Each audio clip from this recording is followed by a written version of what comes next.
Treasure Island by Robert Louis Stevenson. Dedication.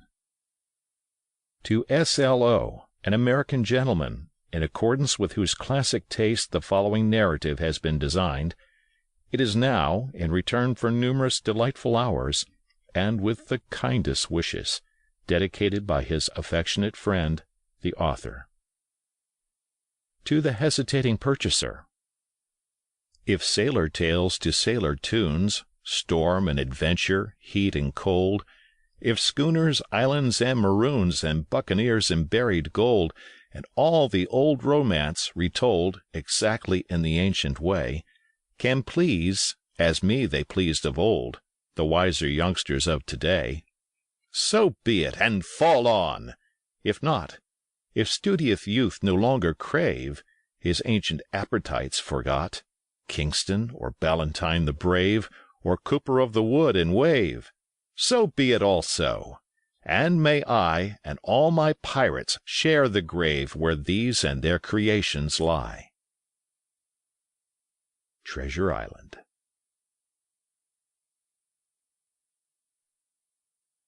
Part 1. The Old Buccaneer. Chapter 1. The Old Sea Dog at the Admiral Benbow. Squire Trelawney, Dr. Livesey, and the rest of these gentlemen having asked me to write down the whole particulars about Treasure Island, from the beginning to the end, keeping nothing back but the bearings of the island, and that only because there is still treasure not yet lifted, I take up my pen in the year of grace 17-something, and go back to the time when my father kept the Admiral Benbow Inn, and the brown old seaman, with the sabre cut, first took up his lodging under our roof. I remember him as if it were yesterday, as he came plodding to the inn door, his sea-chest following behind him in a hand-barrow, a tall, strong, heavy, nut-brown man, his tarry pigtail falling over the shoulders of his soiled blue coat, his hands ragged and scarred, with black, broken nails, and the sabre cut across one cheek, a dirty, livid white. I remember him looking round the cove and whistling to himself as he did so, and then breaking out in that old sea-song that he sang so often afterwards. 15 men on the dead man's chest, yo-ho-ho, and a bottle of rum, in the high old tottering voice that seemed to have been tuned and broken at the capstan bars. Then he rapped on the door with a bit of stick like a handspike that he carried, and when my father appeared, called roughly for a glass of rum. This, when it was brought to him, he drank slowly, like a connoisseur, lingering on the taste, and still looking about him at the cliffs and up at our signboard. "This is a handy cove," says he, at length, "and a pleasant situated grog-shop. Much company, mate?" My father told him no, very little company, the more was the pity.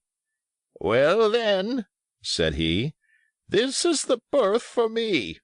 Here, you, matey," he cried to the man who trundled the barrow, "bring up alongside and help up my chest. I'll stay here a bit," he continued. "I'm a plain man. Rum and bacon and eggs is what I want, and that head up there for to watch ships off. What you might call me? You might call me captain. Oh, I see what you're at there." And he threw down 3 or 4 gold pieces on the threshold. "You can tell me when I've worked through that," says he, looking as fierce as a commander. And indeed, bad as his clothes were, and coarsely as he spoke, he had none of the appearance of a man who sailed before the mast, but seemed like a mate or skipper, accustomed to be obeyed or to strike. The man who came with the barrow told us the mail had set him down the morning before at the Royal George, that he had inquired what inns there were along the coast, and hearing ours well spoken of, I suppose, and described as lonely, had chosen it from the others for his place of residence, and that was all we could learn of our guest. He was a very silent man by custom. All day he hung round the cove or upon the cliffs with a brass telescope. All evening he sat in a corner of the parlour next the fire, and drank rum and water very strong. Mostly he would not speak when spoken to, only look up sudden and fierce, and blow through his nose like a foghorn, and we and the people who came about our house soon learned to let him be. Every day, when he came back from his stroll, he would ask if any seafaring men had gone by along the road. At first we thought it was the want of company of his own kind that made him ask this question, but at last we began to see he was desirous to avoid them. When a seaman put up at the Admiral Benbow, as now and then some did, making by the coast road for Bristol, he would look in at him through the curtained door before he entered the parlour, and he was always sure to be as silent as a mouse when any such was present. For me, at least, there was no secret about the matter, for I was, in a way, a sharer in his alarms. He had taken me aside one day, and promised me a silver fourpenny on the first of every month if I would only keep my weather eye open for a seafaring man with one leg, and let him know the moment he appeared. Often enough, when the first of the month came round, and I applied to him for my wage, he would only blow through his nose at me and stare me down. But before the week was out he was sure to think better of it, bring me my fourpenny piece, and repeat his orders to look out for the seafaring man with one leg. How that personage haunted my dreams I need scarcely tell you. On stormy nights, when the wind shook the four corners of the house, and the surf roared along the cove and up the cliffs, I would see him in 1,000 forms and with 1,000 diabolical expressions. Now the leg would be cut off at the knee, now at the hip. Now he was a monstrous kind of a creature who had never had but the one leg, and that in the middle of his body. To see him leap and run and pursue me over hedge and ditch was the worst of nightmares, and altogether I paid pretty dear for my monthly fourpenny piece in the shape of these abominable fancies. But though I was so terrified by the idea of the seafaring man with one leg, I was far less afraid of the captain himself than anybody else who knew him. There were nights when he took a deal more rum and water than his head would carry, and then he would sometimes sit and sing his wicked old wild sea-songs, minding nobody. But sometimes he would call for glasses round, and force all the trembling company to listen to his stories, or bear a chorus to his singing. Often I have heard the house shaking with yo-ho-ho and a bottle of rum, all the neighbors joining in for dear life, with the fear of death upon them, and each singing louder than the other to avoid remark. For in these fits he was the most overriding companion ever known. He would slap his hand on the table for silence all round. He would fly up in a passion of anger at a question, or sometimes because none was put, and so he judged the company was not following his story. Nor would he allow any one to leave the inn till he had drunk himself sleepy and reeled off to bed. His stories were what frightened people worst of all. Dreadful stories they were, about hanging and walking the plank, and storms at sea, and the dry Tortugas, and wild deeds in places on the Spanish Main. By his own account he must have lived his life among some of the wickedest men that God ever allowed upon the sea, and the language in which he told these stories shocked our plain country people almost as much as the crimes that he described. My father was always saying the inn would be ruined, for people would soon cease coming there to be tyrannized over and put down and sent shivering to their beds. But I really believe his presence did us good. People were frightened at the time, but on looking back they rather liked it.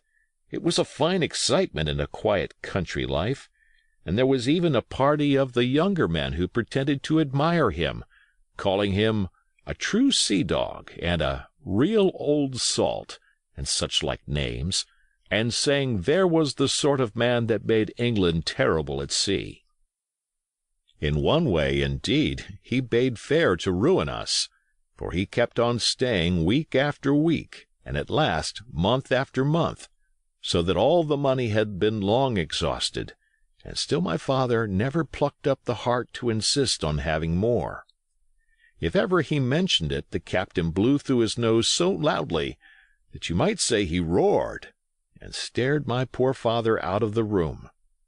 I have seen him wringing his hands after such a rebuff, and I am sure the annoyance and the terror he lived in must have greatly hastened his early and unhappy death. All the time he lived with us the captain made no change whatever in his dress but to buy some stockings from a hawker. One of the cocks of his hat having fallen down, he let it hang from that day forth, though it was a great annoyance when it blew. I remember the appearance of his coat, which he patched himself upstairs in his room, and which, before the end, was nothing but patches. He never wrote or received a letter, and he never spoke with any but the neighbors, and with these, for the most part, only when drunk on rum. The great sea-chest none of us had ever seen open. He was only once crossed, and that was towards the end, when my poor father was far gone in a decline that took him off. Dr. Livesey came late one afternoon to see the patient, took a bit of dinner for my mother, and went into the parlour to smoke a pipe until his horse should come down from the hamlet, for we had no stabling at the old Benbow. I followed him in, and I remember observing the contrast the neat, bright doctor, with his powder as white as snow, and his bright black eyes and pleasant manners, made with the coltish country folk, and above all, with that filthy, heavy, bleared scarecrow of a pirate of ours, sitting, far gone in rum, with his arms on the table. Suddenly he, the captain that is, began to pipe up his eternal song, 15 men on the dead man's chest, yo-ho-ho, and a bottle of rum. Drink, and the devil have done for the rest, yo-ho-ho, and a bottle of rum. At first I had supposed the dead man's chest to be that identical big box of his upstairs in the front room, and the thought had been mingled in my nightmares with that of the one-legged seafaring man. But by this time we had all long ceased to pay any particular notice to the song. It was new that night to nobody but Dr. Livesey, and on him I observed it did not produce an agreeable effect, for he looked up for a moment quite angrily before he went on with his talk to old Taylor, the gardener, on a new cure for the rheumatics. In the meantime, the captain gradually brightened up at his own music, and at last flapped his hand upon the table before him in a way we all knew to mean, "Silence!" The voices stopped at once, all but Dr. Livesey's. He went on as before, speaking clear and kind, and drawing briskly at his pipe between every word or two. The captain glared at him for a while, flapped his hand again, glared still harder, and at last broke out with a villainous low oath, "Silence there between decks!" "Were you addressing me, sir?" says the doctor, and when the ruffian had told him, with another oath, that this was so, "I have only one thing to say to you, sir," replies the doctor, "that if you keep on drinking rum, the world will soon be quit of a very dirty scoundrel." The old fellow's fury was awful. He sprang to his feet, drew and opened a sailor's clasp-knife, and balancing it open on the palm of his hand, threatened to pin the doctor to the wall. The doctor never so much as moved. He spoke to him as before over his shoulder, and in the same tone of voice, rather high, so that all the room might hear, but perfectly calm and steady. "If you do not put that knife this instant in your pocket, I promise, upon my honour, you shall hang at the next assizes." Then followed a battle of looks between them, but the captain soon knuckled under, put up his weapon, and resumed his seat, grumbling like a beaten dog. "And now, sir," continued the doctor, "since I now know that there's such a fellow in my district, you may count I'll have an eye upon you day and night. I'm not a doctor only, I'm a magistrate, and if I catch a breath of complaint against you, If it's only for a piece of incivility like tonight's, I'll take effectual means to have you hunted down and routed out of this. Let that suffice." Soon after, Dr. Livesey's horse came to the door, and he rode away. But the captain held his peace that evening, and for many evenings to come. Chapter 2. Black Dog Appears and Disappears. It was not very long after this that there occurred the first of the mysterious events that rid us at last of the captain, though not, as you will see, of his affairs. It was a bitter cold winter, with long hard frosts and heavy gales, and it was plain from the first that my poor father was little likely to see the spring. He sank daily, and my mother and I had all the inn upon our hands, and were kept busy enough without paying much regard to our unpleasant guest. It was one January morning, very early, a pinching frosty morning, the cove all grey with hoar-frost, the ripple lapping softly on the stones, the sun still low and only touching the hilltops and shining far to seaward. The captain had risen earlier than usual and set out down the beach, his cutlass swinging under the broad skirts of the old blue coat, his brass telescope under his arm, his hat tilted back upon his head. I remember his breath hanging like smoke in his wake as he strode off, and the last sound I heard of him, as he turned the big rock, was a loud snort of indignation, as though his mind was still running upon Dr. Livesey. Well, Mother was upstairs with Father, and I was laying the breakfast-table against the captain's return, when the parlour door opened, and a man stepped in on whom I had never set my eyes before. He was a pale, tallowy creature, wanting 2 fingers of the left hand, and though he wore a cutlass, he did not look much like a fighter.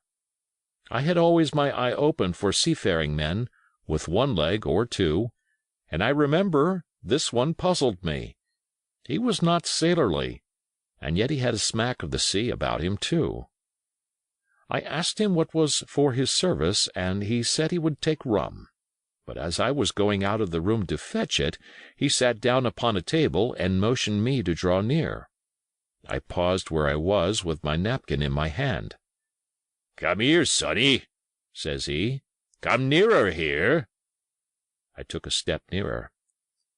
"Is this here table for my mate, Bill?" he asked with a kind of leer. I told him I did not know his mate Bill, and this was for a person who stayed in our house, whom we called the captain.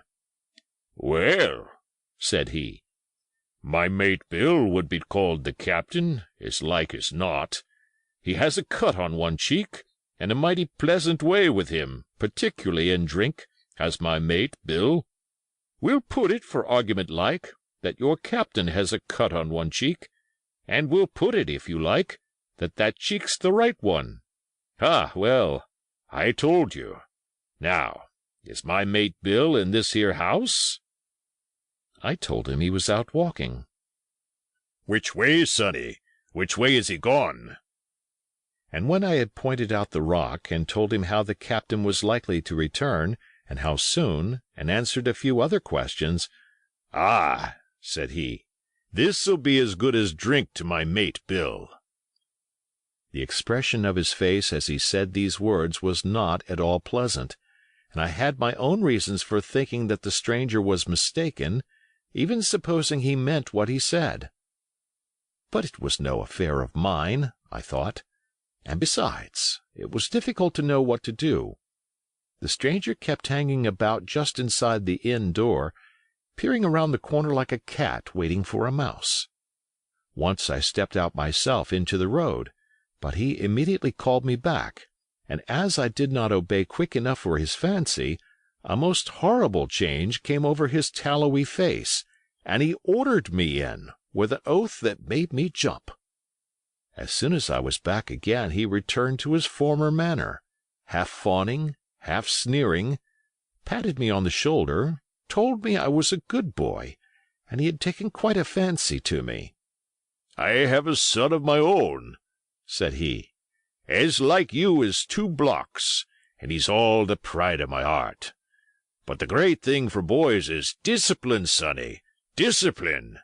Now, if you had sailed along a Bill, you wouldn't have stood there to be spoke to twice, not you. That was never Bill's way, nor the way of such as sailed with him. And here, sure enough, is my mate Bill, with his spyglass under his arm, bless his old heart, to be sure. You and me'll just go back into the parlor, sonny, and get behind the door, and we'll give Bill a little surprise. Bless his heart, I say again." So saying, the stranger backed along with me into the parlor, and put me behind him in the corner, so that we were both hidden by the open door. I was very uneasy and alarmed, as you may fancy, and it rather added to my fears to observe that the stranger was certainly frightened himself. He cleared the hilt of his cutlass, and loosened the blade in the sheath, and all the time we were waiting there he kept swallowing as if he felt what we used to call a lump in the throat. At last in strode the captain, slammed the door behind him, without looking to the right or left, and marched straight across the room to where his breakfast awaited him. "Bill," said the stranger, in a voice that I thought he had tried to make bold and big.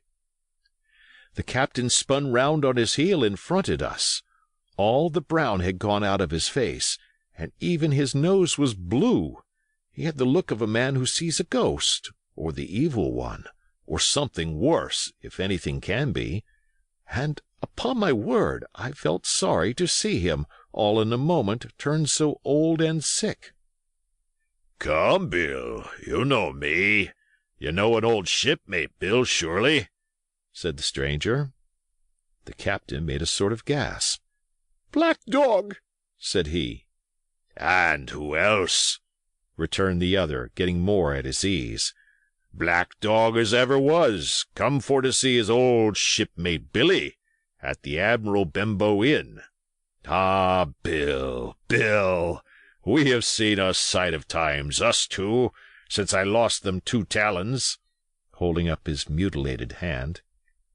"Now look here," said the captain. "You've run me down. Here I am. Well, then, speak up. What is it?" "That's you, Bill," returned Black Dog. "You're in the right of it, Billy. I'll have a glass of rum from this dear child here, as I've took such a likin' to, and we'll sit down, if you please, and talk square, like old shipmates." When I returned with the rum, they were already seated on either side of the captain's breakfast table, Black Dog next to the door, and sitting sideways so as to have one eye on his old shipmate and one, as I thought, on his retreat. He bade me go and leave the door wide open. "None of your keyholes for me, sonny," he said, and I left them together and retired into the bar. For a long time, though, I certainly did my best to listen. I could hear nothing but a low gabbling. But at last the voices began to grow higher, and I could pick up a word or two, mostly oaths, from the captain. "No, no, no, no, and an end of it," he cried once. And again, "If it comes to swinging, swing all, say I." Then all of a sudden there was a tremendous explosion of oaths and other noises. The chair and table went over in a lump, a clash of steel followed, and then a cry of pain, and the next instant I saw Black Dog in full flight, and the captain hotly pursuing, both with drawn cutlasses, and the former streaming blood from the left shoulder. Just at the door the captain aimed at the fugitive one last tremendous cut, which would certainly have split him to the chine had it not been intercepted by our big signboard of Admiral Benbow. You may see the notch on the lower side of the frame to this day. That blow was the last of the battle. Once out upon the road, Black Dog, in spite of his wound, showed a wonderful clean pair of heels, and disappeared over the edge of the hill in half a minute. The captain, for his part, stood staring at the signboard like a bewildered man. Then he passed his hand over his eyes several times, and at last turned back into the house. "Jim," says he. "Rum!" And as he spoke, he reeled a little, and caught himself with one hand against the wall. "Are you hurt?" cried I. "Rum!" he repeated. "I must get away from here. Rum! Rum!" I ran to fetch it, but I was quite unsteadied by all that had fallen out, and I broke one glass and fouled the tap, and while I was still getting in my own way, I heard a loud fall in the parlour, and running in, beheld the captain lying full length upon the floor. At the same instant my mother, alarmed by the cries and fighting, came running downstairs to help me. Between us we raised his head. He was breathing very loud and hard, but his eyes were closed, and his face a horrible colour. "Dear, dearie me!" cried my mother. "What a disgrace upon the house! And your poor father sick!" In the meantime we had no idea what to do to help the captain, nor any other thought but that he had got his death hurt in the scuffle with the stranger. I got the rum, to be sure, and tried to put it down his throat, but his teeth were tightly shut, and his jaws as strong as iron. It was a happy relief for us when the door opened and Dr. Livesey came in, on his visit to my father. "Oh, doctor!" we cried. "What shall we do? Where is he wounded?" "Wounded? A fiddlestick's end," said the doctor. "Nor more wounded than you or I. The man has had a stroke, as I warned him. Now, Mrs. Hawkins, just you run upstairs to your husband, and tell him, if possible, nothing about it.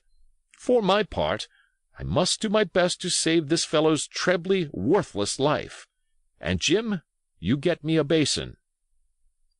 When I got back with the basin, the doctor had already ripped up the captain's sleeve and exposed his great sinewy arm. It was tattooed in several places.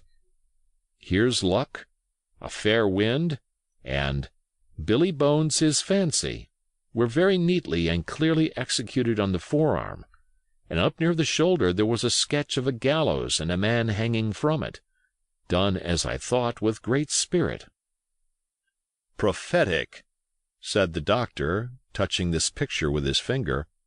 "And now, Master Billy Bones, if that be your name, we'll have a look at the colour of your blood. Jim," he said, "are you afraid of blood?" "No, sir," said I. "Well, then," said he, "you hold the basin." And with that he took his lancet and opened a vein. A great deal of blood was taken before the captain opened his eyes and looked mistily about him. First he recognized the doctor with an unmistakable frown. Then his glance fell upon me, and he looked relieved. But suddenly his colour changed, and he tried to raise himself, crying, "Where's Black Dog?" "There is no black dog here," said the doctor, "except what you have on your own back. You have been drinking rum. You have had a stroke, precisely as I told you, and I have just, very much against my own will, dragged you head foremost out of the grave. Now, Mr. Bones—" "That's not my name," he interrupted. "Much I care," returned the doctor. "It's the name of a buccaneer of my acquaintance, and I call you by it for the sake of shortness, and what I have to say to you is this. One glass of rum won't kill you, but if you take one you'll take another and another, and I stake my wig if you don't break off short you'll die. Do you understand that? Die, and go to your own place like the man in the Bible. Come now, make an effort. I'll help you to your bed for once." Between us, with much trouble, we managed to hoist him upstairs, and laid him on his bed, where his head fell back on the pillow, as if he were almost fainting. "Now, mind you," said the doctor, "I clear my conscience. The name of rum for you is death." And with that he went off to see my father, taking me with him by the arm. "This is nothing," he said as soon as he had closed the door. "I have drawn blood enough to keep him quiet a while. He should lie for a week where he is. That is the best thing for him and you. But another stroke would settle him."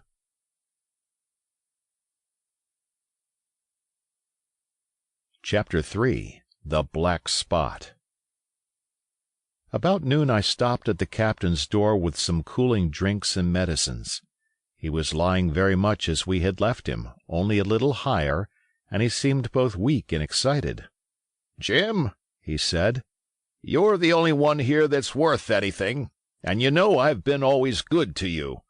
Never a month but I've given you a silver fourpenny for yourself. And now, you see, mate, I'm pretty low and deserted by all. And, Jim, you'll bring me one noggin of rum now, won't you, matey?" "The doctor—" I began, but he broke in, cursing the doctor in a feeble voice, but heartily. "Doctors is all swabs," he said. "And that doctor there, why, what do he know about seafaring men? I've been in places hot as pitch, and mates dropping round with Yellow Jack, and the blessed land a heaving like the sea with earthquakes. What do the doctor know of lands like that? And I lived on rum, I tell you. It's been meat and drink, and man and wife, to me. And if I'm not to have my rum now, I'm a poor old hulk on a lee shore. My blood'll be on you, Jim, and that doctor swab." And he ran on again for a while with curses. "Look, Jim, how my fingers fidges," he continued in the pleading tone. "I can't keep 'em still, not I. I haven't had a drop this blessed day. That doctor's a fool, I tell you. If I don't have a drain of rum, Jim, I'll have the horrors. I seen some on 'em already. I seen old Flint in the corner there behind you. As plain as print I seen him. And if I get the horrors, I'm a man that has lived rough, and I'll raise Cain. Your doctor hisself said one glass wouldn't hurt me. I'll give you a golden guinea for a noggin, Jim." He was growing more and more excited, and this alarmed me for my father, who was very low that day and needed quiet. Besides, I was reassured by the doctor's words, now quoted to me, and rather offended by the offer of a bribe. "I want none of your money," said I, "but what you owe my father. I'll get you one glass and no more." When I brought it to him, he seized it greedily and drank it out. "Aye, aye," said he, "that's some better, sure enough. And now, matey, did that doctor say how long I was to lie here in this old berth?" "A week at least," said I. "Thunder!" he cried. "A week! I can't do that. They'd have the black spot on me by then. The lubbers is going about to get the wind of me this blessed moment. Lubbers as couldn't keep what they got, and want to nail what is another's. Is that seamanly behaviour now, I want to know? But I'm a saving soul. I never wasted good money of mine, nor lost it neither, and I'll trick 'em again. I'm not afraid on 'em. I'll shake out another reef, matey, and daddle 'em again." As he was thus speaking, he had risen from bed with great difficulty, holding to my shoulder with a grip that almost made me cry out, and moving his legs like so much dead weight. His words, spirited as they were in meaning, contrasted sadly with the weakness of the voice in which they were uttered. He paused when he had got into a sitting position on the edge. "That doctor's done me," he murmured. "My ears is singing. Lay me back." Before I could do much to help him, he had fallen back again to his former place, where he lay for a while silent. "Jim," he said at length, "you saw that seafaring man to-day?" "Black Dog?" I asked. "Ah, Black Dog," says he. "He's a bad un, but there's worse that put him on. Now, if I can't get away nohow, and they tip me the black spot, mind you, it's my old sea-chest they're after. You get on a horse. You can, can't you? Well, then, you get on a horse and go to— yes, I will, to that eternal Dr. Swab, and tell him to pipe all hands, magistrates and sich, and he'll lay 'em aboard at the Admiral Benbow. All old Flint's crew, man and boy, all on 'em that's left.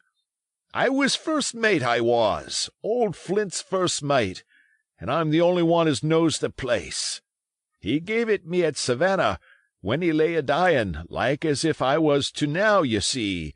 But you won't peach unless you get the black spot on me, or unless you see that black dog again, or a seafaring man with one leg, Jim. Him above all." "But what is the black spot, Captain?" I asked. "That's a summons, mate. I'll tell you if they get that. But you keep your weather eye open, Jim, and I'll share with you equals, upon my honour." He wandered a little longer, his voice growing weaker, but soon after I had given him his medicine, which he took like a child, with the remark, "If ever a seaman wanted drugs, it's me," he fell at last into a heavy, swoon-like sleep, in which I left him. What I should have done had all gone well, I do not know. Probably I should have told the whole story to the doctor, for I was in mortal fear lest the captain should repent of his confessions and make an end of me. But as things fell out, my poor father died quite suddenly that evening, which put all other matters on one side. Our natural distress, the visits of the neighbors, the arranging of the funeral, and all the work of the inn to be carried on in the meanwhile, kept me so busy that I had scarcely time to think of the captain, far less to be afraid of him. He got downstairs next morning, to be sure, and had his meals as usual, though he ate little, and had more, I am afraid, than his usual supply of rum, for he helped himself out of the bar, scowling and blowing through his nose, and no one dared to cross him. On the night before the funeral he was as drunk as ever, and it was shocking, in that house of mourning, to hear him singing away at his ugly old sea-song. But, weak as he was, we were all in the fear of death for him. The doctor was suddenly taken up with a case many miles away, and was never near the house after my father's death. I have said the captain was weak, and indeed he seemed rather to grow weaker than regain his strength. He clambered up and down stairs, and went from the parlour to the bar and back again, and sometimes put his nose out of doors to smell the sea, holding on to the walls as he went for support, and breathing hard and fast like a man on a steep mountain. He never particularly addressed me, and it is my belief he had as good as forgotten his confidences, but his temper was more flighty, and, allowing for his bodily weakness, more violent than ever. He had an alarming way now when he was drunk of drawing his cutlass and laying it bare before him on the table. But with all that, he minded people less, and seemed shut up in his own thoughts and rather wandering. Once, for instance, to our extreme wonder, he piped up to a different air, a kind of country love-song that he must have learned in his youth before he had begun to follow the sea.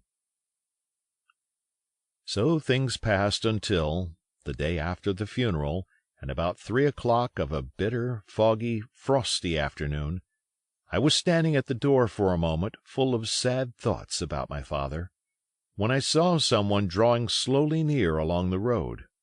He was plainly blind, for he tapped before him with a stick, and wore a great green shade over his eyes and nose, and he was hunched, as if with age or weakness, and wore a huge old tattered sea-cloak with a hood, that made him appear positively deformed. I never saw in my life a more dreadful-looking figure. He stopped a little from the inn, and raising his voice in an odd sing-song, addressed the air in front of him. "Will any kind friend inform a poor blind man, who has lost the precious sight of his eyes, in the gracious defence of his native country, England, and God bless King George, where or in what part of this country he may now be?" "You are at the Admiral Benbow, Black Hill Cove, my good man," said I. "I hear a voice," said he, "a young voice. Will you give me your hand, my kind young friend, and lead me in?" I held out my hand, and the horrible, soft-spoken, eyeless creature gripped it in a moment like a vice. I was so much startled that I struggled to withdraw, but the blind man pulled me close up to him with a single action of his arm. "Now, boy," he said, "take me in to the captain." "Sir," said I, "upon my word I dare not." "Oh," he sneered, "that's it. Take me straight in, or I'll break your arm." And he gave it, as he spoke, a wrench that made me cry out. "Sir," said I, "it is for yourself I mean. The captain is not what he used to be. He sits with a drawn cutlass. Another gentleman—" "Come now, march!" interrupted he, and I never heard a voice so cruel and cold and ugly as that blind man's. It cowed me more than the pain, and I began to obey him at once, walking straight in at the door and towards the parlour, where our sick old buccaneer was sitting, dazed with rum. The blind man clung close to me, holding me in one iron fist and leaning almost more of his weight on me than I could carry. "Lead me straight up to him, and when I'm in view, cry out, 'Here's a friend for you, Bill!' If you don't, I'll do this," and with that he gave me a twitch that I thought would have made me faint. Between this and that, I was so utterly terrified of the blind beggar that I forgot my terror of the captain, and as I opened the parlour door, cried out the words he had ordered in a trembling voice. The poor captain raised his eyes, and at one look the rum went out of him, and left him staring sober. The expression of his face was not so much of terror as of mortal sickness. He made a movement to rise, but I do not believe he had enough force left in his body. "Now, Bill, sit where you are," said the beggar. "If I can't see, I can hear a finger stirring. Business is business. Hold out your left hand. Boy, take his left hand by the wrist and bring it near to my right." We both obeyed him to the letter, and I saw him pass something from the hollow of the hand that held his stick into the palm of the captain's, which closed upon it instantly. "And now that's done," said the blind man, and at the words he suddenly left hold of me, and, with incredible accuracy and nimbleness, skipped out of the parlour and into the road, where, as I stood motionless, I could hear his stick go tap-tap-tapping into the distance. It was some time before either I or the captain seemed to gather our senses, but at length, and about at the same moment, I released his wrist, which I was still holding, and he drew in his hand and looked sharply into the palm. "10 o'clock!" he cried. "6 hours! We'll do them yet!" And he sprang to his feet. Even as he did so he reeled, put his hand to his throat, stood swaying for a moment, and then, with a peculiar sound, fell from his whole height face foremost to the floor. I ran to him at once, calling to my mother, but haste was all in vain. The captain had been struck dead by thundering apoplexy. It is a curious thing to understand, for I had certainly never liked the man, though of late I have begun to pity him, but as soon as I saw that he was dead, I burst into a flood of tears. It was the second death I had known, and the sorrow of the first was still fresh in my heart.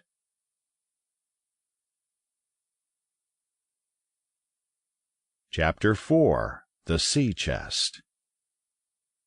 I lost no time, of course, in telling my mother all that I knew, and perhaps should have told her long before, and we saw ourselves at once in a difficult and dangerous position. Some of the man's money, if he had any, was certainly due to us, but it was not likely that our captain's shipmates, above all the 2 specimens seen by me, Black Dog and the blind beggar, would be inclined to give up their booty in payment of the dead man's debts. The captain's order to mount at once and ride for Dr. Livesey would have left my mother alone and unprotected, which was not to be thought of. Indeed, it seemed impossible for either of us to remain much longer in the house. The fall of coals in the kitchen grate, the very ticking of the clock, filled us with alarms. The neighbourhood, to our ears, seemed haunted by approaching footsteps, and what between the dead body of the captain on the parlour floor and the thought of that detestable blind beggar hovering near at hand and ready to return, there were moments when, as the saying goes, I jumped in my skin for terror. Something must speedily be resolved upon, and it occurred to us at last to go forth together and seek help in the neighboring hamlet. No sooner said than done. Bareheaded as we were, we ran out at once in the gathering evening and the frosty fog. The hamlet lay not many 100 yards away, though out of view, on the other side of the next cove, and what greatly encouraged me, it was in an opposite direction from that whence the blind man had made his appearance, and whither he had presumably returned.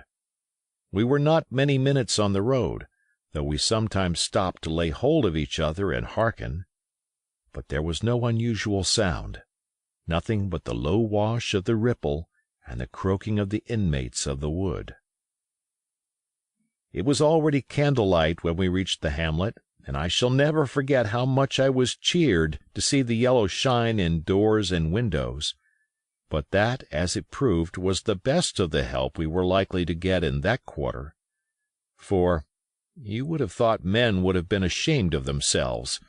No soul would consent to return with us to the Admiral Benbow. The more we told of our troubles, the more, man, woman, and child, they clung to the shelter of their houses.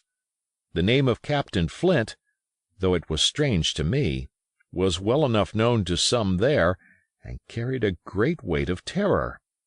Some of the men who had been to field work on the far side of the Admiral Benbow remembered, besides, to have seen several strangers on the road, and, taking them to be smugglers, to have bolted away, and one at least had seen a little lugger in what we called Kit's Hole.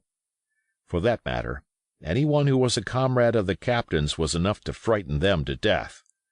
And the short and the long of the matter was, that while we could get several who were willing enough to ride to Dr. Livesey's, which lay in another direction, not one would help us to defend the inn. They say cowardice is infectious, but then argument is, on the other hand, a great emboldener, and so when each had said his say, my mother made them a speech. She would not, she declared, lose money that belonged to her fatherless boy. "If none of the rest of you dare," she said, "Jim and I dare. Back we will go, the way we came, and small thanks to you, big hulking, chicken-hearted men. We'll have that chest open if we die for it. And I'll thank you for that bag, Mrs. Crossley, to bring back our lawful money in." Of course I said I would go with my mother, and of course they all cried out at our foolhardiness, but even then not a man would go along with us. All they would do was to give me a loaded pistol lest we were attacked, and to promise to have horses ready saddled in case we were pursued on our return, while one lad was to ride forward to the doctor's in search of armed assistance. My heart was beating finely when we two set forth in the cold night upon this dangerous venture. A full moon was beginning to rise and peered redly through the upper edges of the fog, and this increased our haste, for it was plain, before we came forth again, that all would be as bright as day, and our departure exposed to the eyes of any watchers. We slipped along the hedges, noiseless and swift, nor did we see or hear anything to increase our terrors, till, to our relief, the door of the Admiral Benbow had closed behind us. I slipped the bolt at once, and we stood and panted for a moment in the dark, alone in the house with the dead captain's body. Then my mother got a candle in the bar, and holding each other's hands, we advanced into the parlor. He lay as we had left him, on his back, with his eyes open, and one arm stretched out. "Draw down the blind, Jim," whispered my mother. "They might come and watch outside. And now," said she, when I had done so, "we have to get the key off that, and who's to touch it, I should like to know?" And she gave a kind of sob as she said the words. I went down on my knees at once. On the floor close to his hand there was a little round of paper, blackened on the one side. I could not doubt that this was the black spot, and taking it up, I found written on the other side, in a very good, clear hand, this short message: "You have till 10 tonight." "He had till 10, Mother," said I, and just as I said it our old clock began striking. This sudden noise startled us shockingly, but the news was good, for it was only 6. "Now, Jim," she said, "that key." I felt in his pockets one after another. A few small coins, a thimble, and some thread and big needles, a piece of pigtail tobacco bitten away at the end, his gully with a crooked handle, a pocket compass, and a tinder box were all that they contained, and I began to despair. "Perhaps it's round his neck," suggested my mother. Overcoming a strong repugnance, I tore open his shirt at the neck, and there, sure enough, hanging to a bit of tarry string, which I cut with my own gully, we found the key. At this triumph we were filled with hope, and hurried upstairs without delay to the little room where he had slept so long, and where his box had stood since the day of his arrival.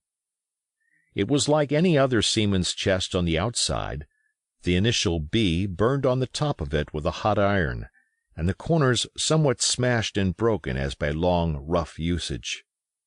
"Give me the key," said my mother, and though the lock was very stiff, she had turned it and thrown back the lid in a twinkling.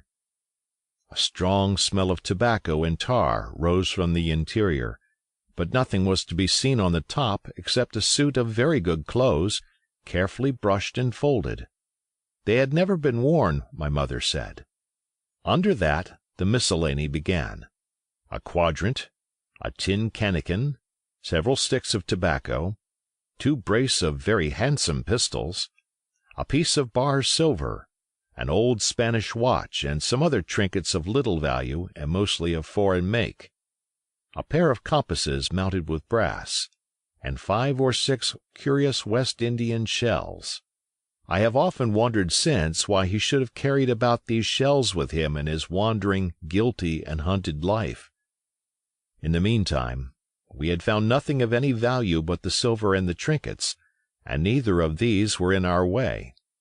Underneath there was an old boat cloak, whitened with sea salt on many a harbour bar. My mother pulled it up with impatience, and there lay before us, the last things in the chest, a bundle tied up in oilcloth and looking like papers, and a canvas bag that gave forth at a touch the jingle of gold. "I'll show these rogues that I'm an honest woman," said my mother. "I'll have my dues and not a farthing over. Hold Mrs. Crossley's bag." And she began to count over the amount of the captain's score from the sailor's bag into the one that I was holding. It was a long, difficult business, for the coins were of all countries and sizes, doubloons and louis d'or, and guineas and pieces of 8, and I know not what besides, all shaken together at random. The guineas, too, were about the scarcest, and it was with these only that my mother knew how to make her count. When we were about half-way through, I suddenly put my hand upon her arm, for I had heard in the silent, frosty air a sound that brought my heart into my mouth, the tap-tapping of the blind man's stick upon the frozen road. It drew nearer and nearer while we sat holding our breath. Then it struck sharp on the inn door, and then we could hear the handle being turned, and the bolt rattling as the wretched being tried to enter, and then there was a long time of silence both within and without. At last the tapping recommenced, and, to our indescribable joy and gratitude, died slowly away again until it ceased to be heard. "Mother," said I, "take the whole and let's be going," for I was sure the bolted door must have seemed suspicious, and would bring the whole hornet's nest about our ears, though how thankful I was that I had bolted it, none could tell who had never met that terrible blind man.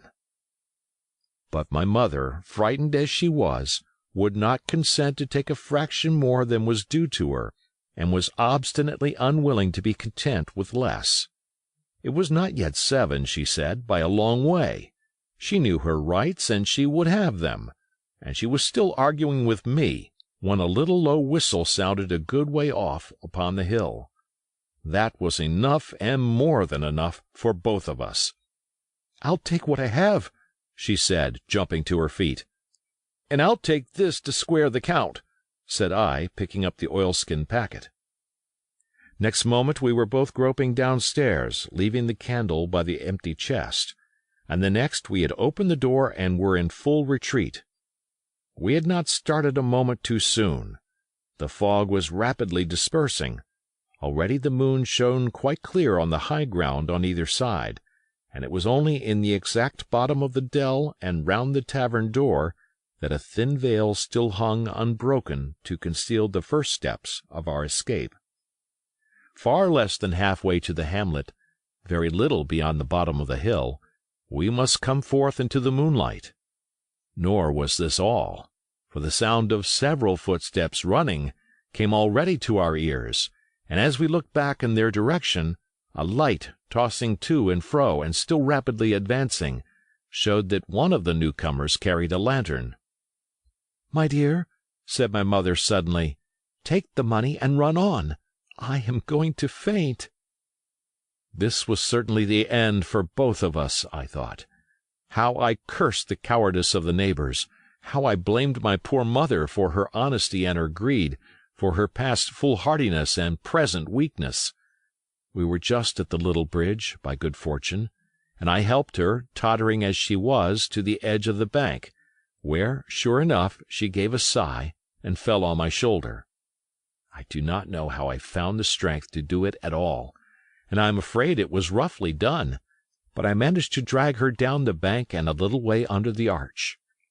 Farther I could not move her, for the bridge was too low to let me do more than crawl below it. So there we had to stay, my mother almost entirely exposed, and both of us within earshot of the inn.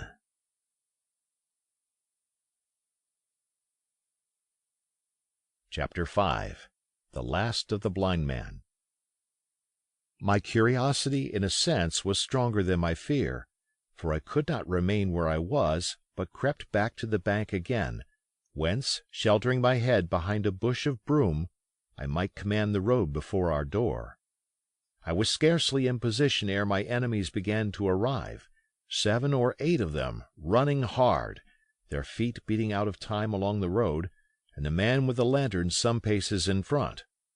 3 men ran together, hand in hand, and I made out, even through the mist, that the middle man of this trio was the blind beggar. The next moment his voice showed me that I was right. "Down with the door!" he cried. "Aye, aye, sir," answered 2 or 3, and a rush was made upon the Admiral Benbow, the lantern-bearer following, and then I could see them pause, and hear speeches passed in a lower key, as if they were surprised to find the door open. But the pause was brief, for the blind man again issued his commands. His voice sounded louder and higher, as if he were afire with eagerness and rage. "In, in, in!" he shouted, and cursed them for their delay. 4 or 5 of them obeyed at once, 2 remaining on the road with the formidable beggar. There was a pause, then a cry of surprise, and then a voice shouting from the house, "Bill's dead!" But the blind man swore at them again for their delay. "Search him, some of you sharking lubbers, and the rest of you aloft and get the chest!" he cried. I could hear their feet rattling up our old stairs, so that the house must have shook with it. Promptly afterwards, fresh sounds of astonishment arose. The window of the captain's room was thrown open with a slam and a jingle of broken glass, and a man leaned out into the moonlight, head and shoulders, and addressed the blind beggar on the road below him. "Pew!" he cried. "They've been before us. Someone's turned the chest out alow in the loft." "Is it there?" roared Pew. "The money's there." The blind man cursed the money. "Flint's fist, I mean," he cried. "We don't see it here nohow," returned the man. "Here, you below there, is it on Bill?" cried the blind man again. At that, another fellow, probably him who had remained below to search the captain's body, came to the door of the inn. "Bill's been overhauled already," said he. "Nothing left." "It's these people of the inn. It's that boy. I wish I had put his eyes out," cried the blind man, Pew.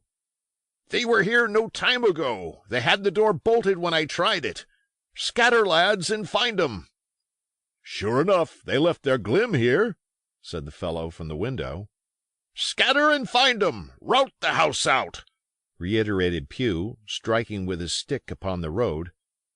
Then there followed a great to-do through all our old inn, heavy feet pounding to and fro, furniture thrown over, doors kicked in, until the very rocks re-echoed, and the men came out again, one after another, on the road, and declared that we were nowhere to be found. And just then the same whistle that had alarmed my mother and myself over the dead captain's money was once more clearly audible through the night, but this time twice repeated.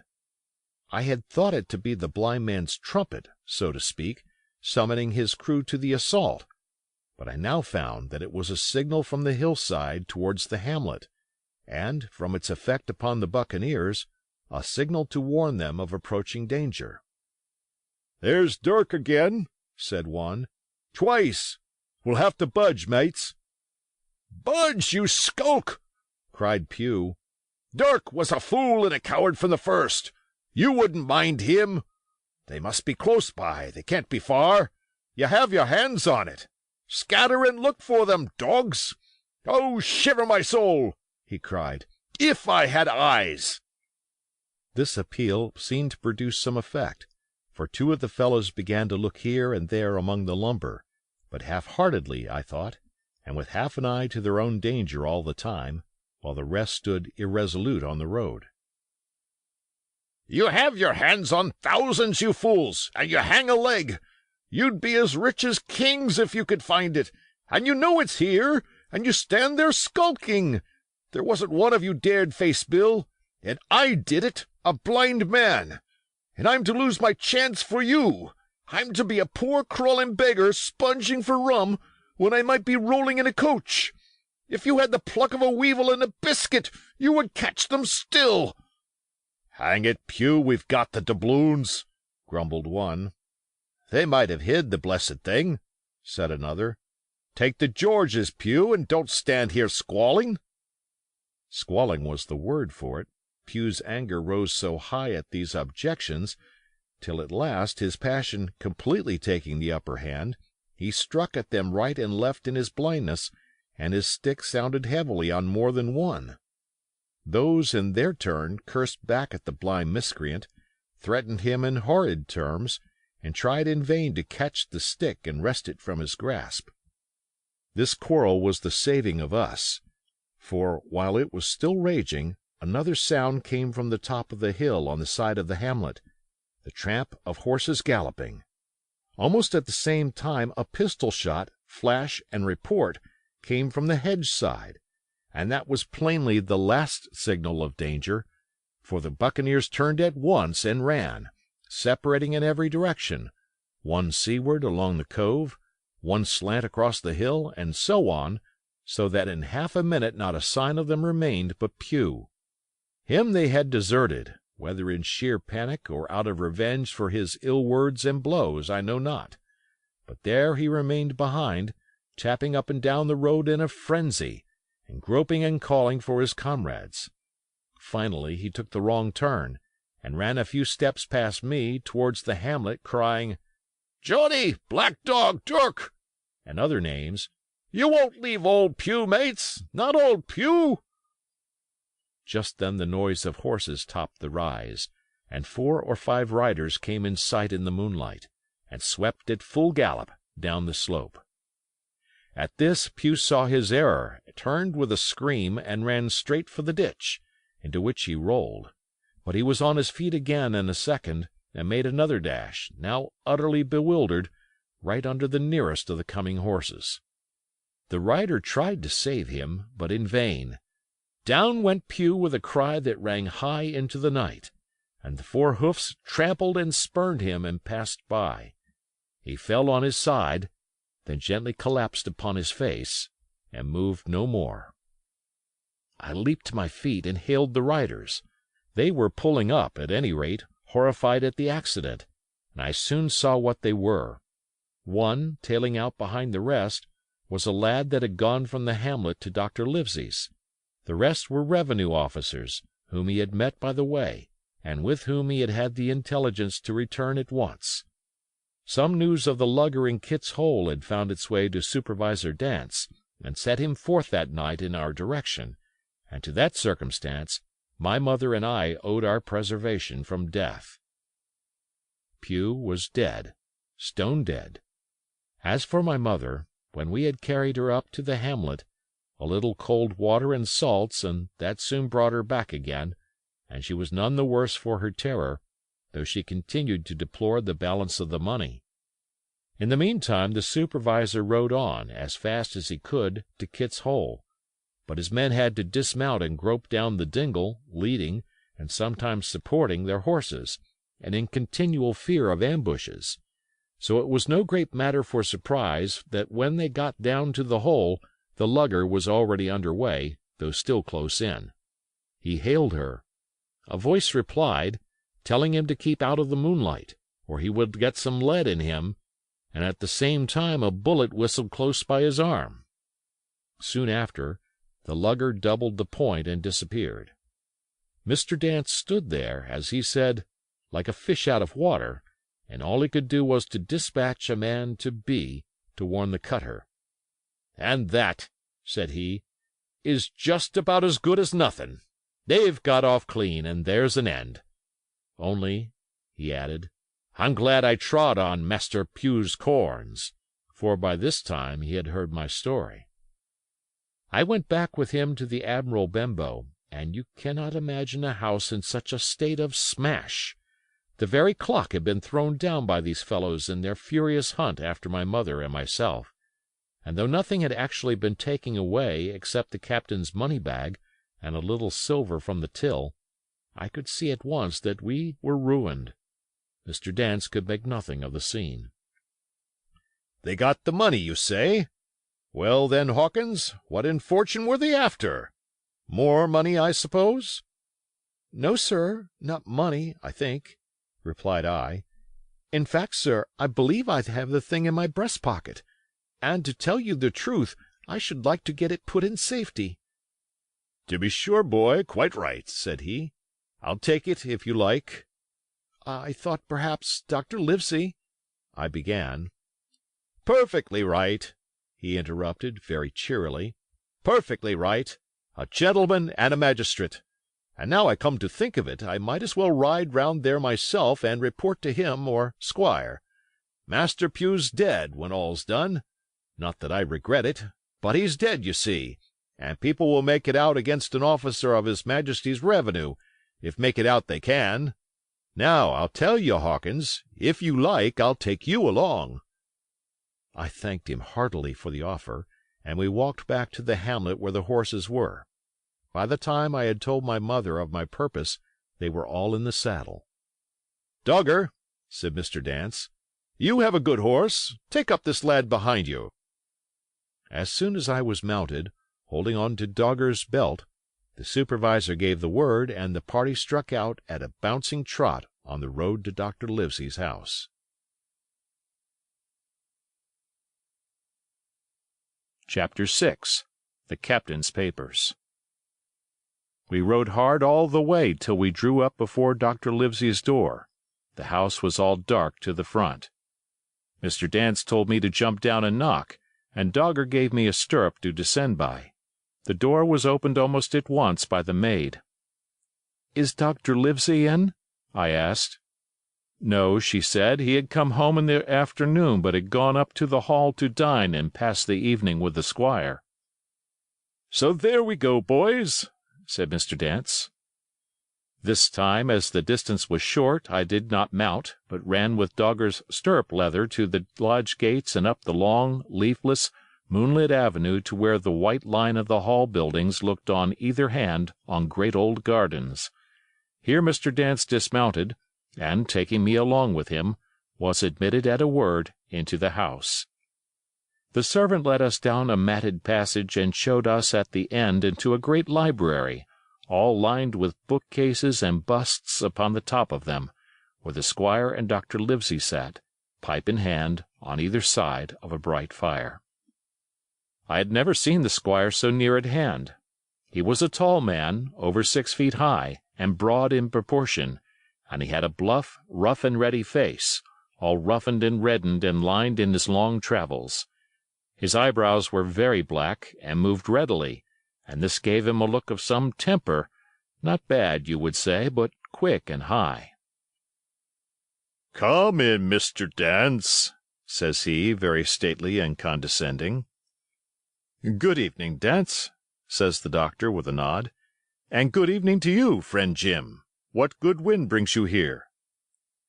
The supervisor stood up straight and stiff and told his story like a lesson, and you should have seen how the two gentlemen leaned forward and looked at each other, and forgot to smoke in their surprise and interest. When they heard how my mother went back to the inn, Dr. Livesey fairly slapped his thigh, and the squire cried, "Bravo!" and broke his long pipe against the grate. Long before it was done, Mr. Trelawney, that, you will remember, was the squire's name, had got up from his seat and was striding about the room, and the doctor, as if to hear the better, had taken off his powdered wig and sat there looking very strange indeed, with his own close-cropped black poll. At last Mr. Dance finished the story.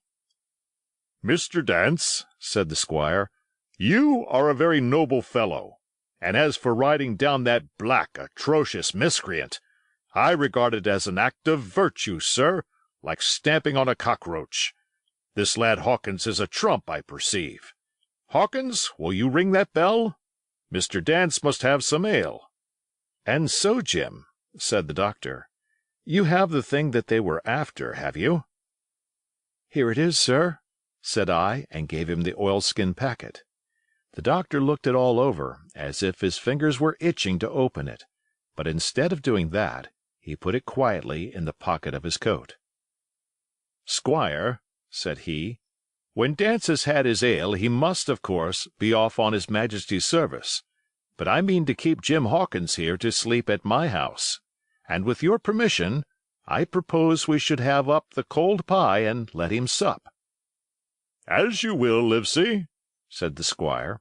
"Hawkins has earned better than cold pie." So a big pigeon pie was brought in and put on a side table, and I made a hearty supper, for I was as hungry as a hawk, while Mr. Dance was further complimented, and at last dismissed. "And now, squire," said the doctor. "And now, Livesey," said the squire in the same breath. "One at a time, one at a time," laughed Dr. Livesey. "You have heard of this Flint, I suppose?" "Heard of him!" cried the squire. "Heard of him, you say? He was the bloodthirstiest buccaneer that sailed. Blackbeard was a child to Flint. The Spaniards were so prodigiously afraid of him that I tell you, sir, I was sometimes proud he was an Englishman. I've seen his topsails with these eyes, off Trinidad, and the cowardly son of a rum puncheon that I sailed with put back, sir, into port of Spain." "Well, I've heard of him myself in England," said the doctor. "But the point is, had he money?" "Money!" cried the squire. "Have you heard the story? What were these villains after but money?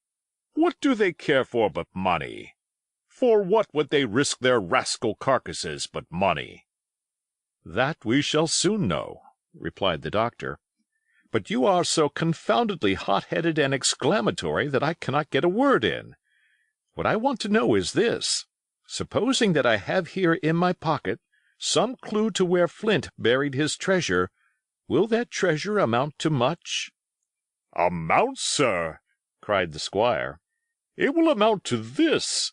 If we have the clue you talk about, I fit out a ship in Bristol dock, and take you and Hawkins here along, and I'll have that treasure if I search a year." "Very well," said the doctor. "Now then, if Jim is agreeable, we'll open the packet." And he laid it before him on the table. The bundle was sewn together, and the doctor had to get out his instrument case and cut the stitches with his medical scissors. It contained two things, a book and a sealed paper. "First of all, we'll try the book," observed the doctor. The squire and I were both peering over his shoulder as he opened it, for Dr. Livesey had kindly motioned me to come round from the side table, where I had been eating, to enjoy the sport of the search. On the first page there was only some scraps of writing, such as a man with a pen in his hand might make for idleness or practice. One was the same as the tattoo mark, "Billy Bones his fancy." Then there was, "Mr. W. Bones, mate," "No more rum," "Off Palm Key he got it," and some other snatches, mostly single words and unintelligible. I could not help wondering who it was that had got it, and what it was that he got. A knife in his back, as like as not. "Not much instruction there," said Dr. Livesey as he passed on. The next 10 or 12 pages were filled with a curious species of entries. There was a date at one end of the line and at the other a sum of money, as in common account books, but instead of explanatory writing, only a varying number of crosses between the two. On the 12th of June, 1745, for instance, a sum of £70 had plainly become due to someone, and there was nothing but 6 crosses to explain the cause. In a few cases, to be sure, the name of a place would be added, as "off Caracas," or a mere entry of latitude and longitude, as 62 degrees 17 minutes 20 seconds, 19 degrees 2 minutes 40 seconds. The record lasted over nearly 20 years, the amount of the separate entries growing larger as time went on, and at the end a grand total had been made out after 5 or 6 wrong additions, and these words appended, "Bones his pile." "I can't make head or tail of this," said Dr. Livesey. "The thing is as clear as noonday," cried the squire. "This is the Black-hearted Hound's account book. These crosses stand for the names of ships or towns that they sank or plundered. The sums are the scoundrel's share, and where he offered an ambiguity, you see he added something clearer. Off Caracas, now. You see, here was some unhappy vessel boarded off that coast. God help the poor souls that manned her. Coral long ago." "Right," said the doctor. "See what it is to be a traveler. Right. And the amounts increase, you see, as he rose in rank." There was little else in the volume but a few bearings of places noted in the blank leaves toward the end, and a table for reducing French, English, and Spanish moneys to a common value. "Thrifty man!" cried the doctor. "He wasn't the one to be cheated." "And now," said the squire, "for the other." The paper had been sealed in several places with a thimble by way of seal, the very thimble, perhaps, that I had found in the captain's pocket. The doctor opened the seals with great care, and there fell out the map of an island, with latitude and longitude, soundings, names of hills and bays and inlets, and every particular that would be needed to bring a ship to a safe anchorage upon its shores. It was about 9 miles long and 5 across, shaped, you might say, like a fat dragon standing up, and had 2 fine, landlocked harbors, and a hill in the center part marked the Spyglass. There were several editions of a later date, but above all, 3 crosses of red ink, 2 on the north part of the island, 1 in the southwest, and beside this last, in the same red ink, and in a small, neat hand, very different from the captain's tottery characters, these words, "Bulk of treasure here." Over on the back the same hand had written this further information: "Tall tree, Spyglass shoulder, bearing a point to the north of north-northeast. Skeleton Island, east-southeast and by east. 10 feet. The bar silver is in the north cache. You can find it by the trend of the east hummock 10 fathoms south of the black crag with the face on it. The arms are easy found in the sandhill, north point of North Inlet Cape, bearing east and a quarter north. J.F. That was all, but brief as it was, and to me incomprehensible, it filled the squire and Dr. Livesey with delight. "Livesey," said the squire, "you will give up this wretched practice at once. Tomorrow I start for Bristol. In 3 weeks' time, 3 weeks, 2 weeks, 10 days, we'll have the best ship, sir, and the choicest crew in England. Hawkins shall come as cabin boy. You'll make a famous cabin boy, Hawkins. You, Livesey, are ship's doctor. I am admiral. We'll take Redruth, Joyce, and Hunter.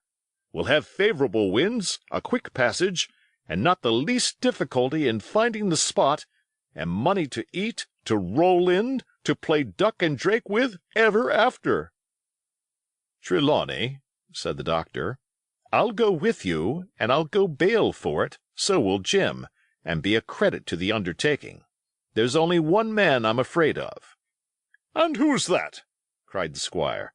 "Name the dog, sir." "You," replied the doctor, "for you cannot hold your tongue.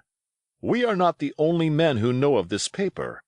These fellows who attacked the inn tonight, bold, desperate blades for sure, and the rest who stayed aboard that lugger, and more, I dare say, not far off, are, one and all, through thick and thin, bound that they'll get that money. We must none of us go alone till we get to sea. Jim and I shall stick together in the meanwhile. You'll take Joyce and Hunter when you ride to Bristol, and from first to last, not one of us must breathe a word of what we've found." "Livesey," returned the squire, "you were always in the right of it. I'll be as silent as the grave."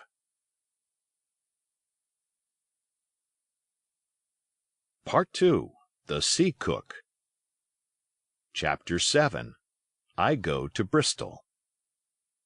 It was longer than the squire imagined ere we were ready for the sea, and none of our first plans, not even Dr. Livesey's, of keeping me beside him, could be carried out as we intended. The doctor had to go to London for a physician to take charge of his practice.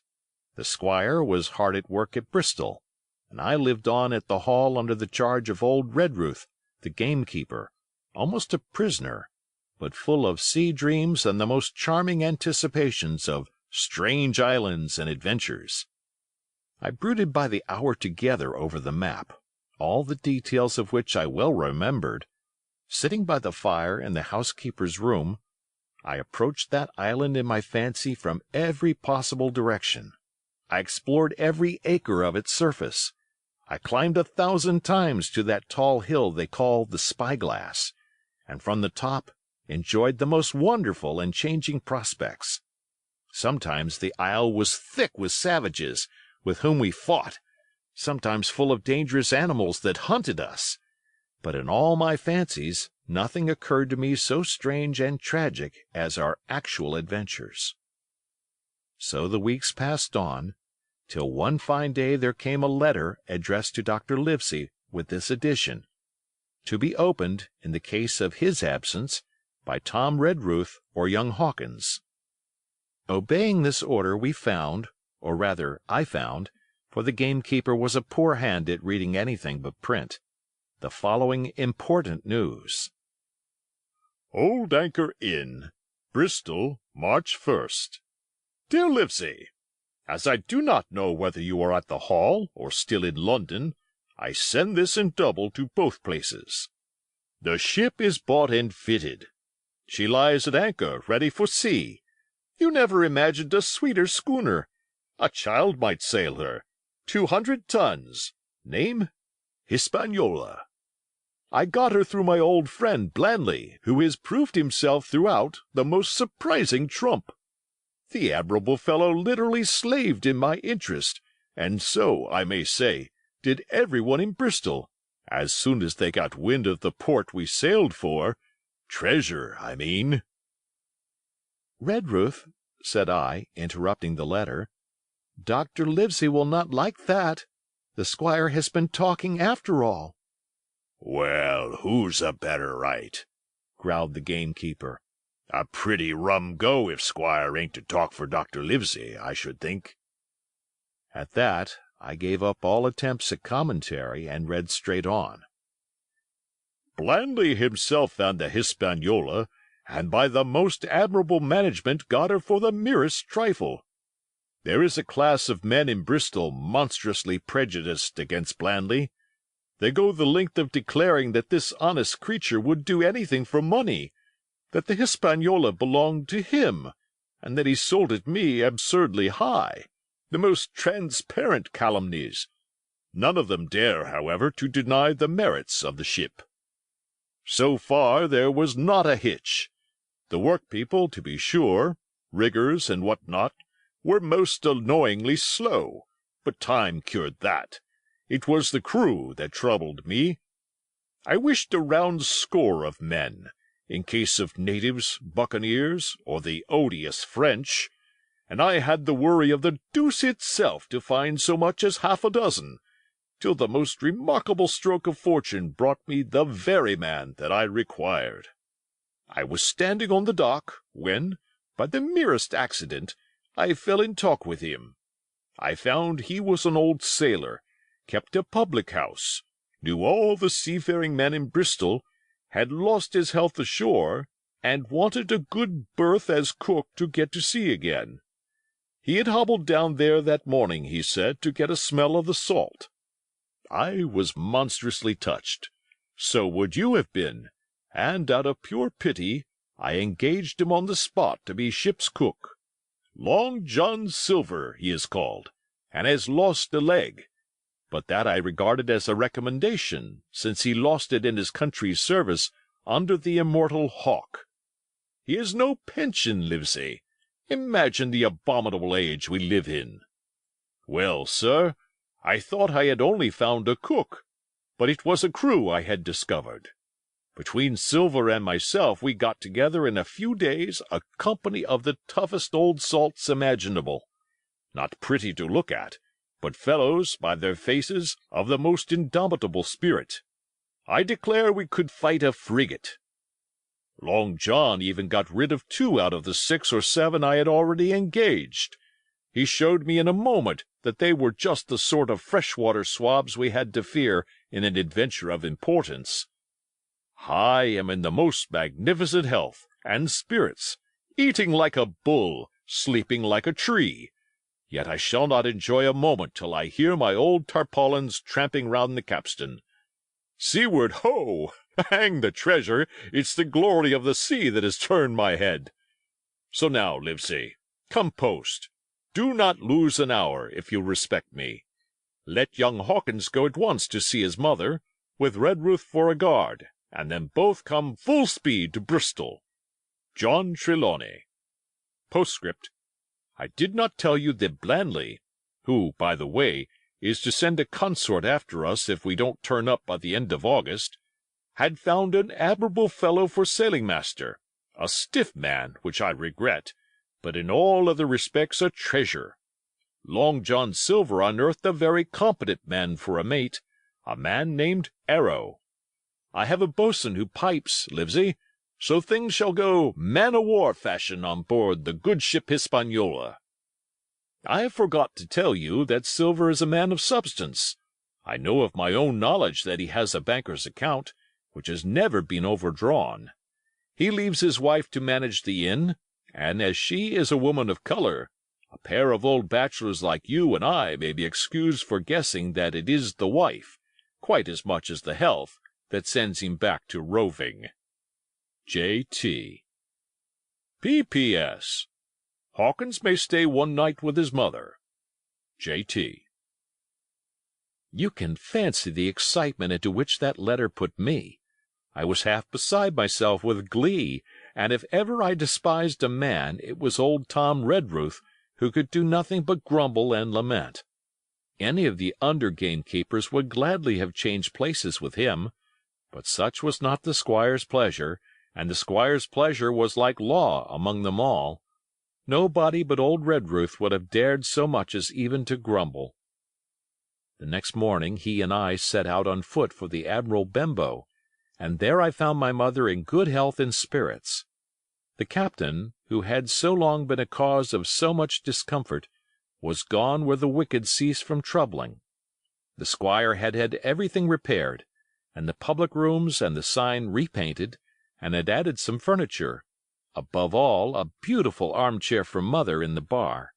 He had found her a boy as an apprentice also, so that she should not want help while I was gone. It was on seeing that boy that I understood for the first time my situation. I had thought up to that moment of the adventures before me, not at all of the home that I was leaving, and now, at sight of this clumsy stranger, who was to stay here in my place beside my mother, I had my first attack of tears. I am afraid I led that boy a dog's life, for as he was new to the work, I had 100 opportunities of setting him right and putting him down, and I was not slow to profit by them. The night passed, and the next day, after dinner, Redruth and I were afoot again and on the road. I said good-bye to mother and the cove where I had lived since I was born, and the dear old Admiral Benbow, since he was repainted, no longer quite so dear. One of my last thoughts was of the captain, who had so often strode along the beach with his cocked hat, his sabre-cut cheek, and his old brass telescope. Next moment we had turned the corner, and my home was out of sight. The mail picked us up about dusk at the Royal George on the Heath. I was wedged in between Redruth and a stout old gentleman, and in spite of the swift motion and the cold night air, I must have dozed a great deal from the very first, and then slept like a log up hill and down dale through stage after stage, for when I was awakened at last it was by a punch in the ribs, and I opened my eyes to find that we were standing still before a large building in the city street, and that the day had already broken a long time. "Where are we?" I asked. "Bristol," said Tom. "Get down." Mr. Trelawney had taken up his residence at an inn far down the docks to superintend the work upon the schooner. Thither we had now to walk, and our way, to my great delight, lay along the quays and beside the great multitude of ships of all sizes and rigs and nations. In one, sailors were singing at their work. In another there were men aloft, high over my head, hanging to threads that seemed no thicker than a spider's. Though I had lived by the shore all my life, I seemed never to have been near the sea till then. The smell of tar and salt was something new. I saw the most wonderful figureheads, that had all been far over the ocean. I saw besides many old sailors, with rings in their ears, and whiskers curled in ringlets, and tarry pigtails, and their swaggering, clumsy sea-walk. And if I had seen as many kings or archbishops, I could not have been more delighted. And I was going to sea myself, to sea in a schooner, with a piping boatswain and pigtailed singing seamen, to sea, bound for an unknown island, and to seek for buried treasure. While I was still in this delightful dream, we came suddenly in front of a large inn and met Squire Trelawney, all dressed out like a sea officer, in stout blue cloth, coming out of the door with a smile on his face and a capital imitation of a sailor's walk. "Here you are," he cried, "and the doctor came last night from London. Bravo! The ship's company complete." "Oh, sir," cried I, "when do we sail?" "Sail," says he. "We sail tomorrow." Chapter 8. At the Sign of the Spyglass. When I had done breakfasting, the squire gave me a note addressed to John Silver, at the Sign of the Spyglass, and told me I should easily find the place by following the line of the docks and keeping a bright lookout for a little tavern with a large brass telescope for sign. I set off, overjoyed at this opportunity to see more of the ships and seamen, and picked my way among a great crowd of people and carts and bales, for the dock was now at its busiest, until I found the tavern in question. It was a bright enough little place of entertainment. The sign was newly painted, the windows had neat red curtains, the floor was cleanly sanded. There was a street on each side and an open door on both, which made the large, low room pretty clear to see in spite of clouds of tobacco smoke. The customers were mostly seafaring men, and they talked so loudly that I hung at the door, almost afraid to enter. As I was waiting, a man came out of a side room, and at a glance I was sure he must be Long John. His left leg was cut off close by the hip, and under the left shoulder he carried a crutch, which he managed with wonderful dexterity, hopping about upon it like a bird. He was very tall and strong, with a face as big as a ham, plain and pale, but intelligent and smiling. Indeed, he seemed in the most cheerful spirits, whistling as he moved about among the tables, with a merry word or a slap on the shoulder for the more favored of his guests. Now, to tell you the truth, from the very first mention of Long John in Squire Trelawney's letter, I had taken a fear in my mind that he might prove to be the very one-legged sailor whom I had watched for so long at the old Benbow. But one look at the man before me was enough. I had seen the captain, and Black Dog, and the blind man Pew, and I thought I knew what a buccaneer was like, a very different creature, according to me, from this clean and pleasant-tempered landlord. I plucked up courage at once, crossed the threshold, and walked right up to the man where he stood, propped on his crutch, talking to a customer. "Mr. Silver, sir?" I asked, holding out the note. "Yes, my lad," said he. "Such is my name, to be sure. And who may you be?" And then, as he saw the squire's letter, he seemed to me to give something almost like a start. "Oh," said he quite loud, and offering his hand. "I see. You are our new cabin boy. Pleased I am to see you." And he took my hand in his large, firm grasp. Just then one of the customers at the far side rose suddenly and made for the door.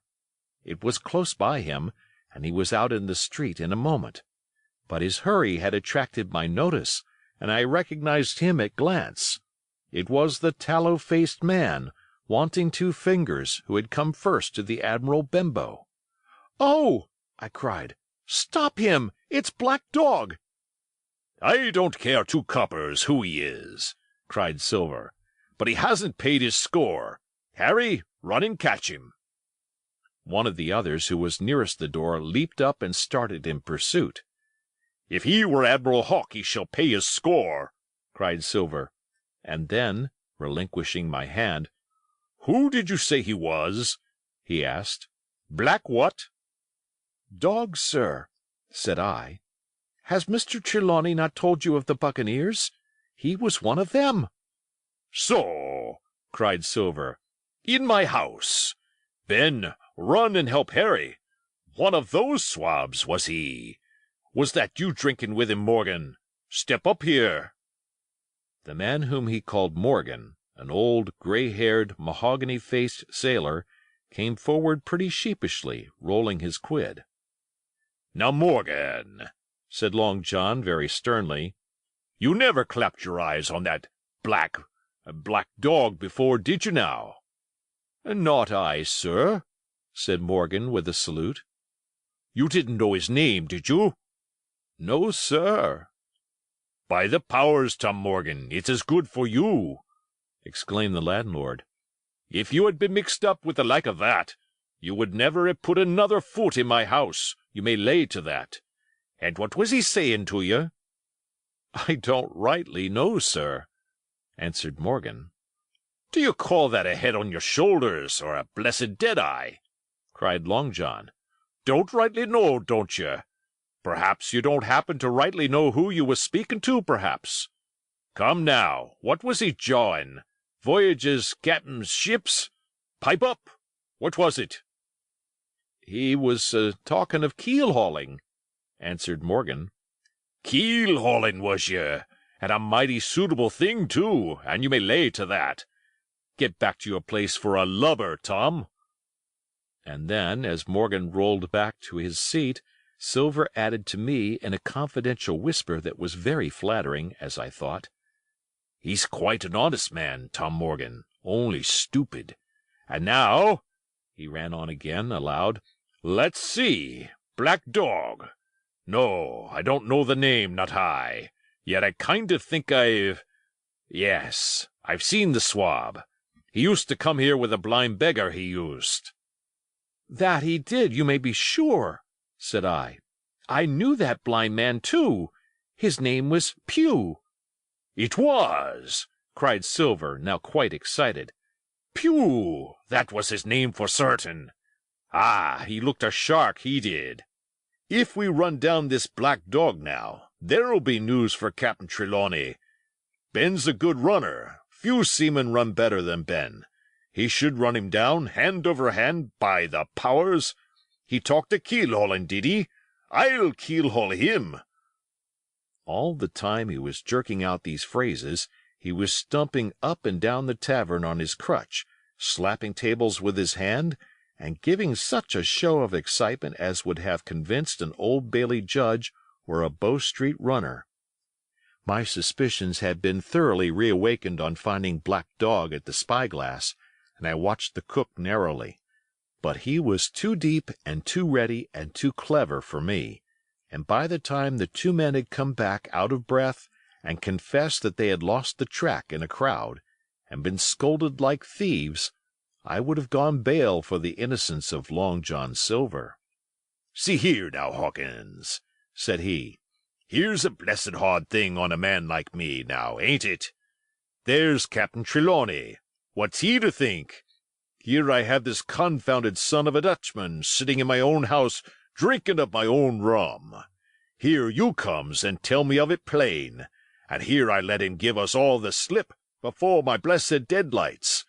Now, Hawkins, you do me justice with the cap'n.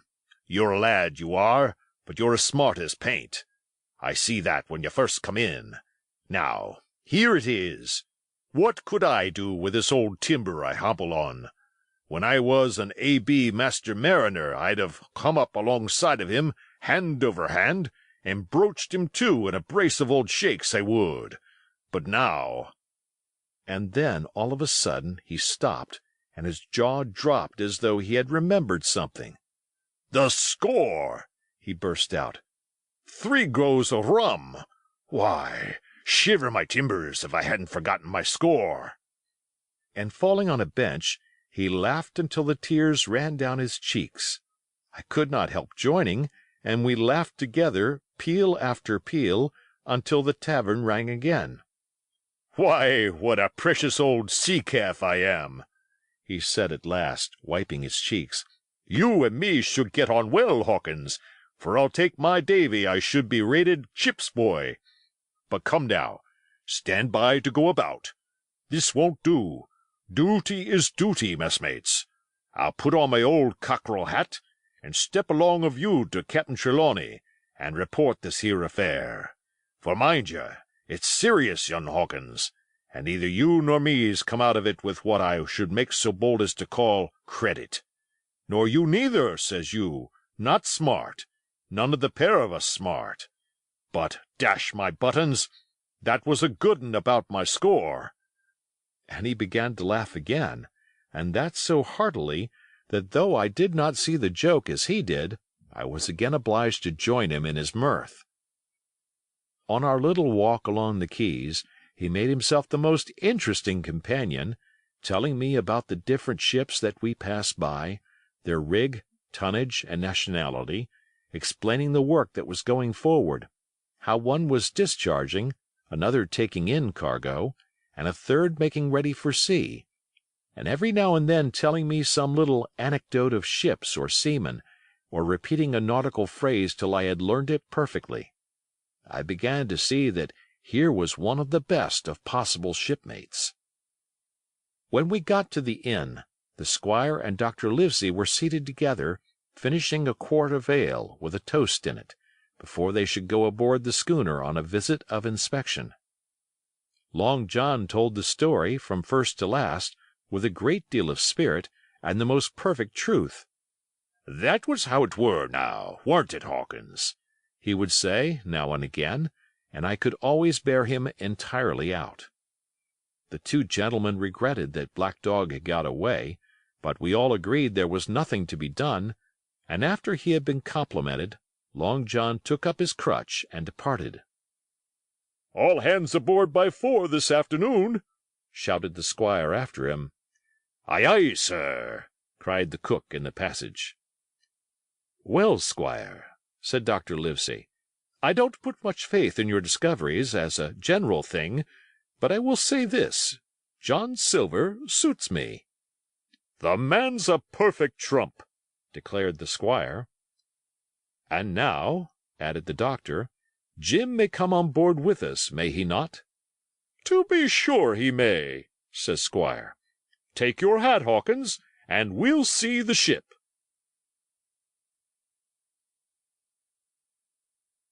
Chapter 9. Powder and Arms.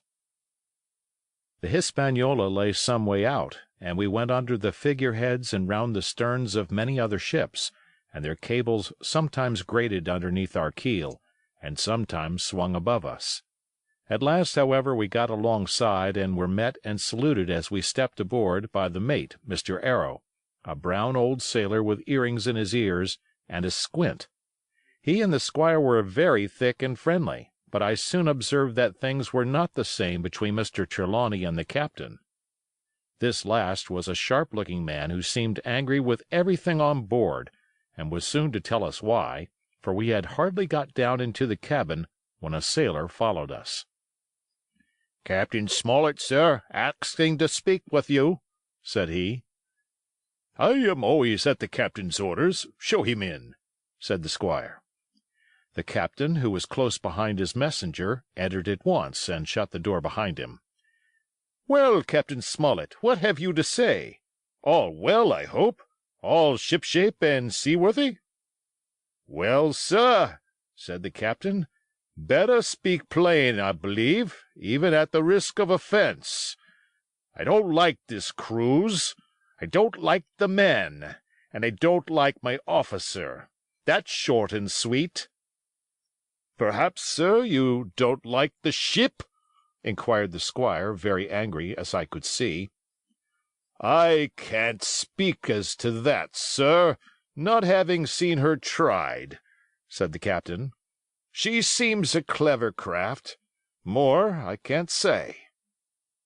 "Possibly, sir, you may not like your employer either?" says the squire. But here Dr. Livesey cut in. "Stay a bit," said he. "Stay a bit. No use of such questions as that but to produce ill feeling. The captain has said too much, or he has said too little, and I'm bound to say that I require an explanation of his words. You don't, you say, like this cruise. Now, why?" "I was engaged, sir, on what we call sealed orders, to sail the ship for that gentleman where he should bid me," said the captain. "So far, so good.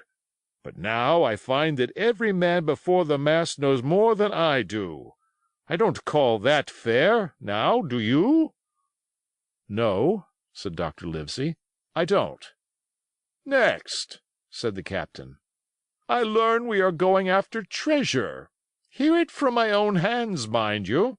Now, treasure is ticklish work. I don't like treasure voyages on any account, and I don't like them, above all, when they are secret, and when, begging your pardon, Mr. Trelawney, the secret has been told to the parrot." "Silver's parrot?" asked the squire. "It's a way of speaking," said the captain. "Blabbed, I mean. It's my belief neither of you gentlemen know what you are about, but I'll tell you my way of it. Life or death, and a close run." "That is all clear, and I dare say true enough," replied Dr. Livesey. "We take the risk, but we are not so ignorant as you believe us. Next, you say you don't like the crew. Are they not good seamen?" "I don't like them, sir," returned Captain Smollett, "and I think I should have had the choosing of my own hands, if you go to that." "Perhaps you should," replied the doctor. "My friend should, perhaps, have taken you along with him, but the slight, if there be one, was unintentional. And you don't like Mr. Arrow?" "I don't, sir. I believe he's a good seaman, but he's too free with the crew to be a good officer. A mate should keep himself to himself, shouldn't drink with the men before the mast." "Do you mean he drinks?" cried the squire. "No, sir," replied the captain, "only that he's too familiar." "Well, now, and the short and long of it, captain," asked the doctor. "Tell us what you want." "Well, gentlemen, are you determined to go on this cruise?" "Like iron," answered the squire. "Very good," said the captain. "Then, as you've heard me very patiently, saying things that I could not prove, hear me a few words more. They are putting the powder and the arms in the forehold. Now, you have a good place under the cabin. Why not put them there? First point. Then, you are bringing 4 of your own people with you, and they tell me some of them are to be berthed forward. Why not give them the berths here beside the cabin? Second point." "Any more?" asked Mr. Trelawney. "One more," said the captain. "There's been too much blabbing already." "Far too much," agreed the doctor. "I'll tell you what I've heard myself," continued Captain Smollett, "that you have a map of an island, that there's crosses on the map to show where treasure is, and that the island lies—" and then he named the latitude and longitude exactly. "I never told that," cried the squire, "to a soul." "The hands know it, sir," returned the captain. "Livesey, that must have been you or Hawkins," cried the squire. "It doesn't much matter who it was," replied the doctor, and I could see that neither he nor the captain paid much regard to Mr. Trelawney's protestations. Neither did I, to be sure, he was so loose a talker. Yet in this case I believe he was really right, and that nobody had told the situation of the island. "Well, gentlemen," continued the captain, "I don't know who has this map, but I make it a point. It shall be kept secret even from me and Mr. Arrow. Otherwise I would ask you to let me resign." "I see," said the doctor. "You wish us to keep this matter dark, and to make a garrison of the stern part of the ship, manned with my friend's own people, and provided with all the arms and powder on board. In other words, you fear a mutiny." "Sir," said Captain Smollett, "with no intention to take offence, I deny your right to put words into my mouth. No captain, sir, would be justified in going to sea at all, if he had ground enough to say that. As for Mr. Arrow, I believe him thoroughly honest. Some of the men are the same. All may be for what I know. But I am responsible for the ship's safety and the life of every man jack aboard of her. I see things going, as I think, not quite right. And I ask you to take certain precautions, or let me resign my berth. And that's all." "Captain Smollett," began the doctor with a smile, "did ever you hear the fable of the mountain and the mouse? You'll excuse me, I dare say, but you remind me of that fable. When you came in here, I'll stake my wig you meant more than this." "Doctor," said the captain, "you are smart. When I came in here I meant to get discharged. I had no thought that Mr. Trelawney would hear a word."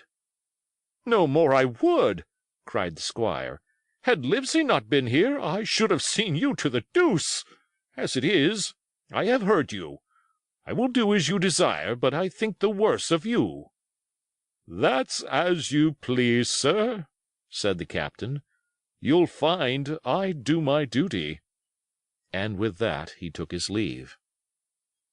"Trelawney," said the doctor, "contrary to all my notions, I believed you have managed to get 2 honest men on board with you, that man and John Silver."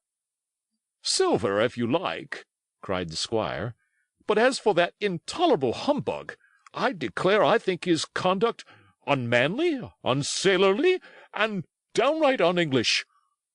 "Well," says the doctor, "we shall see." When we came on deck, the men had begun already to take out the arms and powder, yo-hoing at their work, while the captain and Mr. Arrow stood by superintending. The new arrangement was quite to my liking. The whole schooner had been overhauled.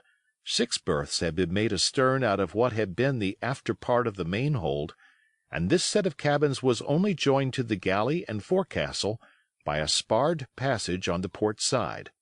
It had been originally meant that the captain, Mr. Arrow, Hunter, Joyce, the doctor, and the squire were to occupy these 6 berths. Now Redruth and I were to get 2 of them, and Mr. Arrow and the captain were to sleep on deck in the companion, which had been enlarged on each side till you might almost have called it a roundhouse. Very low it was still, of course, but there was room to swing 2 hammocks, and even the mate seemed pleased with the arrangement. Even he, perhaps, had been doubtful as to the crew, but that is only guess, for, as you shall hear, we had not long the benefit of his opinion. We were all hard at work, changing the powder and the berths, when the last man or 2, and Long John along with them, came off in a shore-boat. The cook came up the side like a monkey for cleverness, and as soon as he saw what was doing, "So-ho, mates," says he, "what's this?" "We're a-changing of the powder, Jack," answers one. "Why, by the powers," cried Long John, "if we do, we'll miss the morning tide." "My orders," said the captain shortly.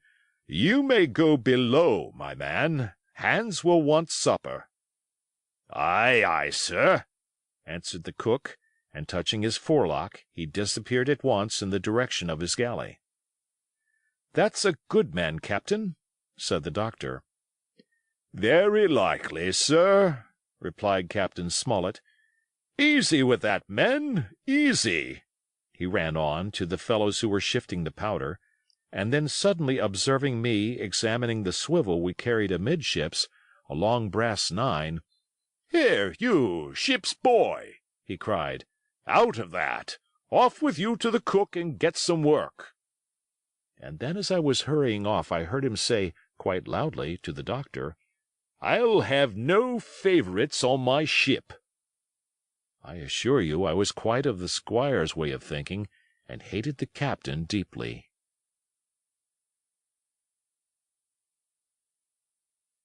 Chapter 10. The Voyage. All that night we were in a great bustle getting things stowed in their place, and boatfuls of the squire's friends, Mr. Blandley and the like, coming off to wish him a good voyage and a safe return. We never had a night at the Admiral Benbow when I had half the work, and I was dog-tired when, a little before dawn, the boatswain sounded his pipe and the crew began to man the capstan bars. I might have been twice as weary, yet I would not have left the deck, all was so new and interesting to me. The brief commands, the shrill note of the whistle, the men bustling to their places in the glimmer of the ship's lanterns. "Now, Barbecue, tip us a stave," cried one voice. "The old one," cried another. "Aye, aye, mates," said Long John, who was standing by, with his crutch under his arm, and at once broke out in the air and words I knew so well. 15 men on the dead man's chest. And then the whole crew bore chorus, "Yo-ho-ho, and a bottle of rum," and at the third ho drove the bars before them with a will. Even at that exciting moment it carried me back to the old Admiral Benbow in a second, and I seemed to hear the voice of the captain piping in the chorus. But soon the anchor was short up, soon it was hanging dripping at the bows, soon the sails began to draw, and the land and shipping to flit by on either side, and before I could lie down to snatch an hour of slumber, the Hispaniola had begun her voyage to the Isle of Treasure. I am not going to relate that voyage in detail. It was fairly prosperous. The ship proved to be a good ship, the crew were capable seamen, and the captain thoroughly understood his business. But before we came the length of Treasure Island, 2 or 3 things had happened which require to be known. Mr. Arrow, first of all, turned out even worse than the captain had feared. He had no command among the men, and people did what they pleased with him. But that was by no means the worst of it, for after a day or 2 at sea he began to appear on deck with hazy eye, red cheeks, stuttering tongue, and other marks of drunkenness. Time after time he was ordered below in disgrace. Sometimes he fell and cut himself. Sometimes he lay all day long in his little bunk at one side of the companion. Sometimes for a day or 2 he would be almost sober and attend to his work at least passably. In the meantime, we could never make out where he got the drink. That was the ship's mystery. Watch him as we pleased, we could do nothing to solve it. And when we asked him to his face, he would only laugh if he were drunk, and if he were sober, deny solemnly that he had ever tasted anything but water. He was not only useless as an officer and a bad influence amongst the men, but it was plain that at this rate he must soon kill himself outright, so nobody was much surprised, nor very sorry, when one dark night, with a head sea, he disappeared entirely and was seen no more.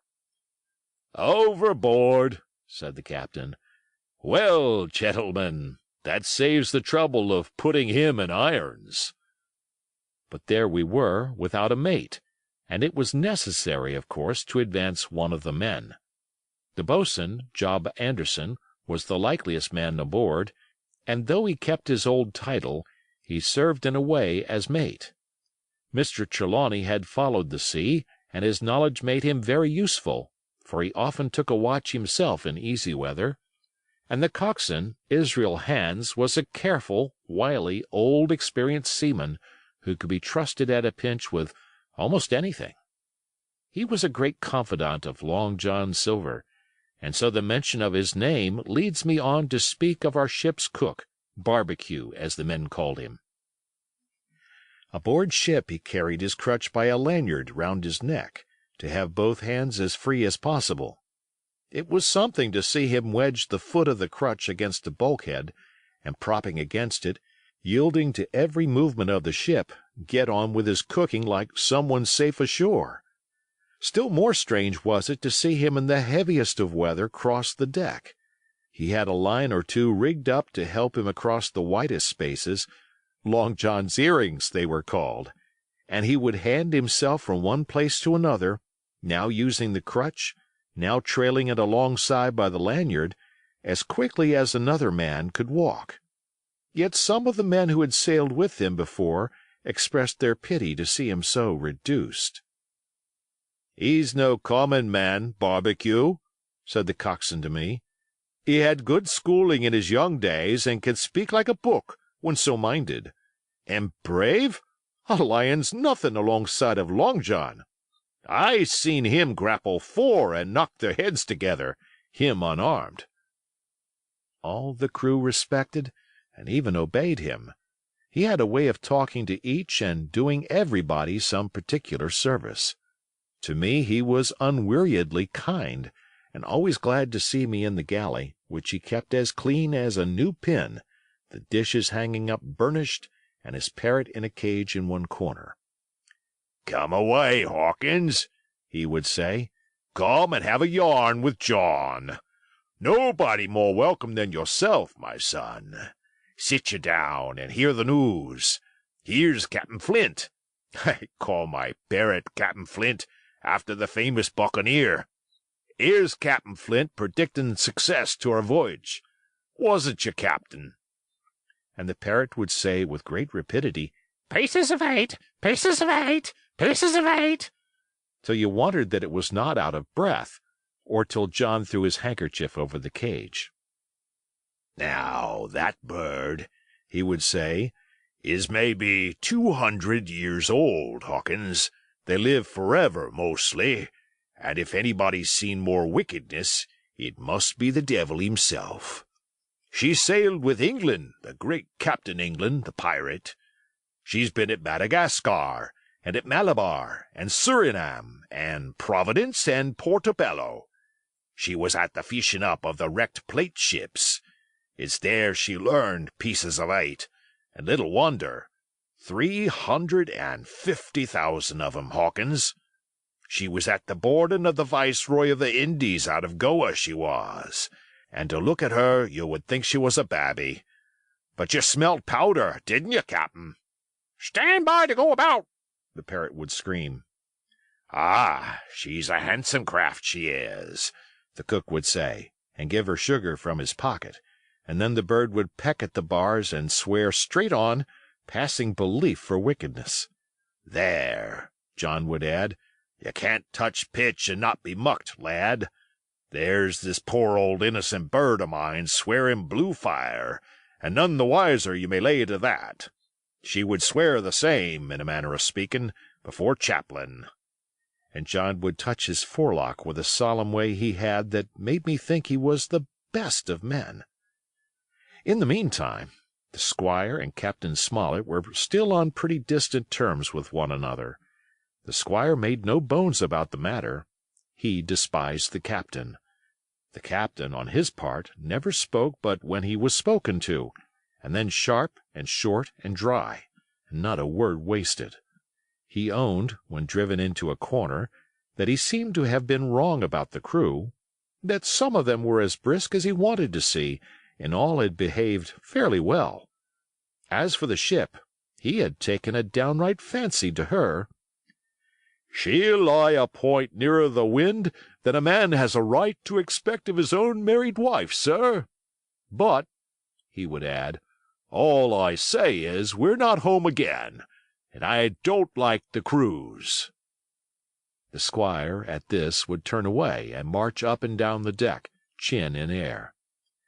"A trifle more of that man," he would say, "and I shall explode." We had some heavy weather, which only proved the qualities of the Hispaniola. Every man on board seemed well content, and they must have been hard to please if they had been otherwise, for it is my belief there was never a ship's company so spoiled since Noah put to sea. Double grog was going on the least excuse. There was duff on odd days, as, for instance, if the squire heard it was any man's birthday, and always a barrel of apples standing broached in the waist for anyone to help himself that had a fancy. "Never knew good come of it yet," the captain said to Dr. Livesey. "Spoiled forecastle hands make devils. That's my belief." But good did come of the apple barrel, as you shall hear, for if it had not been for that, we should have had no note of warning, and might all have perished by the hand of treachery. This was how it came about. We had run up the trades to get the wind of the island we were after. I am not allowed to be more plain. And now we were running down for it with a bright lookout day and night. It was about the last day of our outward voyage by the largest computation. Sometime that night, or at latest before noon of the morrow, we should sight the treasure island. We were heading south-southwest, and had a steady breeze abeam and a quiet sea. The Hispaniola rolled steadily, dipping her bowsprit now and then with a whiff of spray. All was drawing alow and aloft. Every one was in the bravest spirits because we were now so near an end of the first part of our adventure. Now, just after sundown, when all my work was over and I was on my way to my berth, it occurred to me that I should like an apple. I ran on deck. The watch was all forward looking out for the island. The man at the helm was watching the luff of the sail and whistling away gently to himself, and that was the only sound excepting the swish of the sea against the bows and around the sides of the ship. In I got bodily into the apple barrel, and found there was scarce an apple left. But sitting down there in the dark, what with the sound of the waters and the rocking movement of the ship, I had either fallen asleep or was on the point of doing so when a heavy man sat down with rather a clash close by. The barrel shook as he leaned his shoulders against it, and I was just about to jump up when the man began to speak. It was Silver's voice, and before I had heard a dozen words, I would not have shown myself for all the world, but lay there trembling and listening, in the extreme of fear and curiosity. For from these dozen words I understood that the lives of all the honest men aboard depended upon me alone.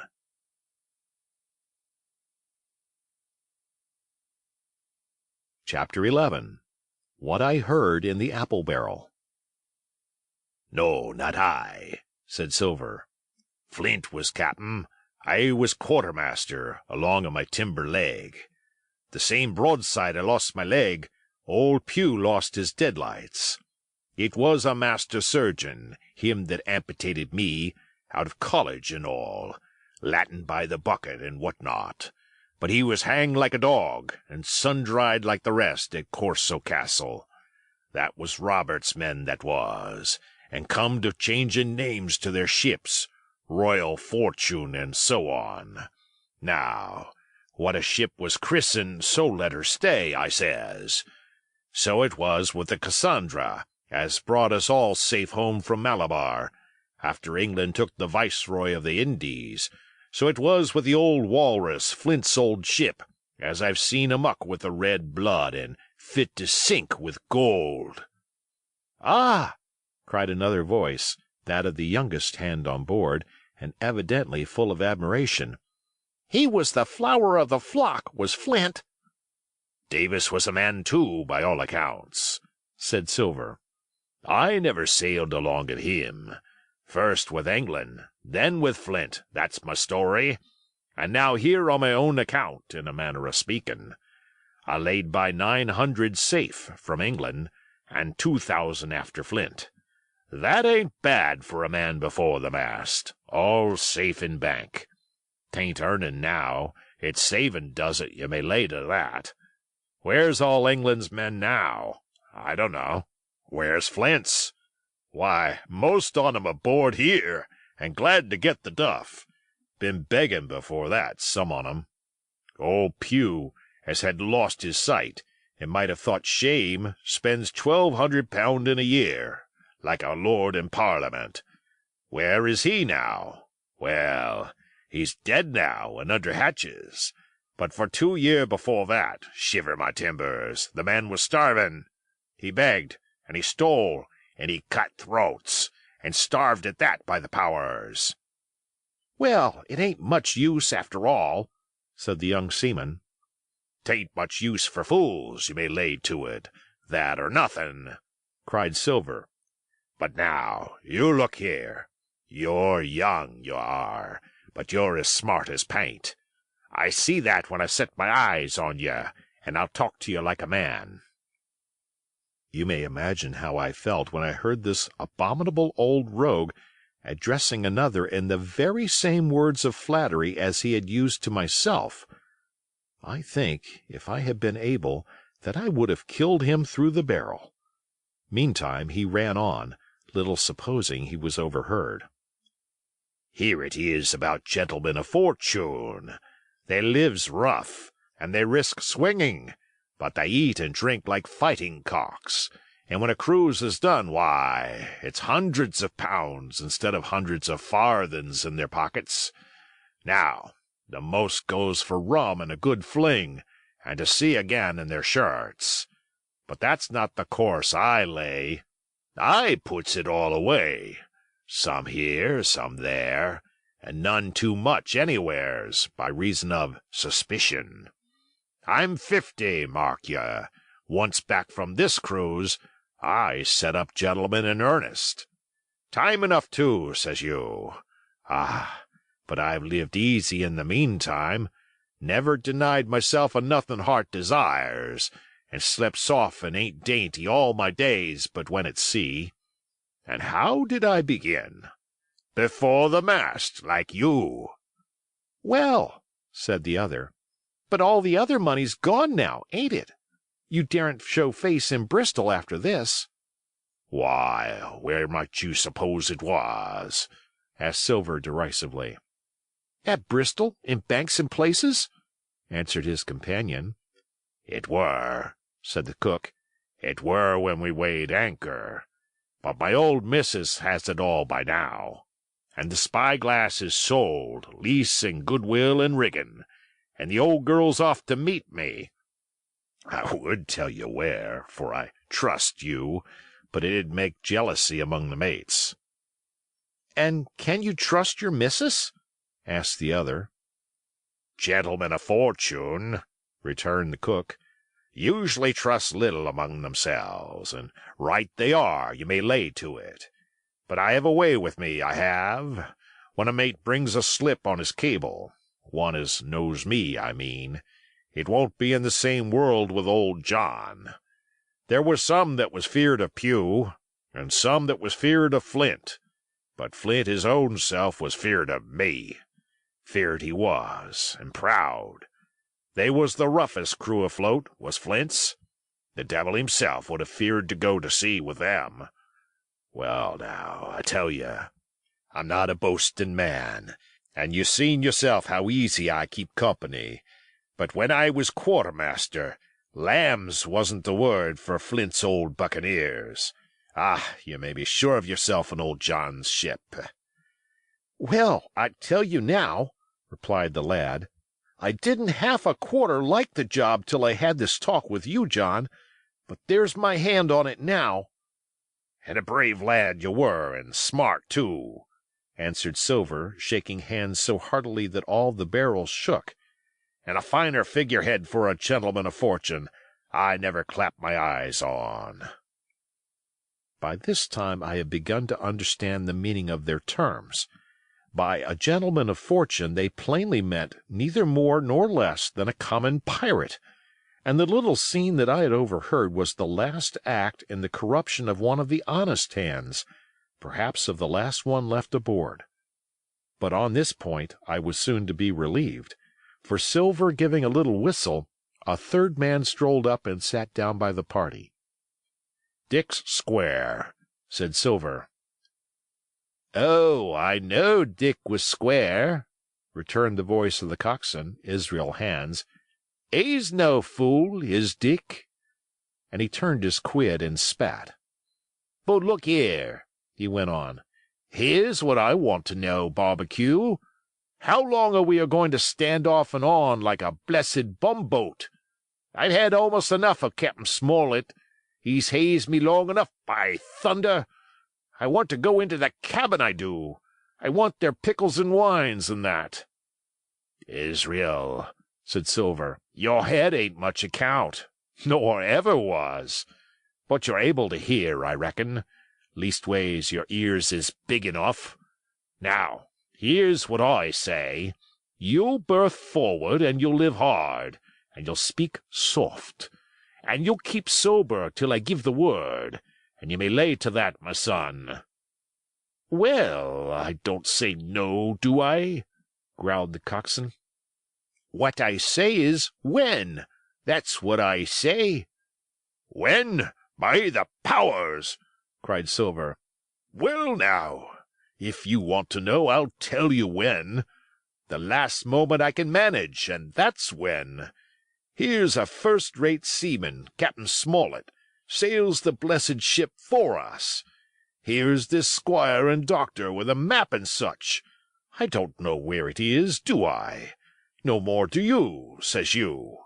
Well, then, I mean this squire and doctor shall find the stuff, and help us to get it aboard, by the powers. Then we'll see. If I was sure of you all, sons of double Dutchmen, I'd have Captain Smollett navigate us halfway back again before I struck." "Why, we're all seamen aboard here, I should think," said the lad Dick. "We're all forecastle hands, you mean," snapped Silver. "We can steer a course, but who's to set one? That's what all you gentlemen split on, first and last. If I had my way, I'd have Captain Smollett work us back into the trades at least. Then we'd have no blessed miscalculations and a spoonful of water a day. But I know the sort you are. I'll finish with 'em at the island as soon's the blunt's on board, and a pity it is. But you're never happy till you're drunk. Split my sides, I've a sick heart to sail with the likes of you." "Easy all, Long John," cried Israel. "Who's it crossing of you?" "Why, how many tall ships, think you now, have I seen laid aboard? And how many brisk lads drying in the sun at Execution Dock?" cried Silver. "And all for this same hurry and hurry and hurry. You hear me? I seen a thing or two at sea, I have. If you would only lay your course and a pint to windward, you would ride in carriages, you would. But not you. I know you. You'll have your mouth full of rum tomorrow, and go hang. Everybody knowed you was a kind of a chaplain, John. But there's others as good hand and steer as well as you," said Israel. "They liked a bit of fun, they did. They wasn't so high and dry nohow, but took their fling like jolly companions every one." "So," says Silver. "Well, and where are they now? Pugh was that sort, and he died a beggarman. Flint was, and he died of rum at Savannah. Ah, they was a sweet crew, they was. Only, where are they?" "But," asked Dick, "when do we lay 'em athwart, and what are we to do with 'em, anyhow?" "There's the man for me," cried the cook admiringly. "That's what I call business. Well, what would you think? Put 'em ashore like maroons? That would have been England's way. Or cut 'em down like that much pork? That would have been Flint's, or Billy Bones's." "Billy was the man for that," said Israel. "Dead men don't bite, says he. Well, he's dead now hisself. He knows the long and short on it now, and if ever a rough hand come to port, it was Billy." "Right you are," said Silver. "Rough and ready. But mark you here, I'm an easy man. I'm quite the gentleman, says you. But this time it's serious. Duty is duty, mates. I give my vote. Death. When I'm in Parliament and riding in my coach, I don't want none of these sea lawyers in the cabin a comin' home unlooked for, like the devil at prayers. Wait is what I say. But when the time comes, why, let her rip." "John," cries the coxswain, "you're a man." "You'll say so, Israel, when you see," said Silver. "Only one thing I claim. I claim Trelawney. I'll wring his calf's head off his body with these hands. Dick," he added, breaking off, "you just jump up like a sweet lad and get me an apple to wet my pipe like." You may fancy the terror I was in. I should have leaped out and run for it if I had found the strength, but my limbs and heart alike misgave me. I heard Dick begin to rise, and then someone seemingly stopped him, and the voice of Hans exclaimed, "Oh, stow that! Don't you get sucking of that bilge, John.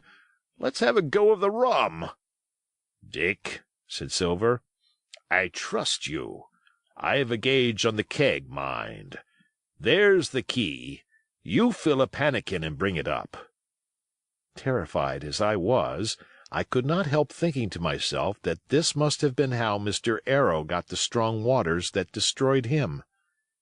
Dick was gone but a little while, and during his absence Israel spoke straight on in the cook's ear. It was but a word or two that I could catch, and yet I gathered some important news, for besides other scraps that tended to the same purpose, this whole clause was audible. "Not another man of 'em'll join." Hence there were still faithful men on board. When Dick returned, one after another of the trio took the pannikin and drank. One to luck, another with a "Here's to old Flint," and Silver himself sang, in a kind of song, "Here's to ourselves, and hold your luff, plenty of prizes and plenty of duff." Just then a sort of brightness fell upon me in the barrel, and looking up, I found the moon had risen and was silvering the mizzen top and shining white on the luff of the foresail, and almost at the same time the voice of the lookout shouted, "Land ho!"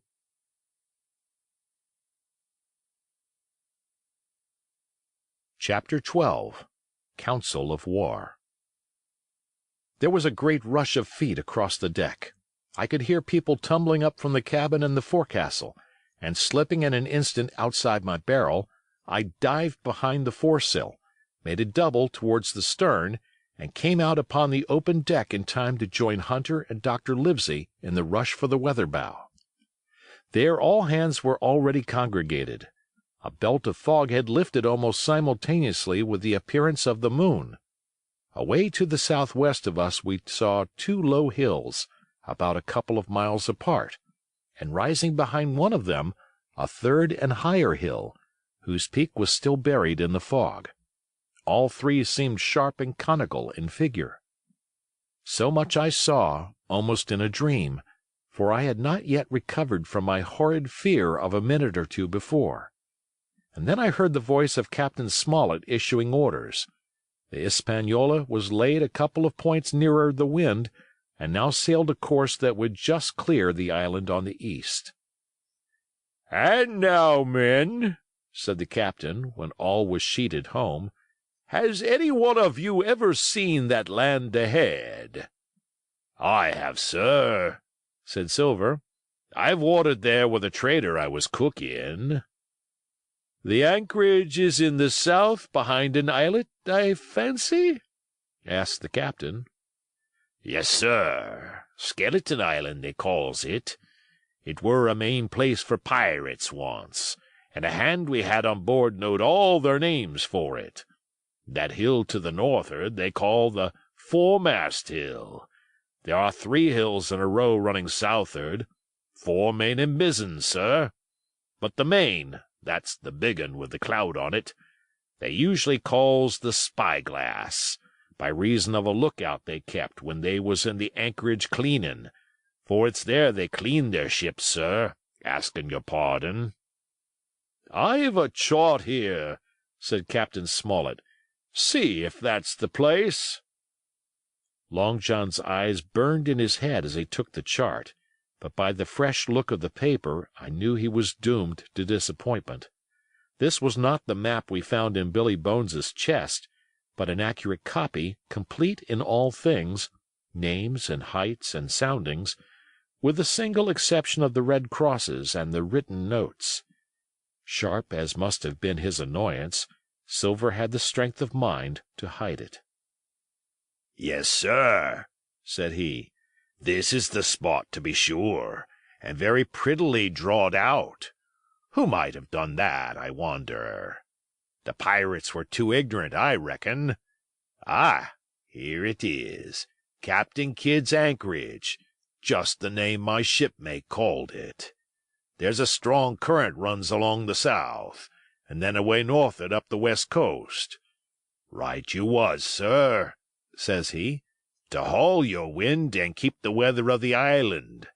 Leastways, if such was your intention as to enter and careen, and there ain't no better place for that in these waters."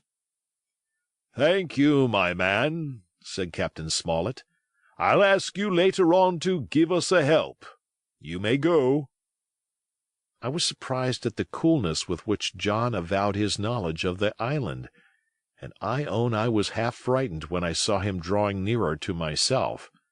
He did not know, to be sure, that I had overheard his counsel from the apple barrel, and yet I had by this time taken such a horror of his cruelty, duplicity, and power that I could scarce conceal a shudder when he laid his hand upon my arm. "Ah," says he, This here is a sweet spot, this island. A sweet spot for a lad to get ashore on. You'll bathe, and you'll climb trees, and you'll hunt goats, you will. And you'll get aloft on them hills like a goat yourself. Why, it makes me young again. I was going to forget my timber leg, I was. It's a pleasant thing to be young and have 10 toes, and you may lay to that. When you want to go a bit of exploring, you just ask old John, and he'll put up a snack for you to take along." And clapping me in the friendliest way upon the shoulder, he hobbled off forward and went below. Captain Smollett, the squire, and Dr. Livesey were talking together on the quarter-deck, and anxious as I was to tell them my story, I durst not interrupt them openly. While I was still casting about in my thoughts to find some probable excuse, Dr. Livesey called me to his side. He had left his pipe below, and being a slave to tobacco, had meant that I should fetch it. But as soon as I was near enough to speak and not be overheard, I broke immediately. "Doctor, let me speak. Get the captain and squire down to the cabin, and then make some pretence to send for me. I have terrible news." The doctor changed countenance a little, but next moment he was master of himself. "Thank you, Jim," said he quite loudly. "That was all I wanted to know," as if he had asked me a question. And with that he turned on his heel and rejoined the other two. They spoke together for a little, and though none of them started, or raised his voice, or so much as whistled, it was plain enough that Dr. Livesey had communicated my request, for the next thing that I heard was the captain giving an order to Job Anderson, and all hands were piped on deck. "My lads," said Captain Smollett, "I've a word to say to you. This land that we have sighted is the place we have been sailing for. Mr. Trelawney, being a very open-handed gentleman, as we all know, has just asked me a word or two, and I was able to tell him that every man on board had done his duty, alow and aloft, as I never asked to see it done better.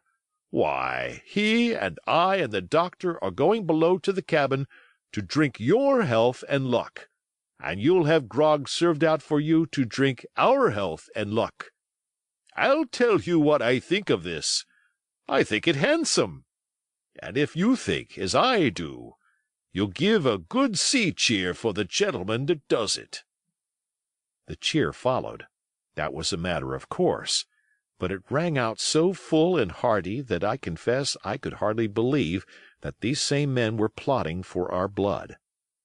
"One more cheer for Captain Smollett," cried Long John when the first had subsided, and this also was given with a will. On the top of that the three gentlemen went below, and not long after word was sent forward that Jim Hawkins was wanted in the cabin.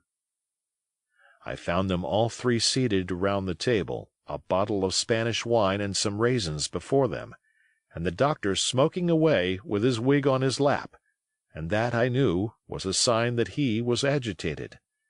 The stern window was open, for it was a warm night, and you could see the moon shining behind on the ship's wake. "Now, Hawkins," said the squire, "you have something to say. Speak up." I did as I was bid, and as short as I could make it, told the whole details of Silver's conversation. Nobody interrupted me till I was done, nor did any one of the three of them make so much as a movement, but they kept their eyes upon my face from first to last. "Jim," said Dr. Livesey, "take a seat." And they made me sit down at table beside them, poured me out a glass of wine, filled my hands with raisins, and all three, one after the other, and each with a bow, drank my good health, and their service to me for my luck and courage. "Now, Captain," said the squire, "you were right, and I was wrong. I own myself an ass, and I await your orders." "No more an ass than I, sir," returned the captain. "I never heard of a crew that meant to mutiny but what showed signs before, for any man that had an eye on his head to see the mischief, and take steps according. But this crew," he added, "beats me." "Captain," said the doctor, "with your permission, that's Silver. A very remarkable man." "He'd look remarkably well from a yardarm, sir," returned the captain. "But this is talk. This don't lead to anything. I see 3 or 4 points, and with Mr. Trelawney's permission, I'll name them." "You, sir, are the captain. It is for you to speak," says Mr. Trelawney grandly. "First point," began Mr. Smollett. "We must go on, because we can't turn back. If I gave the word to go about, they would rise at once. Second point, we have time before us, at least until this treasure's found. Third point, there are faithful hands. Now, sir, it's got to come to blows sooner or later, and what I propose is to take time by the forelock, as the saying is, and come to blows some fine day when they least expect it. We can count, I take it, on your own home servants, Mr. Trelawney?" "As upon myself," declared the squire. "3, reckoned the captain. "Ourselves make 7, counting Hawkins here. Now, about the honest hands?" "Most likely Trelawney's own men," said the doctor. "Those he had picked up for himself before he lit on Silver." "Nay," replied the squire, "Hands was one of mine." "I did think I could have trusted Hands," added the captain. "And to think that they are all Englishmen!" broke out the squire. "Sir, I could find it in my heart to blow the ship up." "Well, gentlemen," said the captain, "the best that I can say is not much. We must lay to, if you please, and keep a bright lookout. It's trying on a man, I know. It would be pleasanter to come to blows. But there's no help for it till we know our men. Lay to and whistle for a wind. That's my view." "Jim here," said the doctor, "can help us more than anyone. The men are not shy with him, and Jim is a noticing lad." "Hawkins, I put prodigious faith in you," added the squire. I began to feel pretty desperate at this, for I felt altogether helpless. And yet, by an odd train of circumstances, it was indeed through me that safety came. In the meantime, talk as we pleased, there were only 7 out of the 26 on whom we knew we could rely, and out of these 7 1 was a boy, so that the grown men on our side were 6 to their 19.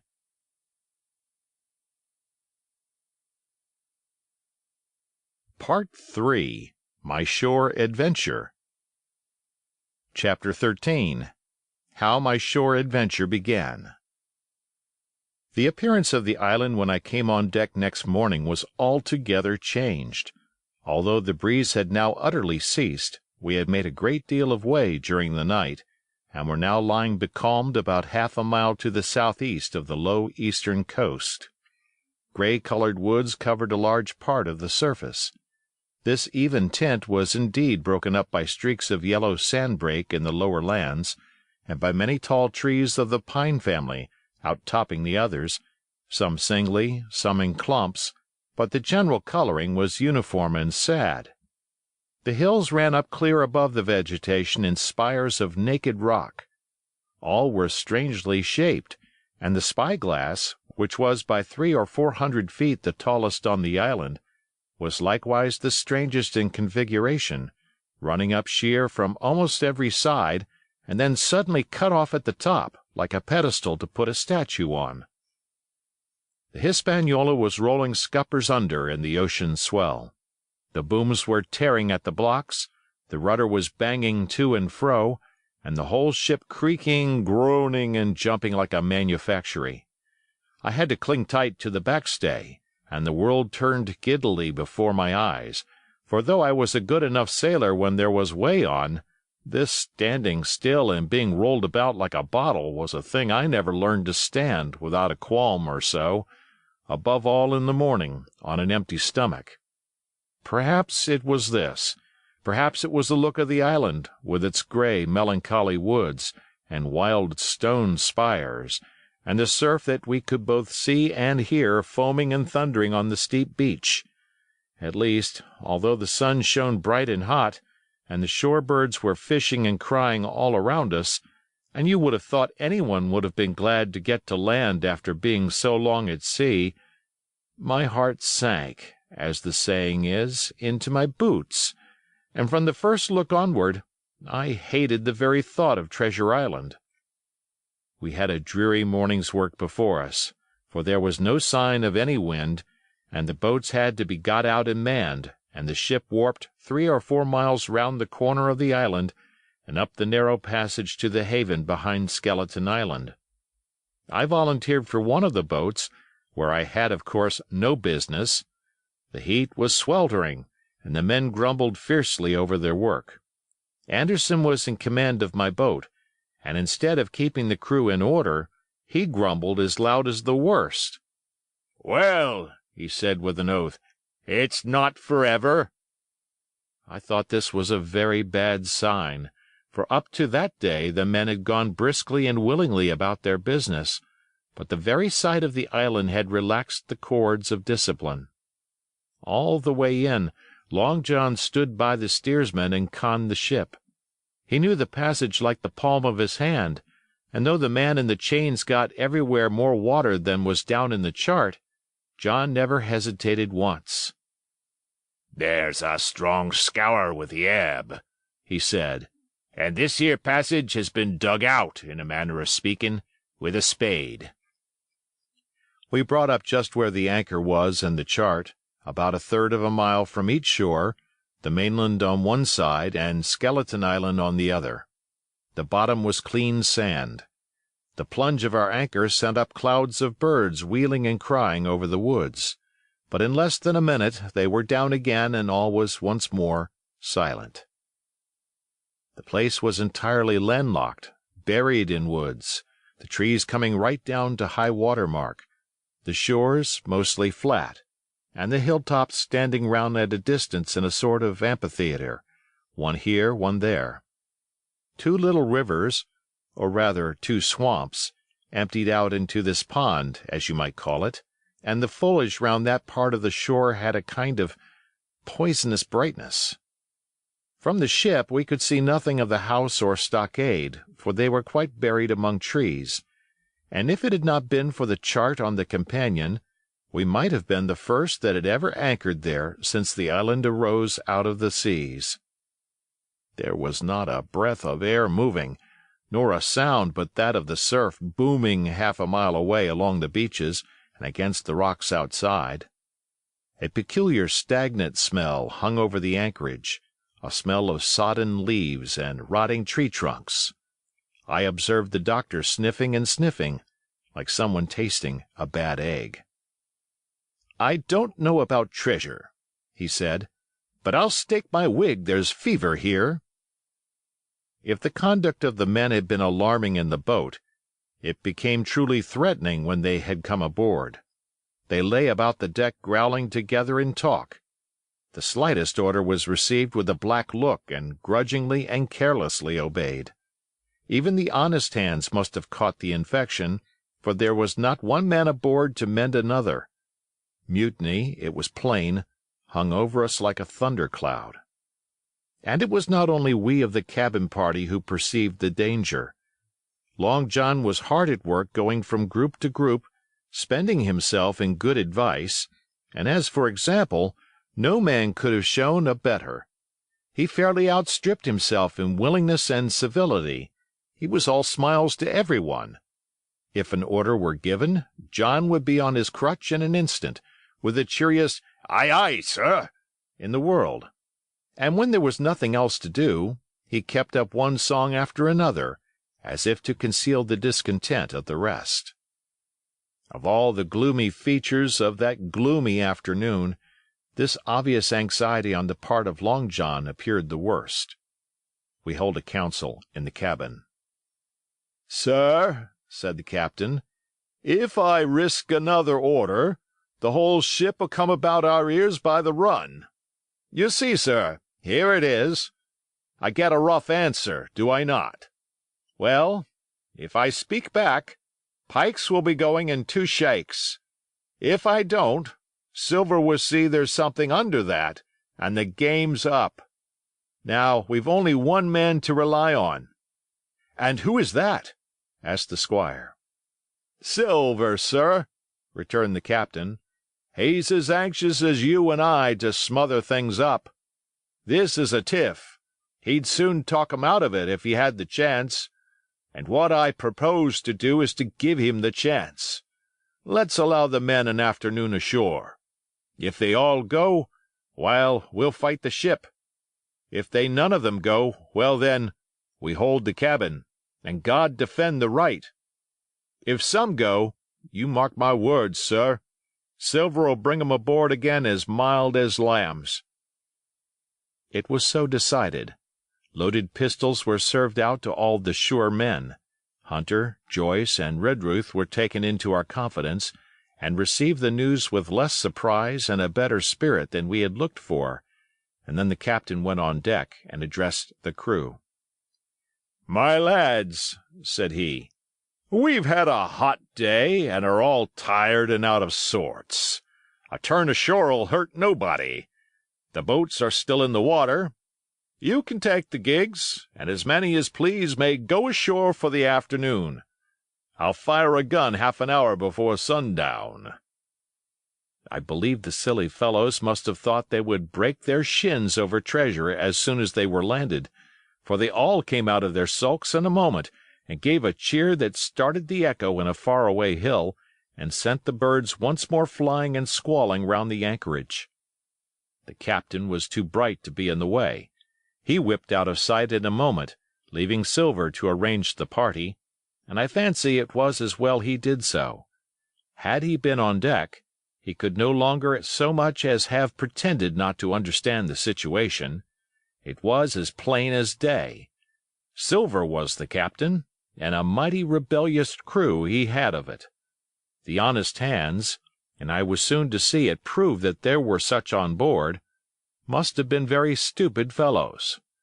Or rather, I suppose the truth was this, that all hands were disaffected by the example of the ringleaders, only some more, some less, and a few, being good fellows in the main, could neither be led nor driven any further. It is one thing to be idle and sulk, and quite another to take a ship and murder a number of innocent men. At last, however, the party was made up. 6 fellows were to stay on board, and the remaining 13, including Silver, began to embark. Then it was that there came into my head the first of the mad notions that contributed so much to save our lives. If 6 men were left by Silver, it was plain our party could not take and fight the ship, and since only 6 were left, it was equally plain that the cabin party had no present need of my assistance. It occurred to me at once to go ashore. In a jiffy I had slipped over the side and curled up in the fore-sheets of the nearest boat, and almost at the same moment she shoved off. No one took notice of me, only the bow oar saying, "Is that you, Jim? Keep your head down." But Silver, from the other boat, looked sharply over and called out to know if that were me, and from that moment I began to regret what I had done. The crews raced for the beach, but the boat I was in, having some start and being at once the lighter and the better manned, shot far ahead of her consort, and the bow had struck among the shoreside trees, and I had caught a branch and swung myself out and plunged into the nearest thicket, while Silver and the rest were still 100 yards behind. "Jim! Jim!" I heard him shouting. But you may suppose I paid no heed. Jumping, ducking, and breaking through, I ran straight before my nose till I could run no longer.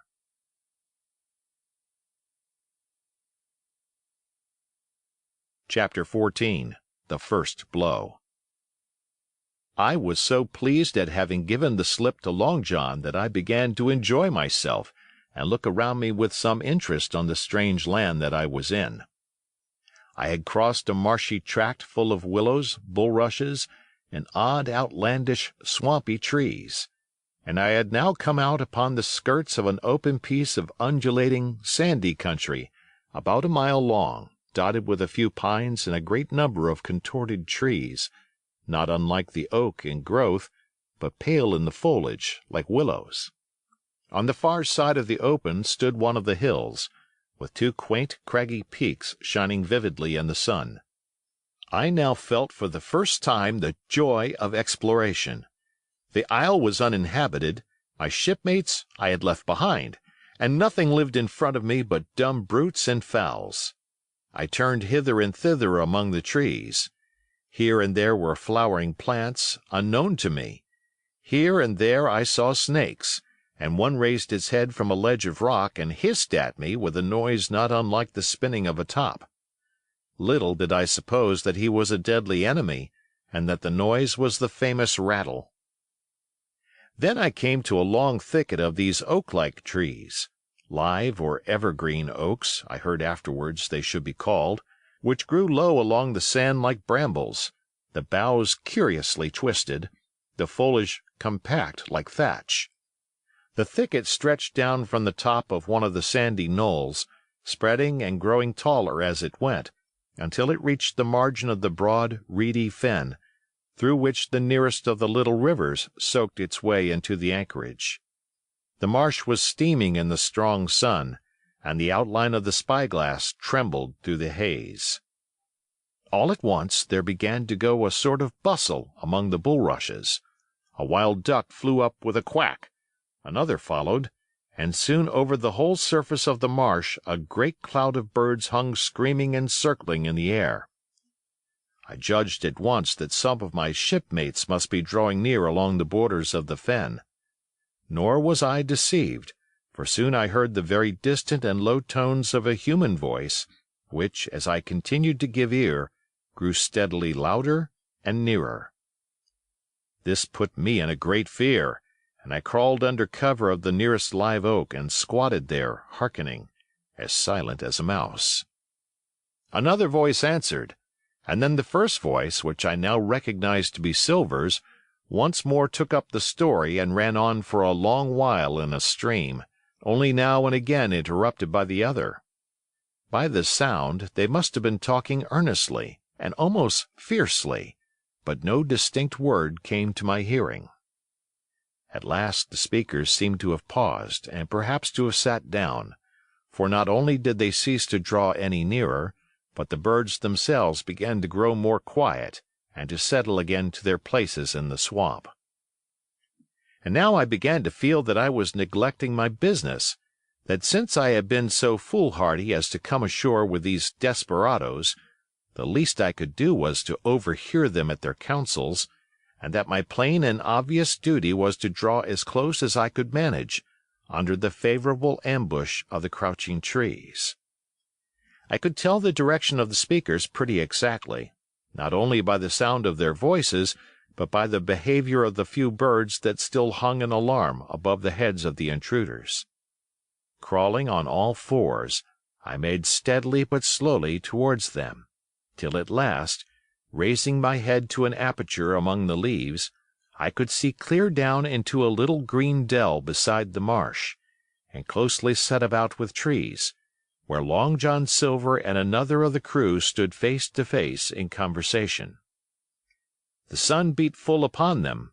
Silver had thrown his hat beside him on the ground, and his great, smooth, blond face, all shining with heat, was lifted to the other man's in a kind of appeal. "Mate," he was saying, "it's because I thinks gold dust of you. Gold dust, and you may lay to that. If I hadn't took to you like pitch, do you think I'd have been here a warnin' of you? All's up. You can't make nor mend. It's to save your neck that I'm a-speaking, and if one of the wild uns knew it, where'd I be, Tom? Now tell me, where'd I be?" "Silver," said the other man, and I observed he was not only red in the face, but spoke as hoarse as a crow, and his voice shook, too, like a taut rope. "Silver," says he, "you're old, and you're honest, or has the name for it, and you've money, too, which lots of poor sailors hasn't, and you're brave or I'm mistook.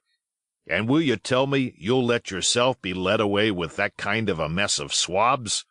Not you. As sure as God sees me, I'd sooner lose my hand. If I turn agin my duty—" And then all of a sudden he was interrupted by a noise. I had found one of the honest hands. Well, here at that same moment came news of another. Far away out in the marsh there arose, all of a sudden, a sound like the cry of anger, then another on the back of it, and then one horrid, long-drawn scream. The rocks of the spyglass re-echoed it a score of times. The whole troop of marsh birds rose again, darkening heaven with a simultaneous whir, and long after that death yell was still ringing in my brain, silence had re-established its empire, and only the rustle of the redescending birds and the boom of the distant surges disturbed the languor of the afternoon. Tom had leaped at the sound, like a horse at the spur, but Silver had not winked an eye. He stood where he was, resting lightly on his crutch, watching his companion like a snake about to spring. "John," said the sailor, stretching out his hand. "Hands off!" cried Silver, leaping back a yard, as it seemed to me, with the speed and security of a trained gymnast. "Hands off, if you like, John Silver," said the other. "It's a black conscience that can make you feared of me. But in heaven's name, tell me, what was that?" "That," returned Silver, smiling away, but warier than ever, his eye a mere pin-point in his big face, but gleaming like a crumb of glass. "That? Oh, I reckon that'll be Allen." And at this point Tom flashed out like a hero. "Allen!" he cried. "Then rest his soul for a true seaman. And as for you, John Silver, long you've been a mate of mine, but you're mate of mine no more. If I die like a dog, I'll die in my duty. You've killed Allen, have you? Kill me too, if you can. But I defies you." And with that, this brave fellow turned his back directly on the cook and set off walking for the beach. But he was not destined to go far. With a cry, John seized the branch of a tree, whipped the crutch out of his armpit, and sent that uncouth missile hurtling through the air. It struck poor Tom point foremost, and with stunning violence, right between the shoulders in the middle of his back. His hands flew up, he gave a sort of gasp, and fell. Whether he were injured much or little, none could ever tell. Like enough, to judge from the sound, his back was broken on the spot. But he had no time given him to recover. Silver, agile as a monkey even without leg or crutch, was on the top of him next moment, and had twice buried his knife up to the hilt in that defenseless body. From my place of ambush I could hear him pant aloud as he struck the blows. I do not know what it rightly is to faint, but I do know that for the next little while the whole world swam away from before me in a whirling mist. Silver and the birds, and the tall spyglass hilltop, going round and topsy-turvy before my eyes, and all manner of bells ringing and distant voices shouting in my ear. When I came again to myself, the monster had pulled himself together, his crutch under his arm, his hat upon his head. Just before him Tom lay motionless upon the sward, but the murderer minded him not a whit, cleansing his blood-stained knife the while upon a wisp of grass. Everything else was unchanged, the sun still shining mercilessly on the steaming marsh and the tall pinnacle of the mountain, and I could scarce persuade myself that murder had been actually done and a human life cruelly cut short a moment since before my eyes. But now John put his hand into his pocket, brought out a whistle, and blew upon it several modulated blasts that rang far across the heated air. I could not tell, of course, the meaning of the signal, but it instantly awoke my fears. More men would be coming. I might be discovered. They had already slain 2 of the honest people. After Tom and Allen, might not I come next? Instantly I began to extricate myself and crawl back again, with what speed and silence I could manage, to the more open portion of the wood. As I did so, I could hear hails coming and going between the old buccaneer and his comrades, and this sound of danger lent me wings. As soon as I was clear of the thicket, I ran as I never ran before, scarce minding the direction of my flight, so long as it led me from the murderers. And as I ran, fear grew and grew upon me until it turned into a kind of frenzy. Indeed, could anyone be more entirely lost than I? When the gun fired, how should I dare to go down to the boats among those fiends still smoking from their crime? Would not the first of them who saw me wring my neck like a snipe's? Would not my absence itself be an evidence to them of my alarm, and therefore of my fatal knowledge? It was all over, I thought. Good-bye to the Hispaniola. Good-bye to the squire, the doctor, and the captain. There was nothing left for me but death by starvation or death by the hands of the mutineers. All this while, as I say, I was still running, and without taking any notice, I had drawn near to the foot of the little hill with the two peaks, and had got into a part of the island where the live oaks grew more widely apart, and seemed more like forest trees in their bearing and dimensions. Mingled with these were a few scattered pines, some 50, some nearer 70 feet high. The air, too, smelt more freshly than down beside the marsh. And here a fresh alarm brought me to a standstill with a thumping heart.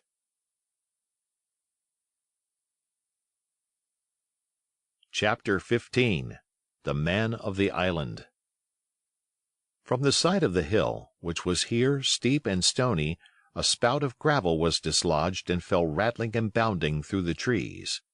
My eyes turned instinctively in that direction, and I saw a figure leap with great rapidity behind the trunk of a pine. What it was, whether bear or man or monkey, I could in no wise tell. It seemed dark and shaggy, more I knew not, but the terror of this new apparition brought me to a stand. I was now, it seemed, cut off upon both sides, behind me the murderers, before me this lurking nondescript, and immediately I began to prefer the dangers that I knew to those I knew not. Silver himself appeared less terrible in contrast with this creature of the woods, and I turned on my heel, and looking sharply behind me over my shoulder, began to retrace my steps in the direction of the boats. Instantly the figure reappeared, and making a wide circuit began to head me off. I was tired at any rate, but had I been as fresh as when I rose, I could see it was in vain for me to contend in speed with such an adversary. From trunk to trunk the creature flitted like a deer, running manlike on two legs, but unlike any man that I had ever seen, stooping almost double as it ran. Yet a man it was, I could no longer be in doubt about that. I began to recall what I had heard of cannibals.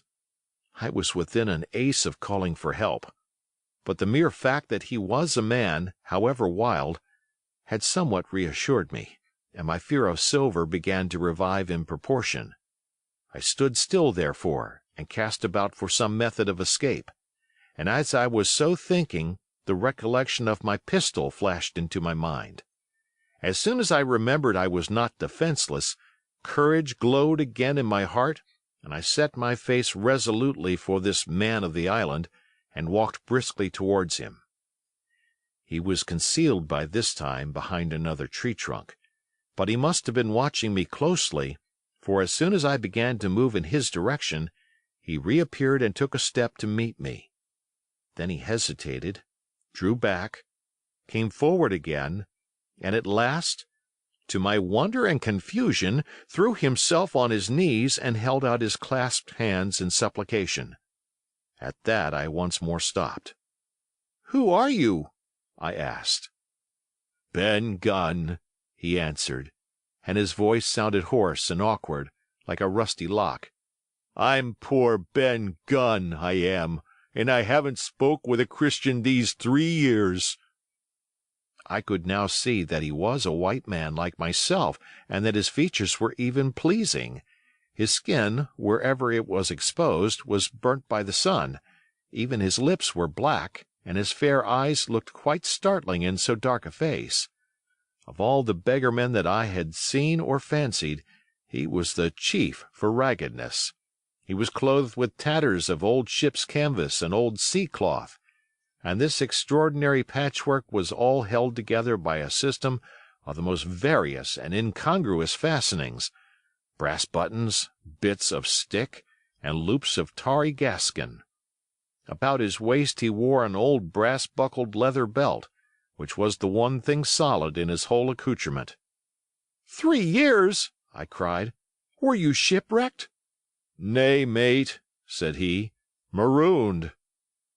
I had heard the word, and I knew it stood for a horrible kind of punishment, common enough among the buccaneers, in which the offender is put ashore with a little powder and shot and left behind on some desolate and distant island. Marooned 3 years agone, he continued, and lived on goats since then, and berries and oysters. Wherever a man is, says I, a man can do for himself. But, mate, my heart is sore for Christian diet. You mightn't happen to have a piece of cheese about you now? No? Well, many's the long night I've dreamed of cheese, toasted mostly, and woke up again, and here I were. If ever I can get aboard again, says I, you shall have cheese by the stone. All this time he had been feeling the stuff of my jacket, smoothing my hands, looking at my boots, and generally, in the intervals of his speech, showing a childish pleasure in the presence of a fellow creature. But at my last words he perked up into a kind of startled slyness. "If ever you can get aboard again, says you?" he repeated. "Why, now, what's to hinder you?" "Not you, I know," was my reply. "And right you was," he cried. "Now what do you call yourself, mate?" "Jim," I told him.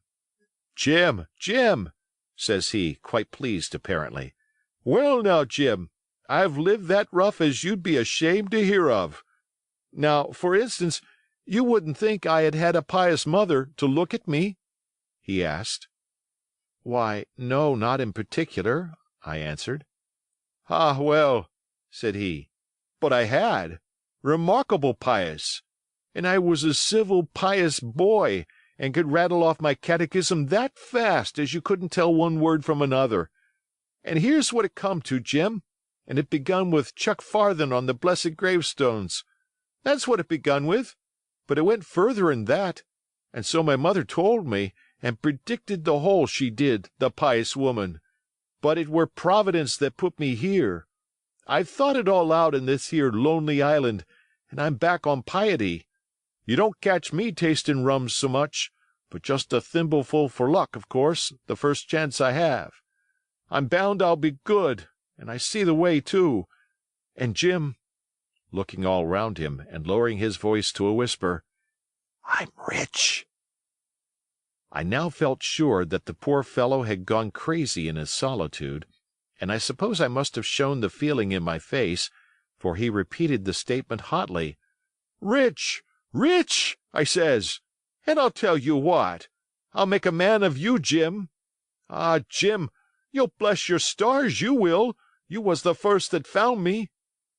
And at this there came suddenly a lowering shadow over his face, and he tightened his grasp upon my hand and raised a forefinger threateningly before my eyes. "Now, Jim, you tell me true. That ain't Flint's ship?" he asked. At this I had a happy inspiration. I began to believe that I had found an ally, and I answered him at once. "It's not Flint's ship, and Flint is dead. But I'll tell you true, as you ask me, there are some of Flint's hands aboard, worse luck for the rest of us." "Not a man with one leg?" he gasped. "Silver?" I asked. "Ah, Silver," says he. "That were his name." "He's the cook, and the ringleader, too." He was still holding me by the wrist, and at that he gave it quite a wring. If you was sent by Long John," he said, "I'm as good as pork, and I know it. But where was you, do you suppose?" I had made my mind up in a moment, and by way of answer told him the whole story of our voyage and the predicament in which we found ourselves. He heard me with the keenest interest, and when I had done, he patted me on the head. "You're a good lad, Jim," he said, "and you're all in a clove hitch, ain't you? Well, you just put your trust in Ben Gunn. Ben Gunn's the man to do it. Would you think it likely now that your squire would prove a liberal-minded one in case of help, him being in a clove hitch, as you remark?" I told him the squire was the most liberal of men. "Aye, but you see," returned Ben Gunn, "I didn't mean giving me a gate to keep, and a suit of livery clothes and such. That's not my mark, Jim. What I mean is, would he be likely to come down to the tune of, say, £1,000 out of money that's as good as a man's own already?" "I am sure he would," said I. "As it was, all hands were to share." "And a passage home?" he added with a look of great shrewdness. "Why," I cried, "the squire's a gentleman, and besides, if we got rid of the others, we should want you to help work the vessel home." "Ah," said he, "so you would," and he seemed very much relieved. "Now, I'll tell you what," he went on, "so much I'll tell you, and no more. I were in Flint's ship when he buried the treasure, he and 6 along, 6 strong seamen. They was ashore nigh on a week, and us standing off and on in the old Walrus. One fine day up went the signal, and here comes Flint by himself in a little boat, and his head done up in a blue scarf. The sun was getting up, and mortal white he looked about the cutwater. But there he was, you mind, and the 6 all dead, dead and buried. How he done it, not a man aboard us could make out. It was battle, murder, and sudden death, leastways, him against 6. Billy Bones was the mate. Long John, he was quartermaster, and they asked him where the treasure was. 'Ah,' says he, 'you can go ashore if you like, and stay,' he says, 'but as for the ship, she'll beat up for more, by thunder.' That's what he said. Well, I was in another ship 3 years back, and we sighted this island. 'Boys,' said I, 'here's Flint's treasure. Let's land and find it.' The captain was displeased at that, but my messmates were all of a mind and landed. 12 days they looked for it, and every day they had the worse word for me, until one fine morning all hands went aboard. 'As for you, Benjamin Gunn,' says they, 'here's a musket,' they says, 'and a spade and pickaxe. You can stay here and find Flint's money for yourself,' they says. Well, Jim, 3 years have I been here, and not a bite of Christian diet from that day to this.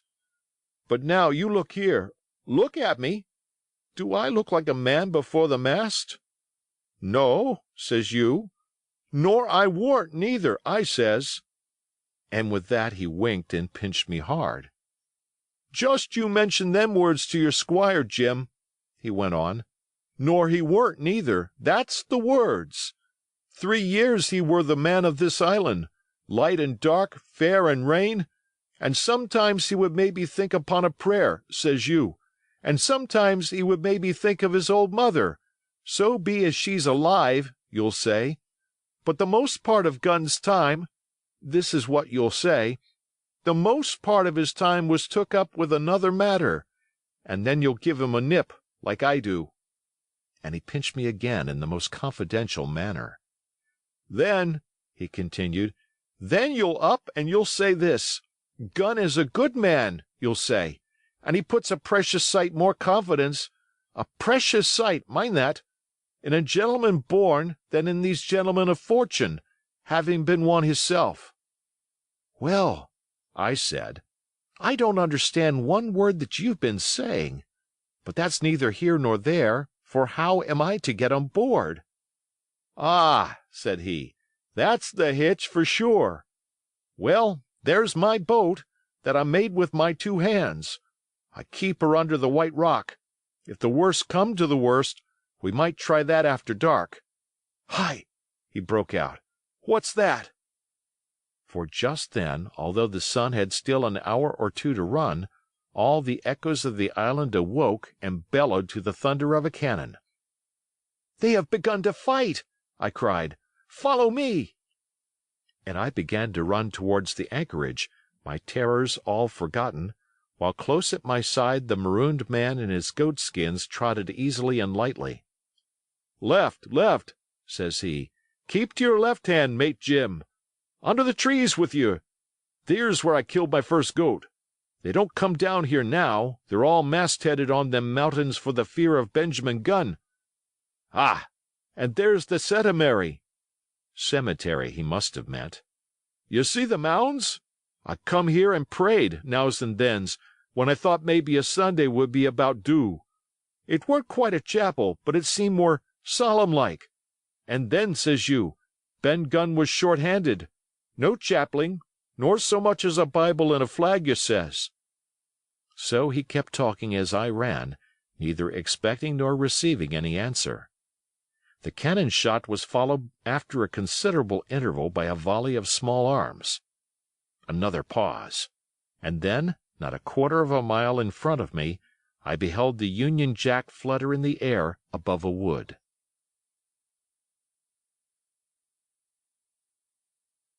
Part 4. The Stockade. Chapter 16. Narrative continued by the doctor. How the ship was abandoned. It was about 1:30, 3 bells in the sea phrase, that the 2 boats went ashore from the Hispaniola. The captain, the squire, and I were talking matters over in the cabin. Had there been a breath of wind, we should have fallen on the 6 mutineers who were left aboard with us, slipped our cable, and away to sea. But the wind was wanting, and to complete our helplessness, down came Hunter with the news that Jim Hawkins had slipped into a boat and was gone ashore with the rest. It never occurred to us to doubt Jim Hawkins, but we were alarmed for his safety. With the men in the temper they were in, it seemed an even chance if we should see the lad again. We ran on deck. The pitch was bubbling in the seams. The nasty stench of the place turned me sick. If ever a man smelt fever and dysentery, it was in that abominable anchorage. The 6 scoundrels were sitting grumbling under a sail in the forecastle. Ashore we could see the gigs made fast, and a man sitting in each, hard by where the river runs in. One of them was whistling Lillibolero.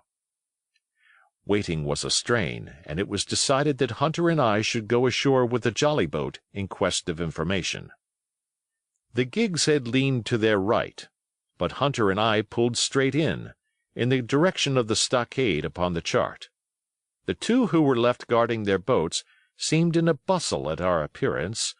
Lillibolero stopped off, and I could see the pair discussing what they ought to do. Had they gone and told Silver, all might have turned out differently. But they had their orders, I suppose, and decided to sit quietly where they were and hark back again to Lillibolero. There was a slight bend in the coast, and I steered so as to put it between us. Even before we landed we had thus lost sight of the gigs. I jumped out and came as near running as I durst, with a big silk handkerchief under my hat for coolness' sake, and a brace of pistols ready primed for safety. I had not gone 100 yards when I reached the stockade. This was how it was. A spring of clear water rose almost at the top of a knoll. Well, on the knoll, and enclosing the spring, they had clapped a stout log-house fit to hold 20 of people on a pinch, and loopholed for musketry on either side. All round this they had cleared a wide space, and then the thing was completed by a paling 6 feet high, without door or opening, too strong to pull down without time and labor, and too open to shelter the besiegers. The people in the log-house had them in every way. They stood quiet in shelter and shot the others like partridges. All they wanted was a good watch and food, for, short of a complete surprise, they might have held the place against a regiment. What particularly took my fancy was the spring, for though we had a good enough place of it in the cabin of the Hispaniola, with plenty of arms and ammunition and things to eat and excellent wines, there had been one thing overlooked. We had no water. I was thinking this over when there came ringing over the island the cry of a man at the point of death. I was not new to violent death. I have served His Royal Highness the Duke of Cumberland, and got a wound myself at Fontenoy, but I know my pulse went dot in Carry One. Jim Hawkins is gone, was my first thought. It is something to have been an old soldier, but more still to have been a doctor.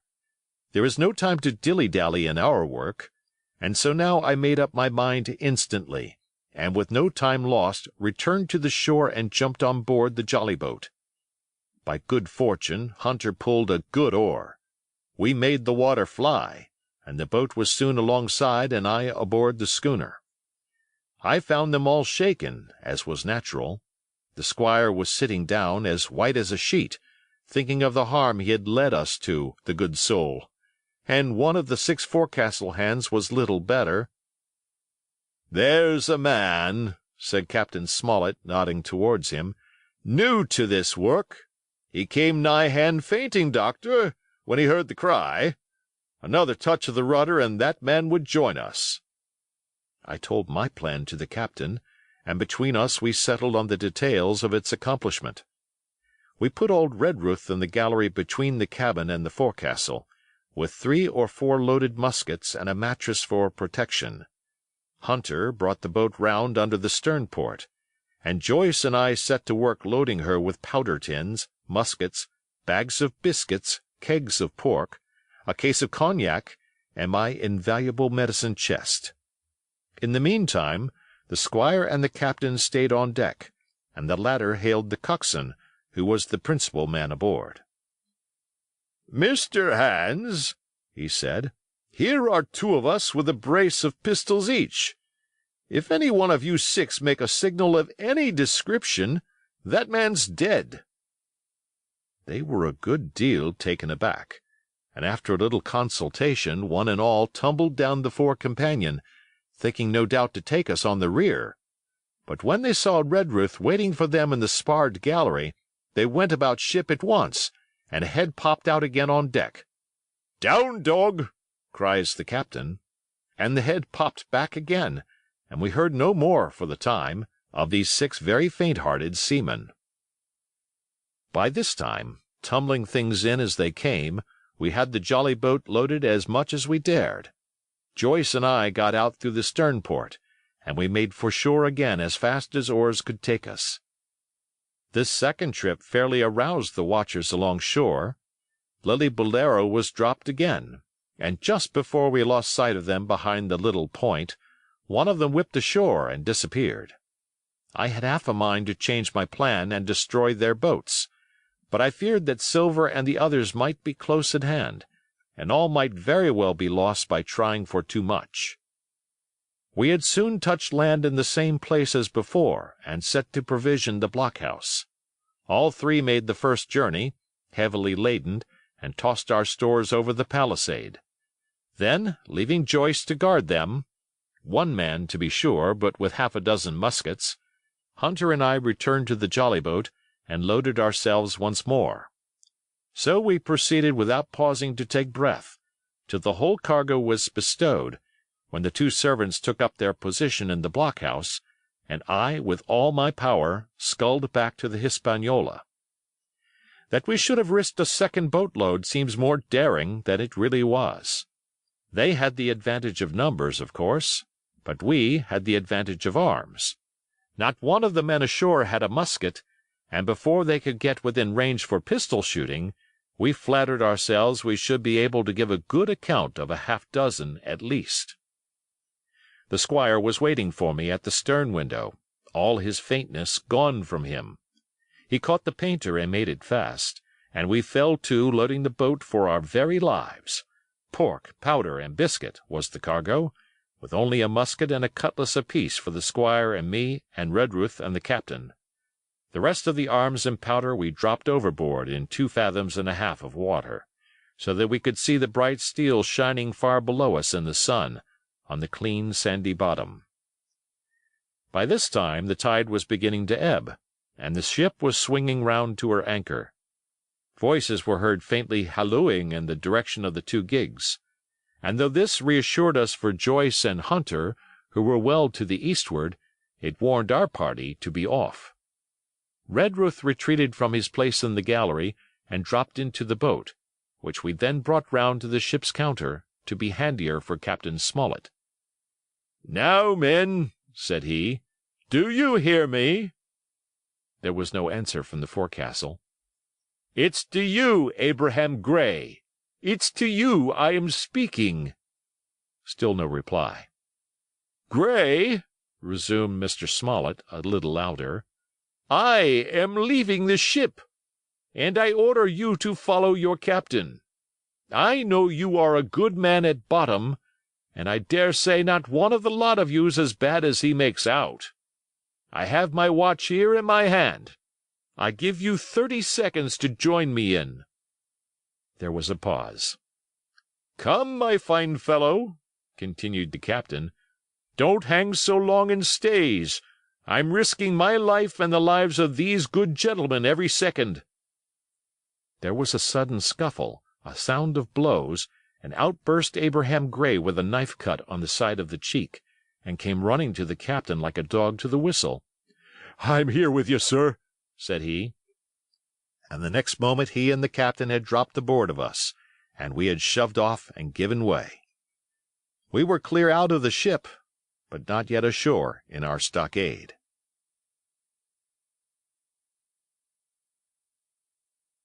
Chapter 17. Narrative continued by the Doctor, the Jolly Boat's last trip.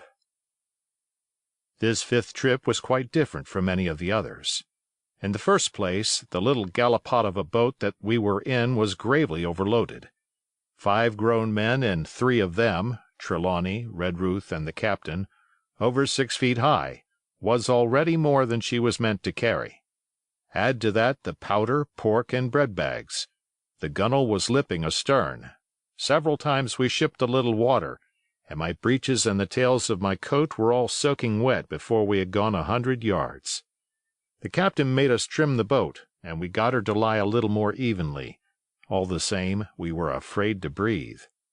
In the second place, the ebb was now making, a strong rippling current running westward through the basin, and then southward and seaward down the straits by which we had entered in the morning.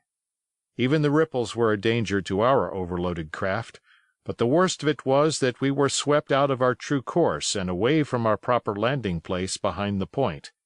If we let the current have its way, we should come ashore beside the gigs, where the pirates might appear at any moment. "I cannot keep her head for the stockade, sir," said I to the captain. I was steering, while he and Redruth, 2 fresh men, were at the oars. "The tide keeps washing her down. Could you pull a little stronger?" "Not without swamping the boat," said he. "You must bear up, sir, if you please. Bear up until you see you're gaining." I tried, and found by experiment that the tide kept sweeping us westward until I had laid her head due east, or just about right angles to the way we ought to go. "We'll never get ashore at this rate," said I. "If it's the only course that we can lie, sir, we must even lie it," returned the captain. "We must keep upstream. You see, sir," he went on, "if once we drop to leeward of the landing place, it's hard to say where we should get ashore, besides the chance of being boarded by the gigs, whereas the way we go the current must slacken, and then we can dodge back along the shore." "The current's less already, sir," said the man Gray, who was sitting in the foresheets. "You can ease her off a bit." "Thank you, my man," said I, quite as if nothing had happened, for we had all quietly made up our minds to treat him like one of ourselves. Suddenly the captain spoke up again, and I thought his voice was a little changed. "The gun," said he. "I have thought of that," said I, for I made sure he was thinking of a bombardment of the fort. They could never get the gun ashore, and if they did, they could never haul it through the woods. "Look astern, Doctor," replied the captain. We had entirely forgotten the long nine, and there, to our horror, were the 5 rogues busy about her, getting off her jacket, as they called the stout tarpaulin cover under which she sailed. Not only that, but it flashed into my mind at the same moment that the round shot and the powder for the gun had been left behind, and a stroke with an axe would put it all in the possession of the evil ones aboard. "Israel was Flint's gunner," said Gray hoarsely. At any risk, we put the boat's head direct for the landing place. By this time we had got so far out of the run of the current that we kept steerage way even at our necessarily gentle rate of rowing, and I could keep her steady for the goal.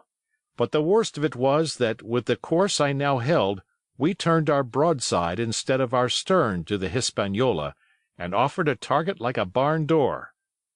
I could hear as well as see that brandy-faced rascal, Israel Hands, plumping down a round shot on the deck. "Who's the best shot?" asked the captain. "Mr. Trelawney, out and away," said I. "Mr. Trelawney, will you please pick me off one of these men, sir? Hands, if possible," said the captain. Trelawney was as cool as steel. He looked to the priming of his gun. "Now," cried the captain, "easy with that gun, sir, or you'll swamp the boat. All hands stand by to trim her when he aims." The squire raised his gun, the rowing ceased, and we leaned over to the other side to keep the balance, and all was so nicely contrived that we did not ship a drop. They had the gun, by this time, slewed round upon the swivel, and Hands, who was at the muzzle with the rammer, was in consequence the most exposed. However, we had no luck, for just as Trelawney fired, down he stooped, the ball whistled over him, and it was one of the other 4 who fell. The cry he gave was echoed, not only by his companions on board, but by a great number of voices from the shore, and looking in that direction I saw the other pirates trooping out from among the trees and tumbling into their places in the boats. "Here come the gigs, sir," said I. "Give way, then," cried the captain. "We mustn't mind if we swamp her now. If we can't get ashore, all's up." "Only one of the gigs is being manned, sir," I added. "The crew of the other most likely going round by shore to cut us off." "They'll have a hot run, sir," returned the captain. "Jack ashore, you know. It's not them I mind, it's the round shot. Carpet bowls! My lady's maid couldn't miss. Tell us, squire, when you see the match, and we'll hold water." In the meanwhile we had been making headway at a good pace for a boat so overloaded, and we had shipped but little water in the process. We were now close in, 30 or 40 strokes and we should beach her, for the ebb had already disclosed a narrow belt of sand below the clustering trees. The gig was no longer to be feared. The little point had already concealed it from our eyes. The ebb tide, which had so cruelly delayed us, was now making reparation and delaying our assailants. The one source of danger was the gun. "If I durst," said the captain, "I'd stop and pick off another man." But it was plain that they meant nothing should delay their shot. They had never so much as looked at their fallen comrade, though he was not dead, and I could see him trying to crawl away. "Ready!" cried the squire. "Hold!" cried the captain, quick as an echo. And he and Redruth backed with a great heave that sent her astern bodily under water. The report fell in at the same instant of time. This was the first that Jim heard, the sound of the squire's shot not having reached him. Where the ball passed, not one of us precisely knew, but I fancy it must have been over our heads, and that the wind of it may have contributed to our disaster. At any rate, the boat sank by the stern, quite gently, in 3 feet of water, leaving the captain and myself facing each other on our feet. The other 3 took complete headers, and came up again drenched and bubbling. So far there was no great harm. No lives were lost, and we could wade ashore in safety. But there were all our stores at the bottom, and to make things worse, only 2 guns out of 5 remained in a state for service. Mine I had snatched from my knees and held over my head, by a sort of instinct. As for the captain, he had carried his over his shoulder by a bandolier, and like a wise man, lock uppermost. The other 3 had gone down with the boat. To add to our concern, we heard voices already drawing near us in the woods along shore, and we had not only the danger of being cut off from the stockade in our half-crippled state, but the fear before us whether, if Hunter and Joyce were attacked by half a dozen, they would have the sense and conduct to stand firm. Hunter was steady, that we knew. Joyce was a doubtful case, a pleasant, polite man for a valet and to brush one's clothes, but not entirely fitted for a man of war. With all this in our minds, we waded ashore as fast as we could, leaving behind us the poor jolly-boat and a good half of all our powder and provisions.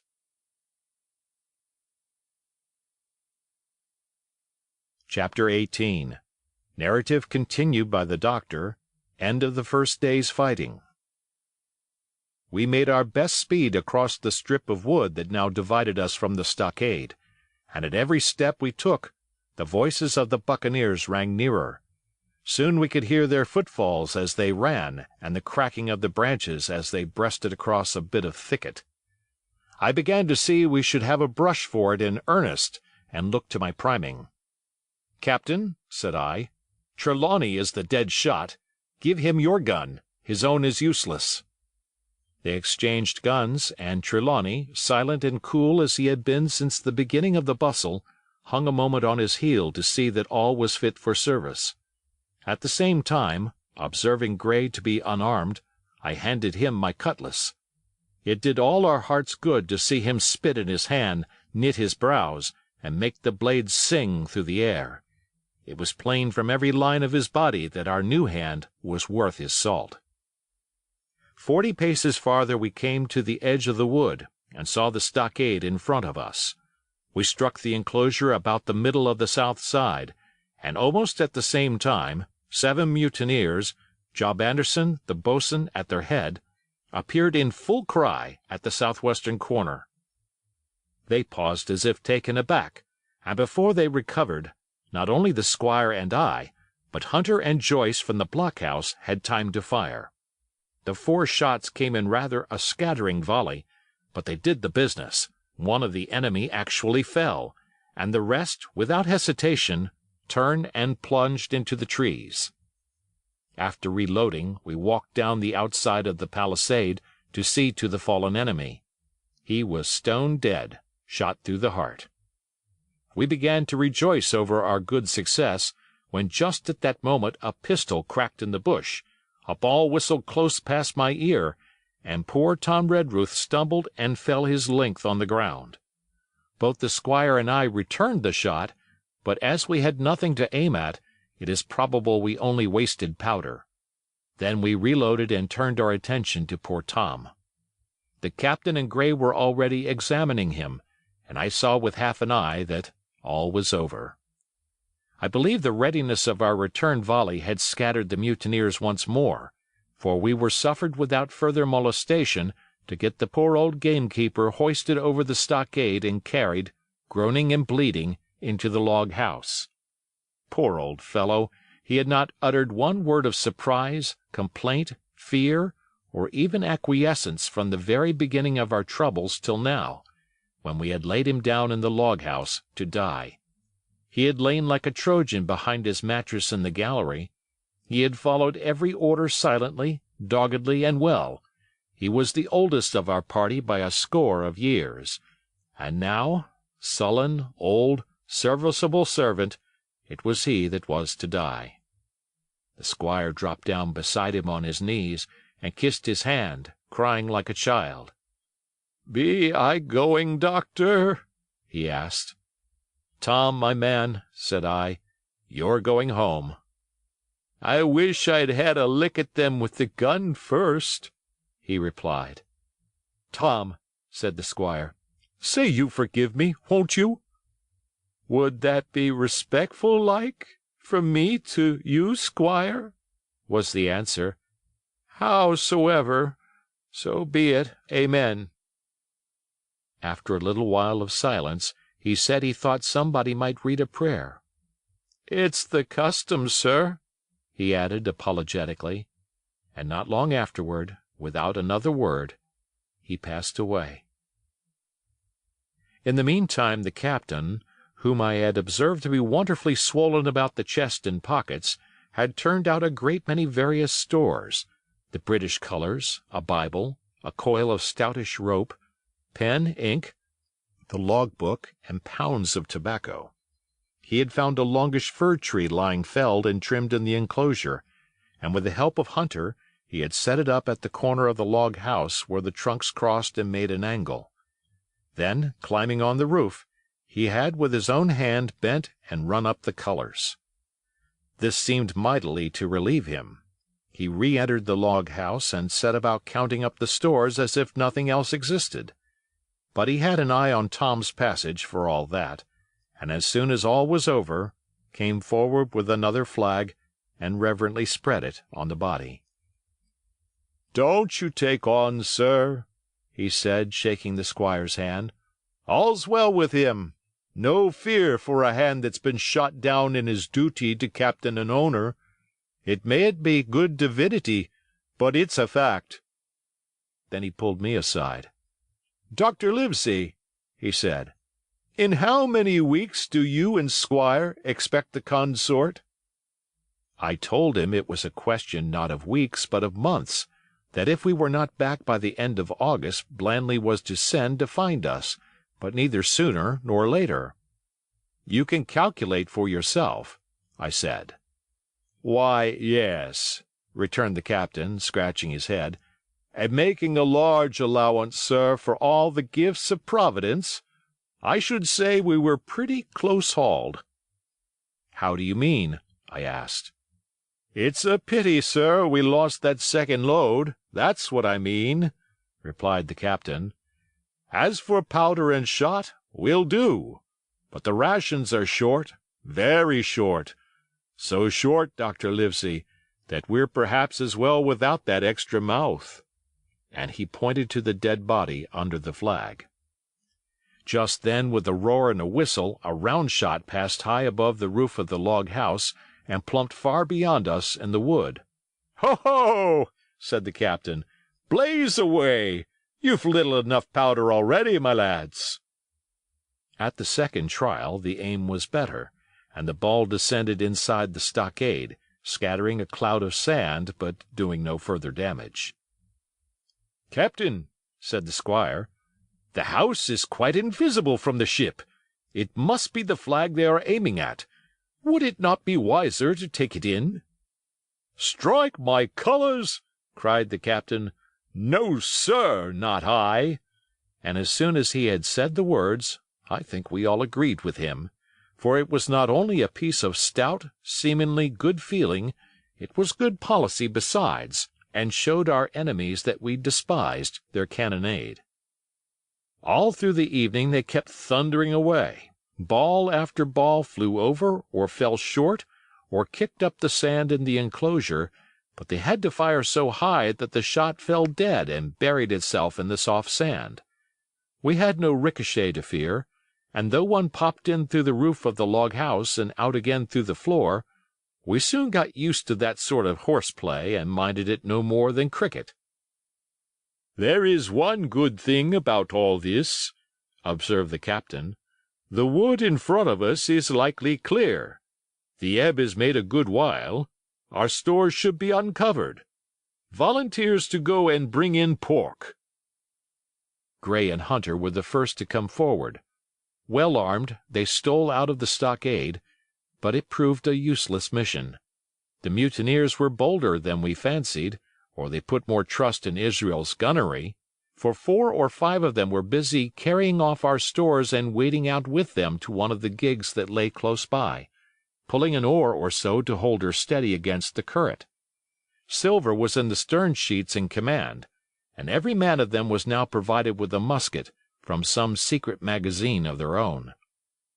The captain sat down to his log, and here is the beginning of the entry. Alexander Smollett, master. David Livesey, ship's doctor. Abraham Gray, carpenter's mate.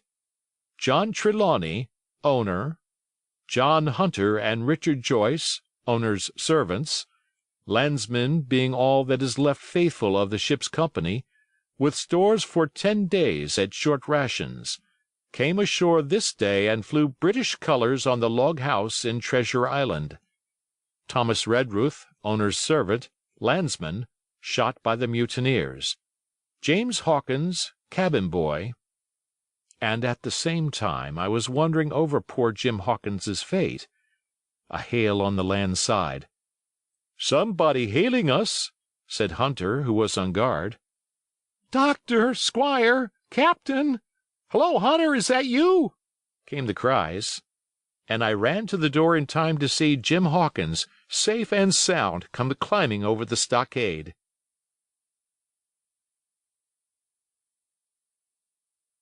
Chapter 19. Narrative resumed by Jim Hawkins. The garrison in the stockade.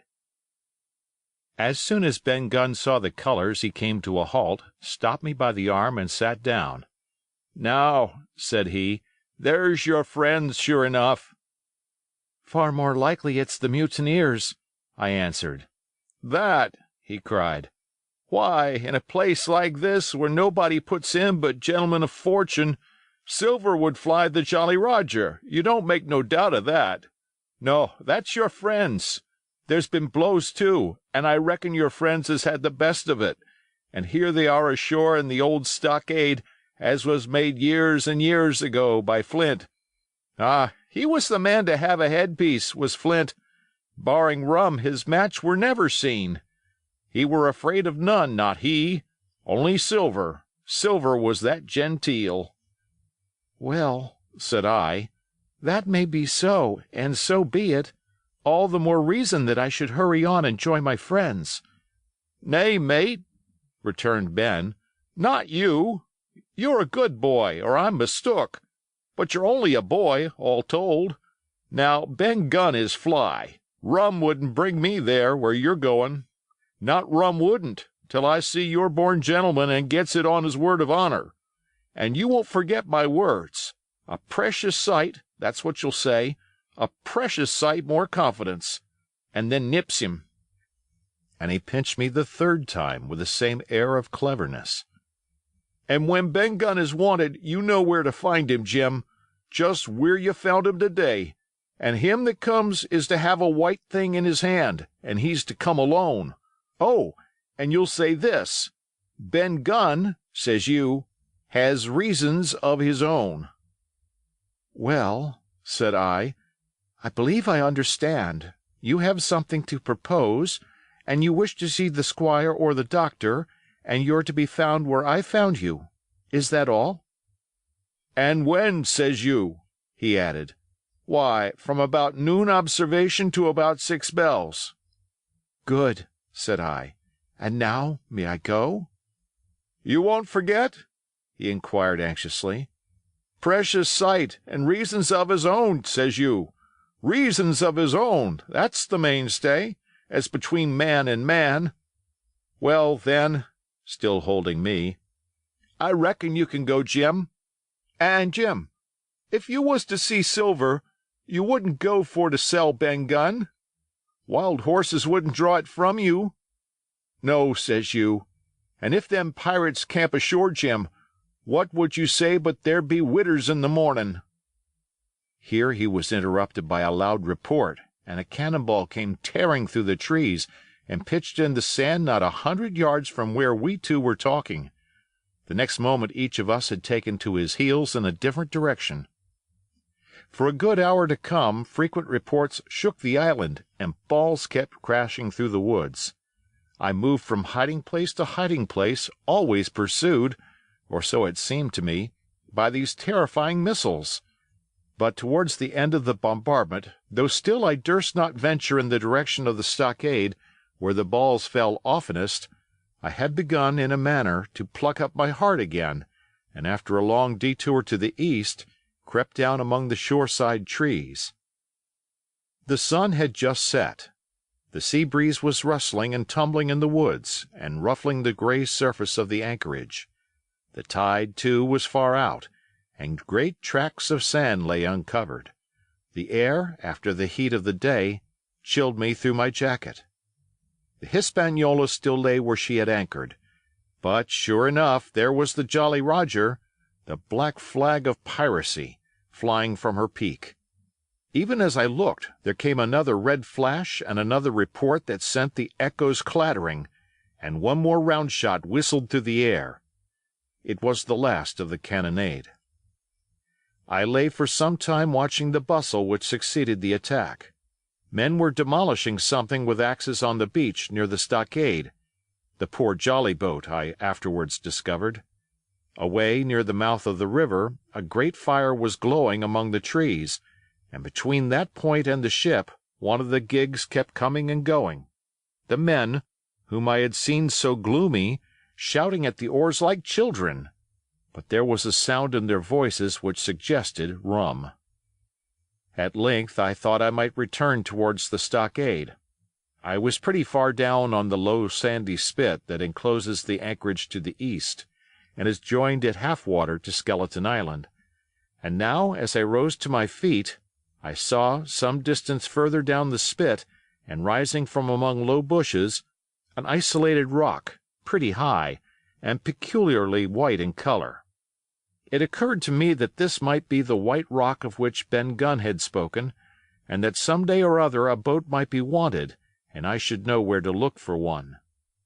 Then I skirted among the woods until I had regained the rear, or shoreward side of the stockade, and was soon warmly welcomed by the faithful party.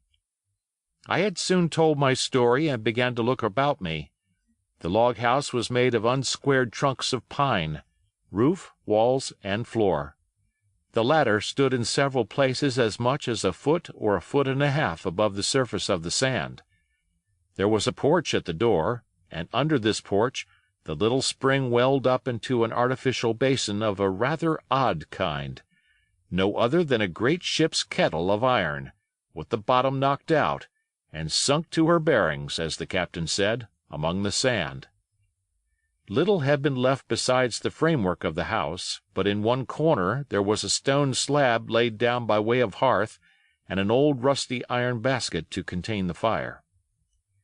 The slopes of the knoll and all the inside of the stockade had been cleared of timber to build the house, and we could see by the stumps what a fine and lofty grove had been destroyed.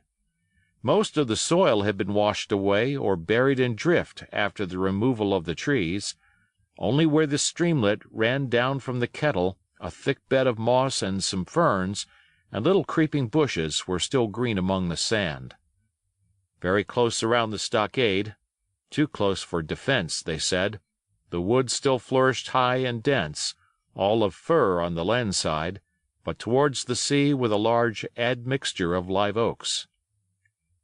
The cold evening breeze of which I have spoken whistled through every chink of the rude building and sprinkled the floor with a continual rain of fine sand. There was sand in our eyes, sand in our teeth, sand in our suppers, sand dancing in the spring at the bottom of the kettle, for all the world like porridge beginning to boil. Our chimney was a square hole in the roof. It was but a little part of the smoke that found its way out, and the rest eddied about the house and kept us coughing and piping the eye. Add to this that Gray, the new man, had his face tied up in a bandage for a cut he had got in breaking away from the mutineers, and that poor old Tom Redruth, still unburied, lay along the wall, stiff and stark under the Union Jack. If we had been allowed to sit idle, we should all have fallen in the blues, but Captain Smollett was never the man for that. All hands were called up before him, and he divided us into watches. The doctor and Gray and I for one, the squire, Hunter, and Joyce upon the other. Tired though we all were, 2 were sent out for firewood, 2 more were set to dig a grave for Redruth. The doctor was named cook, I was put sentry at the door, and the captain himself went from one to another, keeping up our spirits and lending a hand wherever it was wanted. From time to time the doctor came to the door for a little air and to rest his eyes, which were almost smoked out of his head, and whenever he did so, he had a word for me. "That man Smollett," he said once, "is a better man than I am, and when I say that it means a deal, Jim." Another time he came and was silent for a while, then he put his head on one side and looked at me. "Is this Ben Gunn a man?" he asked. "I do not know, sir," said I. "I am not very sure whether he's sane." "If there's any doubt about the matter, he is," returned the doctor. "A man who has been 3 years biting his nails on a desert island, Jim, can't expect to appear as sane as you or me. It doesn't lie in human nature. Was it cheese you said he had a fancy for?" "Yes, sir, cheese," I answered. "Well, Jim," says he, "just see the good that comes of being dainty in your food. You've seen my snuff-box, haven't you? And you never saw me take snuff, the reason being that in my snuff-box I carry a piece of Parmesan cheese, a cheese made in Italy, very nutritious. Well, that's for Ben Gunn." Before supper was eaten, we buried old Tom in the sand and stood round him for a while bareheaded in the breeze. A good deal of firewood had been got in, but not enough for the captain's fancy, and he shook his head over it and told us we must "get back to this tomorrow rather livelier." Then, when we had eaten our pork and each had a good stiff glass of brandy grog, the 3 chiefs got together in a corner to discuss our prospects. It appears they were at their wits' end what to do, the stores being so low that we must have been starved into surrender long before help came. But our best hope, it was decided, was to kill off the buccaneers until they either hauled down their flag or ran away with the Hispaniola. From 19 they were already reduced to 15, 2 others were wounded, and one at least, the man shot beside the gun, severely wounded, if he were not dead. Every time we had a crack at them we were to take it, saving our own lives with the extremest care. And besides that we had 2 able allies, rum and the climate. As for the first, though we were about half a mile away, we could hear them roaring and singing late into the night. And as for the second, the doctor staked his wig that, camped where they were in the marsh and unprovided with remedies, the half of them would be on their backs before a week. "So," he added, "if we are not all shot down first, they'll be glad to be packing in the schooner. It's always a ship, and they can get to buccaneering again, I suppose." "First ship that ever I lost," said Captain Smollett. I was dead tired, as you may fancy, and when I got to sleep, which was not till after a great deal of tossing, I slept like a log of wood. The rest had been long up and had already breakfasted and increased the pile of firewood by about half as much again, when I was wakened by a bustle and the sound of voices. "Flag of truce!" I heard someone say, and then, immediately after, with a cry of surprise, "Silver himself!" And at that, up I jumped, and rubbing my eyes, ran to a loophole in the wall. Chapter 20. Silver's Embassy. Sure enough, there were 2 men just outside the stockade, one of them waving a white cloth, the other, no less a person than Silver himself, standing placidly by. It was still quite early, and the coldest morning that I think I ever was abroad in, a chill that pierced into the marrow. The sky was bright and cloudless overhead, and the tops of the trees shone rosily in the sun. But where Silver stood with his lieutenant, all was still in shadow, and they waded knee-deep in a low white vapor that had crawled during the night out of the morass. The chill and the vapor taken together told a poor tale of the island.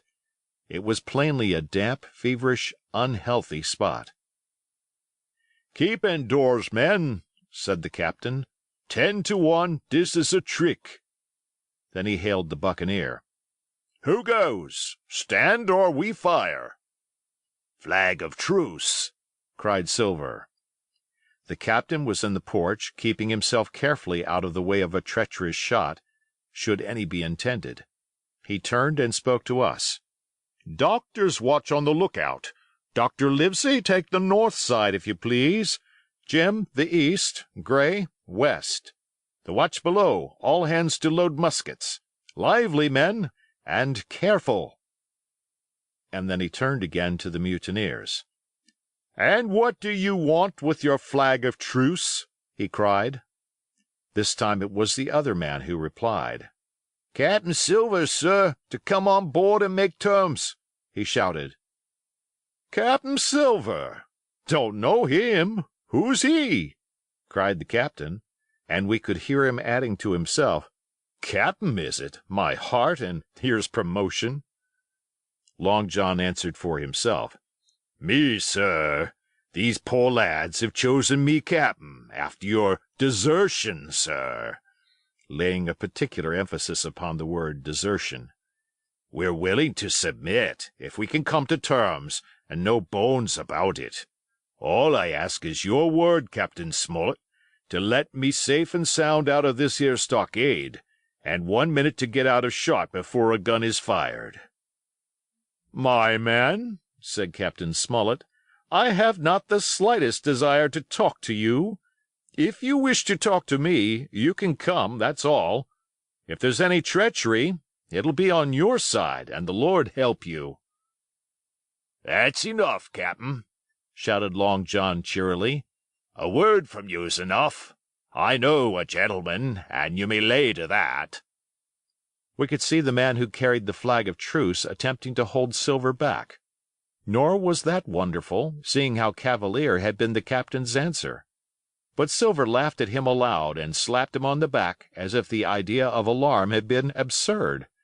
Then he advanced to the stockade, threw over his crutch, got a leg up, and with great vigor and skill succeeded in surmounting the fence and dropping safely to the other side.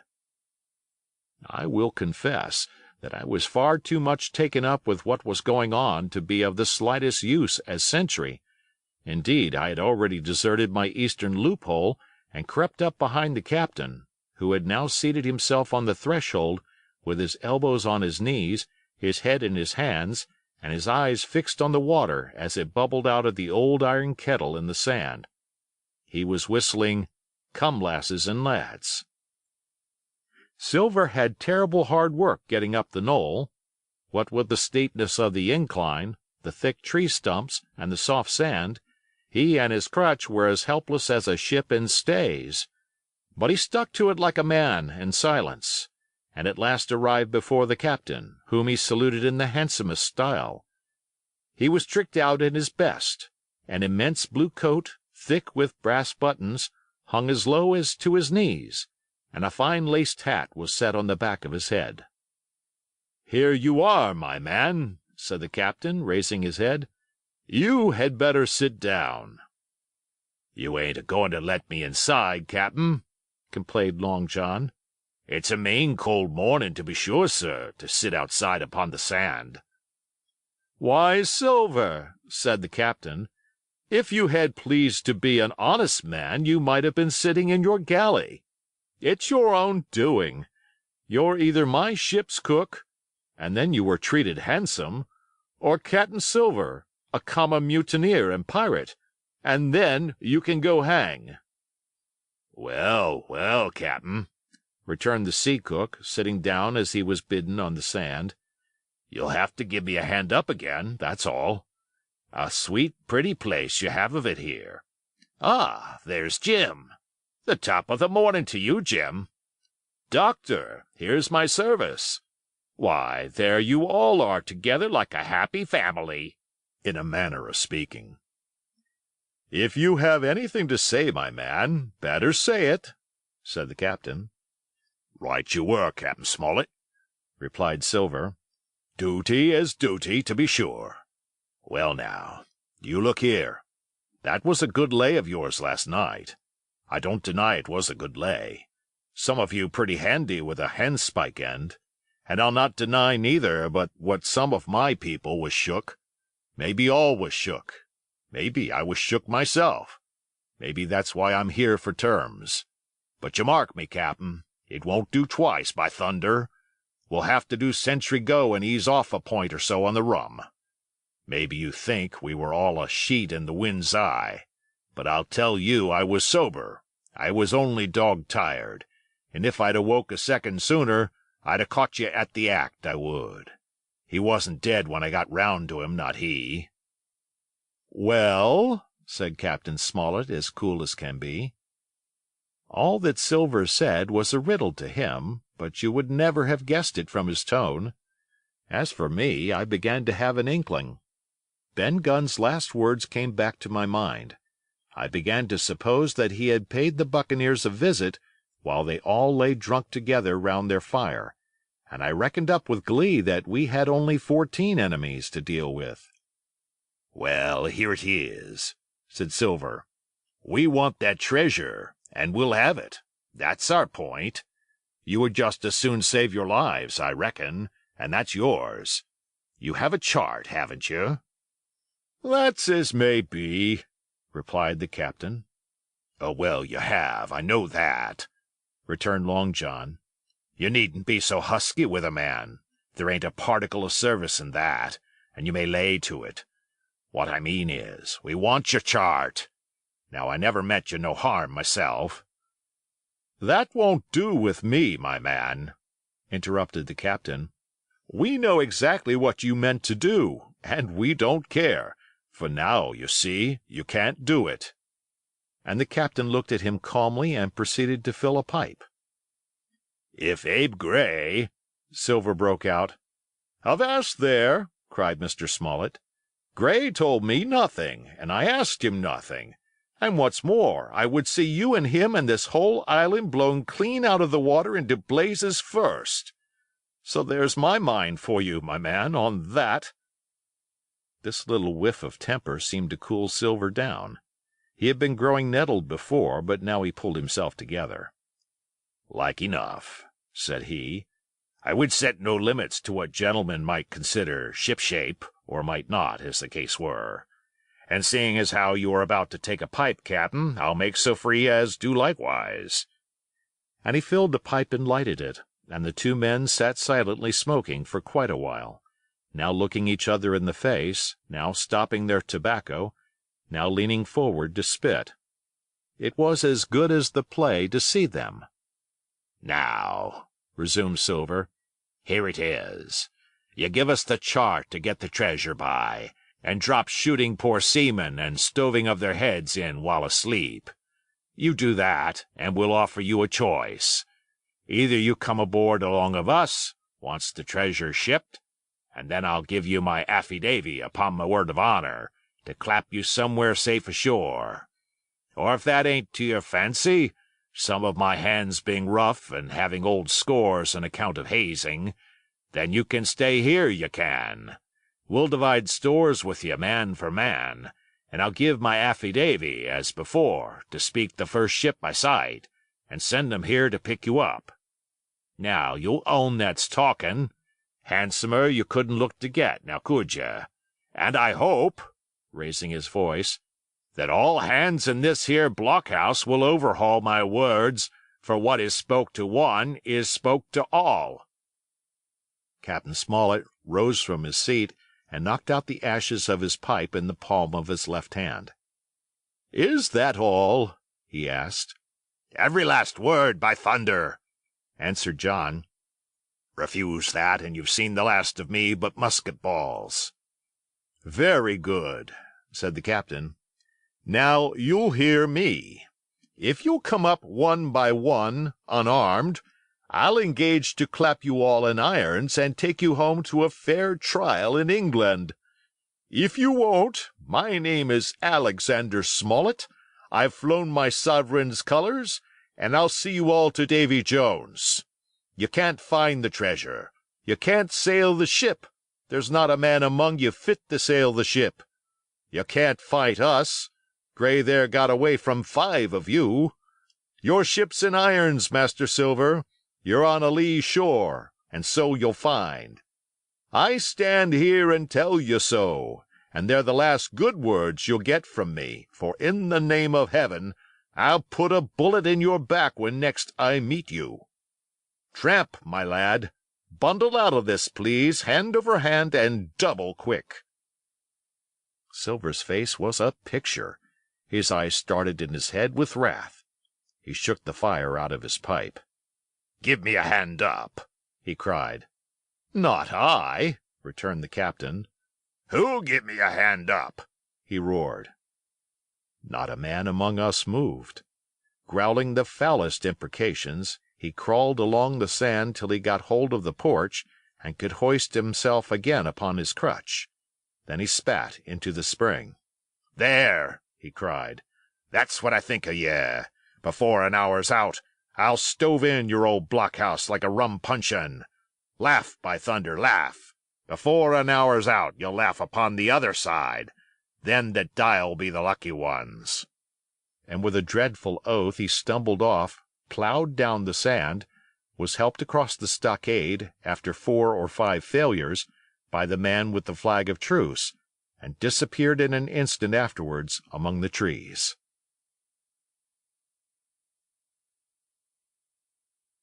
Chapter 21. The Attack. As soon as Silver disappeared, the captain, who had been closely watching him, turned towards the interior of the house and found not a man of us at his post but Gray. It was the first time we had ever seen him angry. "Quarters!" he roared. And then, as we all slunk back to our places, "Gray," he said, "I'll put your name in the log. You've stood by your duty like a seaman. Mr. Trelawney, I'm surprised at you, sir. Doctor, I thought you had worn the king's coat. If that was how you served at Fontenoy, sir, you'll have been better in your berth." The doctor's watch were all back at their loopholes, the rest were busy loading the spare muskets, and every one with a red face, you may be certain, and a flea in his ear, as the saying is. The captain looked on for a while in silence. Then he spoke. "My lads," said he, "I've given Silver a broadside. I pitched it in red-hot on purpose, and before the hour's out, as he said, we shall be boarded. We're outnumbered, I needn't tell you that, but we fight in shelter, and a minute ago I should have said we fought with discipline. I've no manner of doubt that we can drub them, if you choose." Then he went the rounds and saw, as he said, that all was clear. On the 2 short sides of the house, east and west, there were only 2 loopholes. On the south side where the porch was, 2 again, and on the north side, 5. There was a round score of muskets for the 7 of us. The firewood had been built into 4 piles, tables, you might say, one about the middle of each side, and on each of these tables some ammunition and 4 loaded muskets were laid ready to the hand of the defenders. In the middle the cutlasses lay ranged. "Toss out the fire," said the captain. "The chill is past, and we mustn't have smoke in our eyes." The iron fire-basket was carried bodily out by Mr. Trelawney, and the embers smothered among sand. "Hawkins hasn't had his breakfast. Hawkins, help yourself, and back to your post to eat it," continued Captain Smollett. "Lively now, my lad, you'll want it before you've done. Hunter, serve out a round of brandy to all hands." And while this was going on, the captain completed, in his own mind, the plan of the defense. "Doctor, you will take the door," he resumed. "See and don't expose yourself. Keep within, and fire through the porch. Hunter, take the east side, there. Joyce, you stand by the west, my man. Mr. Trelawney, you are the best shot. You and Gray will take this long north side with the 5 loopholes. It's there the danger is. If they can get up to it and fire in upon us through our own ports, things would begin to look dirty. Hawkins, neither you nor I are much account at the shooting. We'll stand by to load and bear a hand." As the captain had said, the chill was past. As soon as the sun had climbed above our girdle of trees, It fell with all its force upon the clearing, and drank up the vapors at a draught. Soon the sand was baking and the resin melting in the logs of the blockhouse. Jackets and coats were flung aside, shirts thrown open at the neck and rolled up to the shoulders, and we stood there, each at his post, in a fever of heat and anxiety. An hour passed away. "Hang them!" said the captain. "This is as dull as the doldrums. Gray, whistle for a wind." And just at that moment came the first news of the attack. "If you please, sir," said Joyce, "if I see anyone, am I to fire?" "I told you so," cried the captain. "Thank you, sir," returned Joyce with the same quiet civility. Nothing followed for a time, but the remark had set us all on the alert, straining ears and eyes, the musketeers with their pieces balanced in their hands, the captain out in the middle of the blockhouse with his mouth very tight and a frown on his face. So some seconds passed, till suddenly Joyce whipped up his musket and fired. The report had scarcely died away ere it was repeated and repeated from without in a scattering volley, shot behind shot, like a string of geese, from every side of the enclosure. Several bullets struck the log-house, but not one entered, and as the smoke cleared away and vanished, the stockade and the woods around it looked as quiet and empty as before. Not a bough waved, not the gleam of a musket barrel betrayed the presence of our foes. "Did you hit your man?" asked the captain. "No, sir," replied Joyce. "I believe not, sir." "Next best thing to tell the truth," muttered Captain Smollett. "Load his gun, Hawkins. How many should say there were on your side, Doctor?" "I know precisely," said Dr. Livesey. "3 shots were fired on this side. I saw the 3 flashes, 2 close together, 1 farther to the west." "3," repeated the captain. "And how many on yours, Mr. Trelawney?" But this was not so easily answered. There had come many from the north, 7 by the squire's computation, 8 or 9 according to Gray. From the east and west only a single shot had been fired. It was plain, therefore, that the attack would be developed from the north, and that on the other 3 sides we were only to be annoyed by a show of hostilities. But Captain Smollett made no change in his arrangements.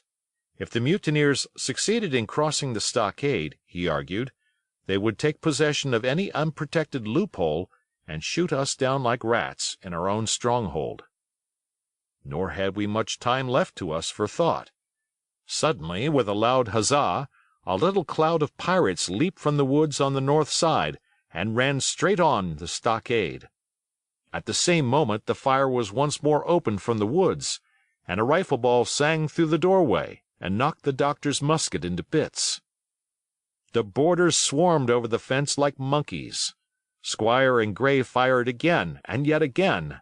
3 men fell, 1 forwards into the enclosure, 2 back on the outside. But of these, 1 was evidently more frightened than hurt, for he was on his feet again in a crack, and instantly disappeared among the trees. 2 had bit the dust, 1 had fled, 4 had made good their footing inside our defenses, while from the shelter of the woods 7 or 8 men, each evidently supplied with several muskets, kept up a hot though useless fire on the log-house. The 4 who had boarded made straight before them for the building, shouting as they ran, and the men among the trees shouted back to encourage them. Several shots were fired, but such was the hurry of the marksmen that not one appears to have taken effect. In a moment the 4 pirates had swarmed up the mound and were upon us. The head of Job Anderson, the boatswain, appeared at the middle loophole. "At 'em, all hands, all hands!" he roared in a voice of thunder. At the same moment another pirate grasped Hunter's musket by the muzzle, wrenched it from his hands, plucked it through the loophole, and with one stunning blow laid the poor fellow senseless on the floor. Meanwhile a third, running unharmed all around the house, appeared suddenly in the doorway and fell with his cutlass on the doctor. Our position was utterly reversed. A moment since we were firing, under cover, at an exposed enemy. Now it was we who lay uncovered and could not return a blow. The log-house was full of smoke, to which we owed our comparative safety. Cries and confusion, the flashes and reports of pistol shots, and one loud groan rang in my ears. "Out, lads! Out and fight 'em in the open! Cutlasses!" cried the captain. I snatched a cutlass from the pile, and someone, at the same time snatching another, gave me a cut across the knuckles which I hardly felt. I dashed out of the door into the clear sunlight. Someone was close behind, I know not whom. Right in front, the doctor was pursuing his assailant down the hill, and just as my eyes fell upon him, beat down his guard and sent him sprawling on his back with a great slash across the face. "Round the house, lads, round the house!" cried the captain, and even in the hurly-burly I perceived a change in his voice. Mechanically I obeyed, turned eastwards, and with my cutlass raised ran round the corner of the house. Next moment I was face to face with Anderson. He roared aloud, and his hanger went up above his head, flashing in the sunlight. I had not time to be afraid, but as the blow still hung impending, leaped in a trice upon one side, and missing my foot in the soft sand, rolled headlong down the slope. When I had first sallied from the door, the other mutineers had been already swarming up the palisade to make an end of us. One man, in a red nightcap, with his cutlass in his mouth, had even got upon the top and thrown a leg across. Well, so short had been the interval that when I found my feet again all was in the same posture, the fellow with the red nightcap still halfway over, another still just showing his head above the top of the stockade. And yet, in this breath of time, the fight was over, and the victory was ours. Gray, following close behind me, had cut down the big bo'sun ere he had time to recover from his last blow. Another had been shot at a loophole in the very act of firing into the house, and now lay in agony, the pistol still smoking in his hand. A third, as I had seen, the doctor had disposed of at a blow. Of the four who had scaled the palisade, one only remained unaccounted for, and he, having left his cutlass on the field, was now clambering out again with the fear of death upon him. "Fire! Fire from the house!" cried the doctor. "And you, lads, back into cover!" But his words were unheeded. No shot was fired, and the last boarder made good his escape and disappeared with the rest into the wood.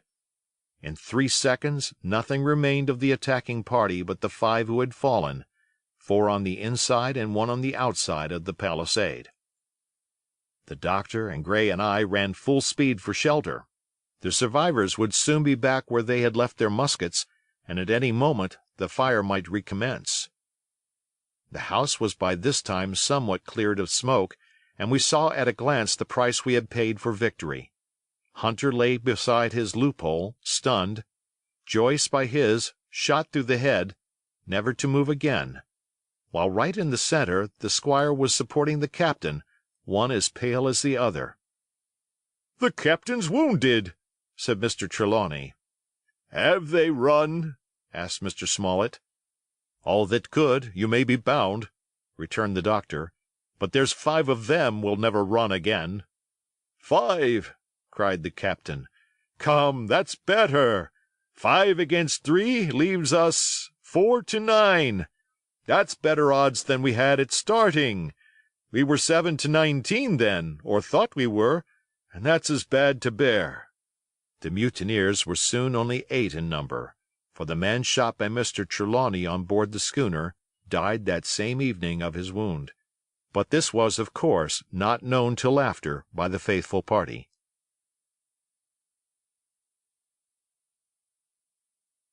Part 5. My Sea Adventure. Chapter 22. How My Sea Adventure Began. There was no return of the mutineers, not so much as another shot out of the woods. They had got their rations for that day, as the captain put it, and we had the place to ourselves and a quiet time to overhaul the wounded and get dinner. Squire and I cooked outside in spite of the danger, and even outside we could hardly tell what we were at, for horror of the loud groans that reached us from the doctor's patients. Out of the 8 men who had fallen in the action, only 3 still breathed: that one of the pirates who had been shot at the loophole, Hunter, and Captain Smollett, and of these the first 2 were as good as dead. The mutineer indeed died under the doctor's knife, and Hunter, do what we could, never recovered consciousness in this world. He lingered all day, breathing loudly like the old buccaneer at home in his apoplectic fit, but the bones of his chest had been crushed by the blow and his skull fractured in falling, and sometime in the following night, without sign or sound, he went to his Maker. As for the captain, his wounds were grievous indeed, but not dangerous. No organ was fatally injured. Anderson's ball, for it was Job that shot him first, had broken his shoulder blade and touched the lung, not badly. The second had only torn and displaced some muscles in the calf. He was sure to recover, the doctor said, but in the meantime, and for weeks to come, he must not walk nor move his arm, nor so much as speak when he could help it. My own accidental cut across the knuckles was a flea bite. Dr. Livesey patched it up with plaster and pulled my ears for me into the bargain. After dinner the squire and the doctor sat by the captain's side a while in consultation, and when they had talked to their heart's content, it being then a little past noon, the doctor took up his hat and pistols, girt on a cutlass, put the chart in his pocket, and with a musket over his shoulder crossed the palisade on the north side, and set off briskly through the trees. Gray and I were sitting together at the far end of the blockhouse, to be out of earshot of our officers consulting, and Gray took his pipe out of his mouth, and fairly forgot to put it back again, so thunderstruck he was at this occurrence. "Why, in the name of Davy Jones," said he, "is Dr. Livesey mad?" "Why, no," says I. "He's about the last of this crew for that, I take it." "Well, shipmate," said Gray, "mad he may not be, but if he's not, you mark my words, I am." "I take it," replied I, "the doctor has his idea, and if I'm right, he's going now to see Ben Gunn." I was right, as appeared later, but in the meantime, the house being stifling hot, and the little patch of sand inside the palisade ablaze with midday sun, I began to get another thought into my head, which was not by any means so right. What I began to do was to envy the doctor walking in the cool shadow of the woods with the birds about him and the pleasant smell of the pines, while I sat grilling, with my clothes stuck to the hot resin, and so much blood about me, and so many poor dead bodies lying all around, that I took a disgust of the place that was almost as strong as fear. All the time I was washing out the blockhouse, and then washing up the things from dinner, this disgust and envy kept growing stronger and stronger, till at last, being near a bread-bag, and no one then observing me, I took the first step towards my escapade, and filled both pockets of my coat with biscuit. I was a fool, if you like, and certainly I was going to do a foolish, overbold act, but I was determined to do it with all the precautions in my power. These biscuits, should anything befall me, would keep me, at least, from starving till far on in the next day. The next thing I laid hold of was a brace of pistols, and as I already had a powder horn and bullets, I felt myself well supplied with arms. As for the scheme I had in my head, it was not a bad one in itself. I was to go down the sandy spit that divides the anchorage on the east from the open sea, find the white rock I had observed last evening, and ascertain whether it was there or not that Ben Gunn had hidden his boat, a thing quite worth doing, as I still believe. But as I was certain I should not be allowed to leave the enclosure, my only plan was to take French leave and slip out when nobody was watching, and that was so bad a way of doing it as made the thing itself wrong. But I was only a boy, and I had made my mind up. Well, as things at last fell out, I found an admirable opportunity. The squire and Gray were busy helping the captain with his bandages, the coast was clear, I made a bolt for it over the stockade and into the thickest of the trees, and before my absence was observed I was out of cry of my companions. This was my second folly, far worse than the first, as I left but 2 sound men to guard the house. But, like the first, it was a help towards saving all of us. I took my way straight for the east coast of the island, for I was determined to go down the sea side of the spit to avoid all chance of observation from the anchorage. It was already late in the afternoon, although still warm and sunny. As I continued to thread the tall woods, I could hear from far before me not only the continuous thunder of the surf, but a certain tossing of foliage and grinding of boughs which showed me the sea breeze had set in higher than usual. Soon cool draughts of air began to reach me, and a few steps farther I came forth into the open borders of the grove, and saw the sea lying blue and sunny to the horizon, and the surf tumbling and tossing its foam along the beach. I have never seen the sea quiet round Treasure Island. The sun might blaze overhead, the air be without a breath, the surface smooth and blue, but still these great rollers would be running along all the external coast, thundering and thundering by day and night, and I scarce believe there is one spot in the island where a man would be out of earshot of their noise. I walked along beside the surf with great enjoyment, till, thinking I was now got far enough to the south, I took the cover of some thick bushes and crept warily up to the ridge of the spit. Behind me was the sea, in front the anchorage. The sea breeze, as though it had the sooner blown itself out by its unusual violence, was already at an end. It had been succeeded by light, variable airs from the south and southeast, carrying great banks of fog, and the anchorage, under lee of Skeleton Island, lay still and leaden as when first we entered it. The Hispaniola, in that unbroken mirror, was exactly portrayed from the truck to the waterline, the Jolly Roger hanging from her peak.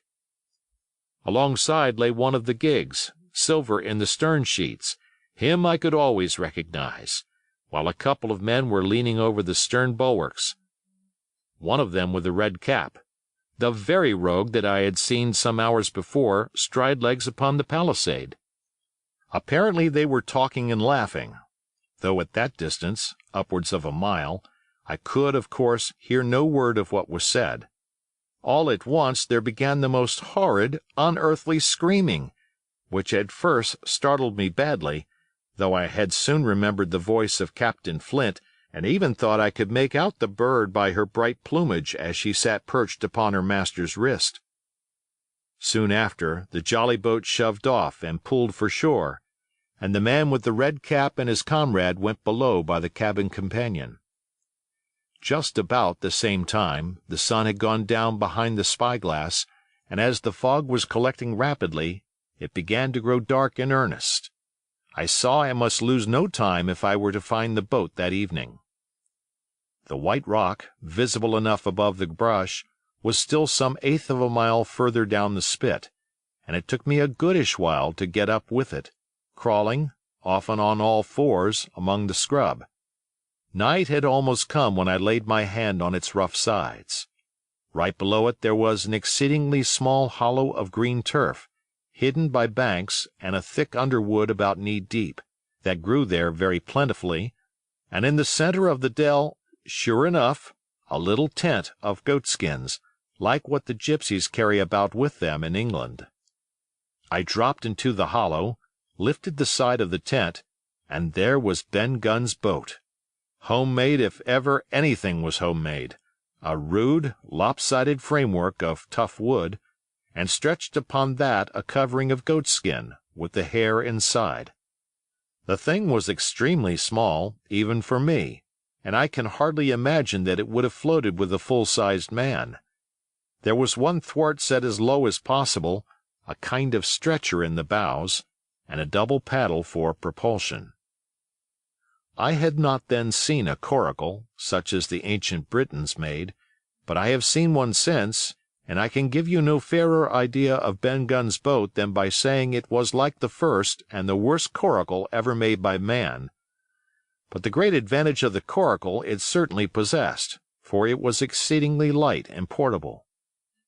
Well, now that I had found the boat, you would have thought I had had enough of truantry for once, but in the meantime I had taken another notion, and become so obstinately fond of it that I would have carried it out, I believe, in the teeth of Captain Smollett himself. This was to slip out under cover of the night, cut the Hispaniola adrift, and let her go ashore where she fancied. I had quite made up my mind that the mutineers, after their repulse of the morning, had nothing nearer their hearts than to up anchor and away to sea. This, I thought, it would be a fine thing to prevent, and now that I had seen how they left their watchman unprovided with a boat, I thought it might be done with little risk. Down I sat to wait for darkness, and made a hearty meal of biscuit. It was a night out of 10,000 for my purpose. The fog had now buried all heaven. As the last rays of daylight dwindled and disappeared, absolute blackness settled down on Treasure Island. And when, at last, I shouldered the coracle and groped my way stumblingly out of the hollow where I had supped, there were but 2 points visible on the whole anchorage. One was the great fire on shore, by which the defeated pirates lay carousing in the swamp. The other, a mere blur of light upon the darkness, indicated the position of the anchored ship. She had swung round to the ebb. Her bow was now towards me. The only lights on board were in the cabin, and what I saw was merely a reflection on the fog of the strong rays that flowed from the stern window. The ebb had already run some time, and I had to wade through a long belt of swampy sand, where I sank several times above the ankle, before I came to the edge of the retreating water, and wading a little way in, with some strength and dexterity, set my coracle, keel downwards, on the surface.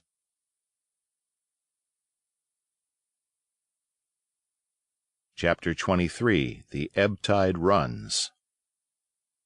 The coracle, as I had ample reason to know before I was done with her, was a very safe boat for a person of my height and weight, both buoyant and clever in a seaway, but she was the most cross-grained, lopsided craft to manage.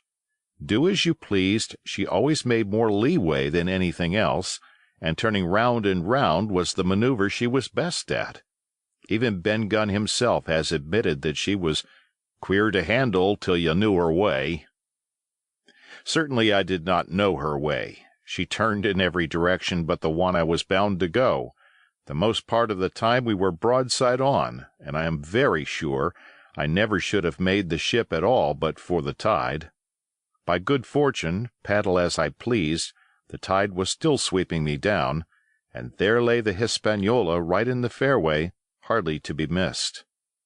First she loomed before me like a blot of something yet blacker than darkness, then her spars and hull began to take shape, and the next moment, as it seemed, for the farther I went, the brisker grew the current of the ebb, I was alongside of her hawser and had laid hold. The hawser was as taut as a bowstring, and the current so strong she pulled upon her anchor. All round the hull, in the blackness, the rippling current bubbled and chattered like a little mountain stream. One cut with my sea-gully, and the Hispaniola would go humming down the tide. So far so good, but it next occurred to my recollection that a taut hawser, suddenly cut, is a thing as dangerous as a kicking horse. 10 to 1, if I were so foolhardy as to cut the Hispaniola from her anchor, I and the coracle will be knocked clean out of the water. This brought me to a full stop, and if fortune had not again particularly favored me, I should have had to abandon my design. But the light airs which had begun blowing from the southeast and south had hauled round after nightfall into the southwest. Just while I was meditating, a puff came, caught the Hispaniola, and forced her up into the current, and to my great joy I felt the hawser slacken in my grasp, and the hand by which I held it dip for a second under water. With that I made my mind up, took out my gully, opened it with my teeth, and cut one strand after another till the vessel swung only by two. Then I lay quiet, waiting to sever these last when the strain should be once more lightened by a breath of wind. All this time I had heard the sound of loud voices from the cabin, but to say truth, my mind had been so entirely taken up with other thoughts that I had scarcely given ear. Now, however, when I had nothing else to do, I began to pay more heed. One I recognized for the coxswain's, Israel Hands, that had been Flint's gunner in former days. The other was, of course, my friend of the red nightcap. Both men were plainly the worse of drink, and they were still drinking, for even while I was listening, one of them, with a drunken cry, opened the stern window and threw out something, which I divined to be an empty bottle. But they were not only tipsy, it was plain that they were furiously angry. Oaths flew like hailstones, and every now and then came forth such an explosion as I thought was sure to end in blows. But each time the quarrel passed off, and the voices grumbled lower for a while, until the next crisis came and in its turn passed away without result. On shore I could see the glow of the great campfire burning warmly through the shoreside trees. Someone was singing, a dull old droning sailor's song, with a droop and a quaver at the end of every verse, and seemingly no end to it at all but the patience of the singer. I had heard it on the voyage more than once, and remembered these words, "But one man of her crew alive, what put to sea with 75." And I thought it was a ditty rather too dolefully appropriate for a company that had met such cruel losses in the morning. But indeed, from what I saw, all these buccaneers were as callous as the sea they sailed on. At last the breeze came, the schooner sidled and drew nearer in the dark. I felt the hawsers slacken once more, and with a good tough effort cut the last fibres through. The breeze had but little action on the coracle, and I was almost instantly swept against the bows of the Hispaniola. At the same time the schooner began to turn upon her heel, spinning slowly, end for end, across the current. I wrought like a fiend, for I expected every moment to be swamped, and since I found I could not push the coracle directly off, I now shoved straight astern. At length I was clear of my dangerous neighbor, and just as I gave the last impulsion, my hands came across a light cord that was trailing overboard across the stern bulwarks. Instantly I grasped it. Why I should have done so I can hardly say. It was at first mere instinct, but once I had it in my hands and found it fast, curiosity began to get the upper hand, and I determined I should have one look through the cabin window. I pulled in hand over hand on the cord, and when I judged myself near enough, rose at infinite risk to about half my height, and thus commanded the roof and a slice of the interior of the cabin. By this time the schooner and her little consort were gliding pretty swiftly through the water. Indeed, we had already fetched up level with the campfire. The ship was talking, as sailors say, loudly, treading the innumerable ripples with an incessant weltering splash, and until I got my eye above the window-sill I could not comprehend why the watchman had taken no alarm. One glance, however, was sufficient, and it was only one glance that I durst take from that unsteady skiff. It showed me Hands and his companion locked together in deadly wrestle, each with a hand upon the other's throat. I dropped upon the thwart again, none too soon, for I was near overboard. I could see nothing for the moment but these two furious, encrimsoned faces swaying together under the smoky lamp, and I shut my eyes to let them grow once more familiar with the darkness. The endless ballad had come to an end at last, and the whole diminished company about the campfire had broken into the chorus I had heard so often. 50 men on the dead man's chest, yo-ho-ho, and a bottle of rum. Drink, and the devil have done for the rest, yo-ho-ho, and a bottle of rum. I was just thinking how busy Drink and the Devil were at that very moment in the cabin of the Hispaniola, when I was surprised by a sudden lurch of the coracle. At the same moment she yawed sharply and seemed to change her course. The speed in the meantime had strangely increased. I opened my eyes at once. All round me were little ripples, combing over with a sharp, bristling sound and slightly phosphorescent. The Hispaniola herself, a few yards in whose wake I was still being whirled along, seemed to stagger in her course, and I saw her spars toss a little against the blackness of the night. Nay, as I looked longer, I made sure she also was wheeling to the southward. I glanced over my shoulder, and my heart jumped against my ribs.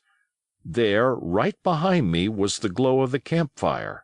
The current had turned at right angles, sweeping round along with it the tall schooner and the little dancing coracle, ever quickening, ever bubbling higher, ever muttering louder, it went spinning through the Narrows for the open sea.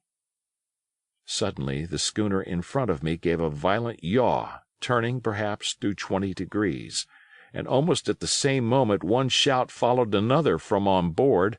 I could hear feet pounding on the companion ladder, and I knew that the two drunkards had at last been interrupted in their quarrel and awakened to a sense of their disaster.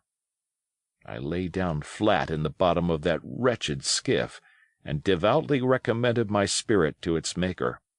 At the end of the straits I made sure we must fall into some bar of raging breakers, where all my troubles would be ended speedily, and though I could perhaps bear to die, I could not bear to look upon my fate as it approached. So I must have lain for hours, continually beaten to and fro upon the billows, now and again wetted with flying sprays, and never ceasing to expect death at the next plunge. Gradually weariness grew upon me, a numbness, an occasional stupor, fell upon my mind even in the midst of my terrors, until sleep at last supervened, and in my sea-tossed coracle I lay and dreamed of home and the old Admiral Benbow.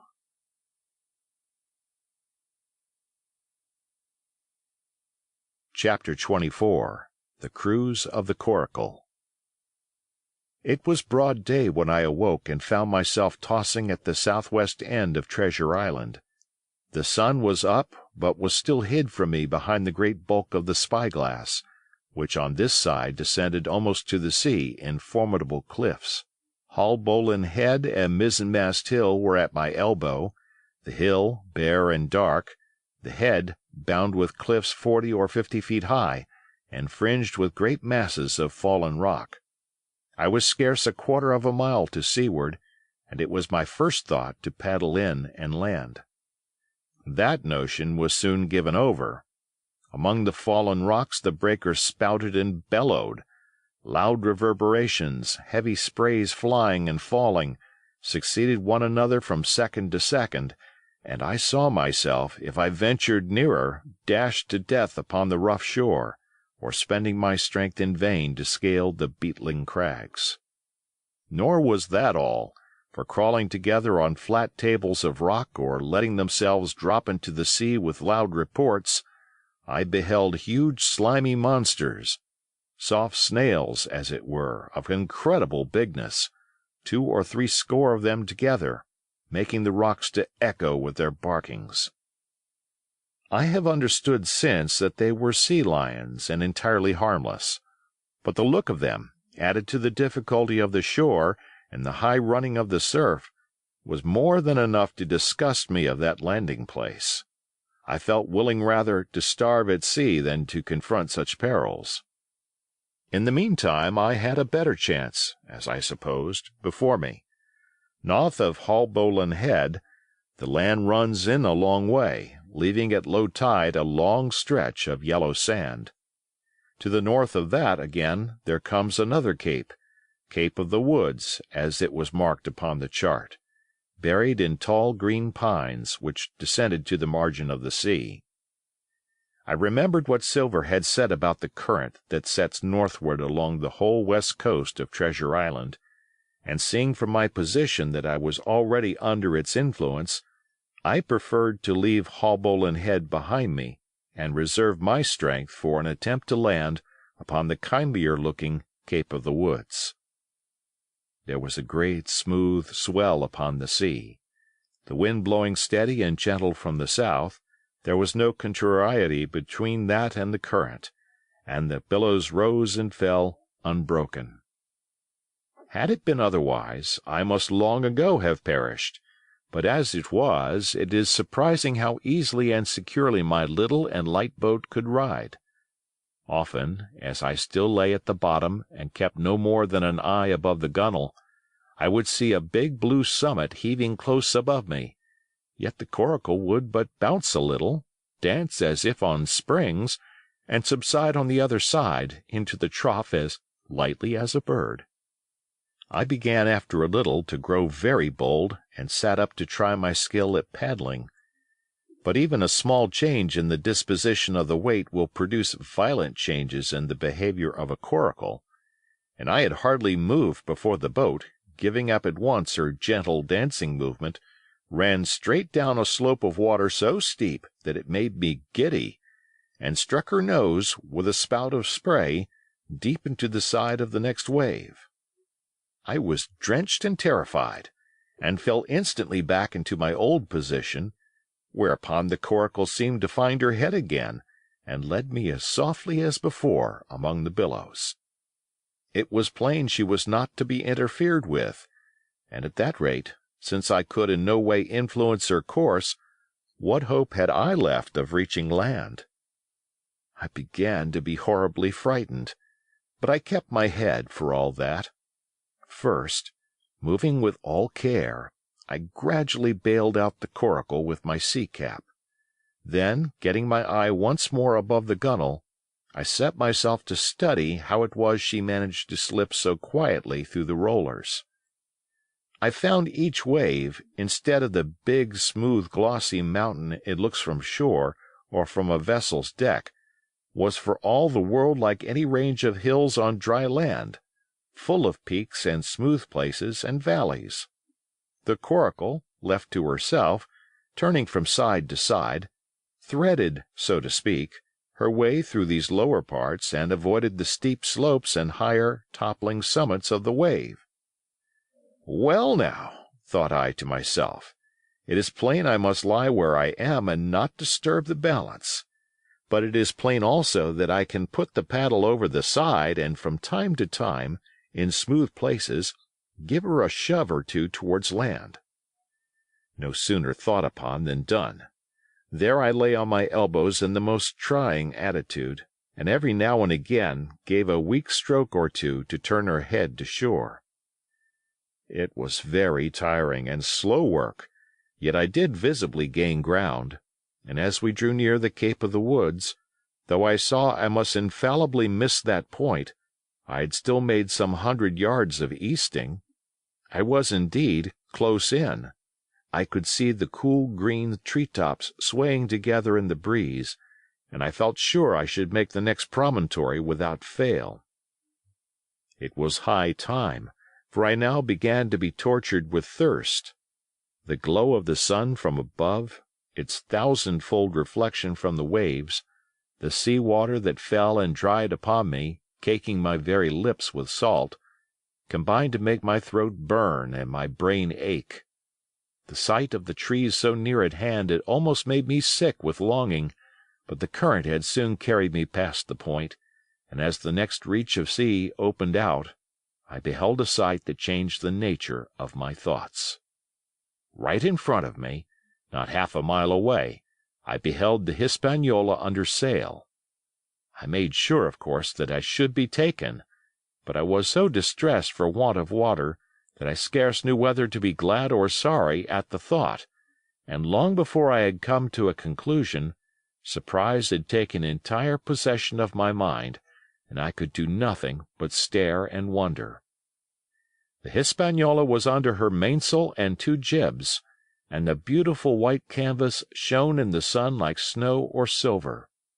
When I first sighted her, all her sails were drawing, she was lying a course about northwest, and I presumed the men on board were going round the island on their way back to the anchorage. Presently she began to fetch more and more to the westward, so that I thought they had sighted me and were going about in chase. At last, however, she fell right into the wind's eye, was taken dead aback, and stood there a while helpless, with her sails shivering. "Clumsy fellows," said I, "they must still be drunk as owls." And I thought how Captain Smollett would have set them skipping. Meanwhile, the schooner gradually fell off and filled again upon another tack, sailed swiftly for a minute or so, and brought up once more dead in the wind's eye. Again and again was this repeated, to and fro, up and down, north, south, east, and west. The Hispaniola sailed by swoops and dashes, and at each repetition ended as she had begun, with idly flapping canvas.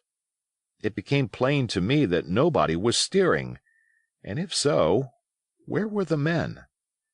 Either they were dead drunk or had deserted her, I thought, and perhaps if I could get on board I might return the vessel to her captain.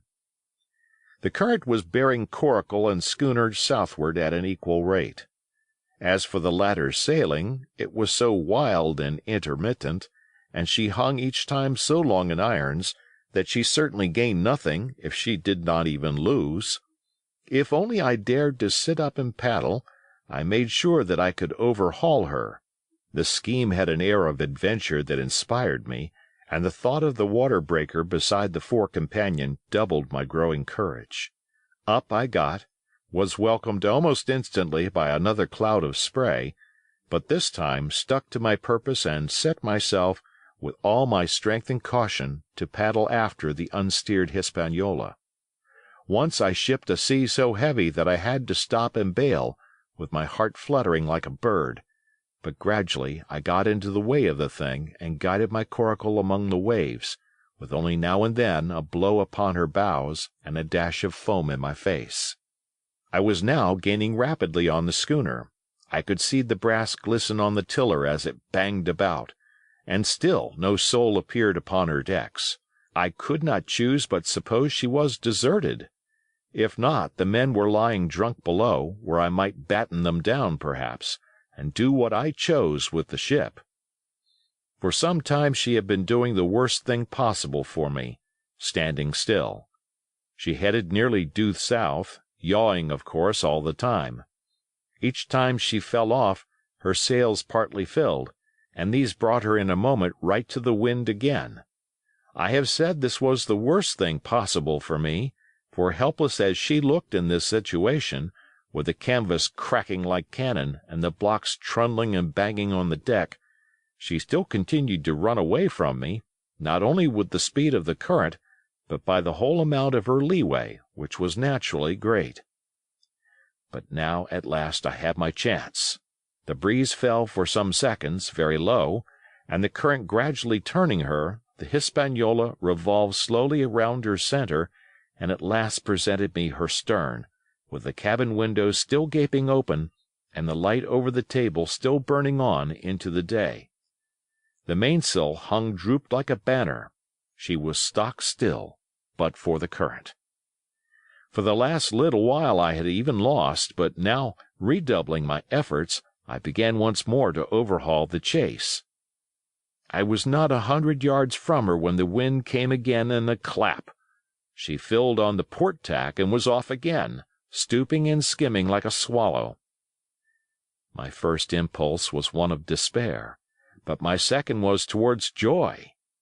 Round she came till she was broadside on to me, round still till she had covered a half and then 2/3 and then 3/4 of the distance that separated us. I could see the waves boiling white under her forefoot. Immensely tall she looked to me from my low station in the coracle. And then, of a second, I began to comprehend. I had scarce time to think, scarce time to act and save myself. I was on the summit of one swell when the schooner came stooping over the next. The bowsprit was over my head. I sprang to my feet and leaped, stamping the coracle under water. With one hand I caught the jib boom, while my foot was lodged between the stay and the brace, and as I still clung there panting, a dull blow told me that the schooner had charged down upon and struck the coracle, and that I was left without retreat on the Hispaniola.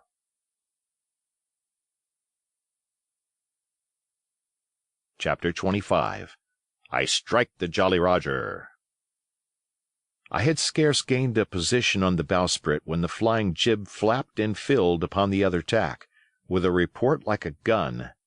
The schooner trembled to her keel under the reverse, but next moment, the other sails still drawing, the jib flapped back again and hung idle. This had nearly tossed me off into the sea, and now I lost no time, crawled back along the bowsprit, and tumbled head foremost on the deck. I was on the lee side of the forecastle, and the mainsail, which was still drawing, concealed from me a certain portion of the after deck. Not a soul was to be seen. The planks, which had not been swabbed since the mutiny, bore the print of many feet, and an empty bottle, broken by the neck, tumbled to and fro like a live thing in the scuppers. Suddenly the Hispaniola came right into the wind.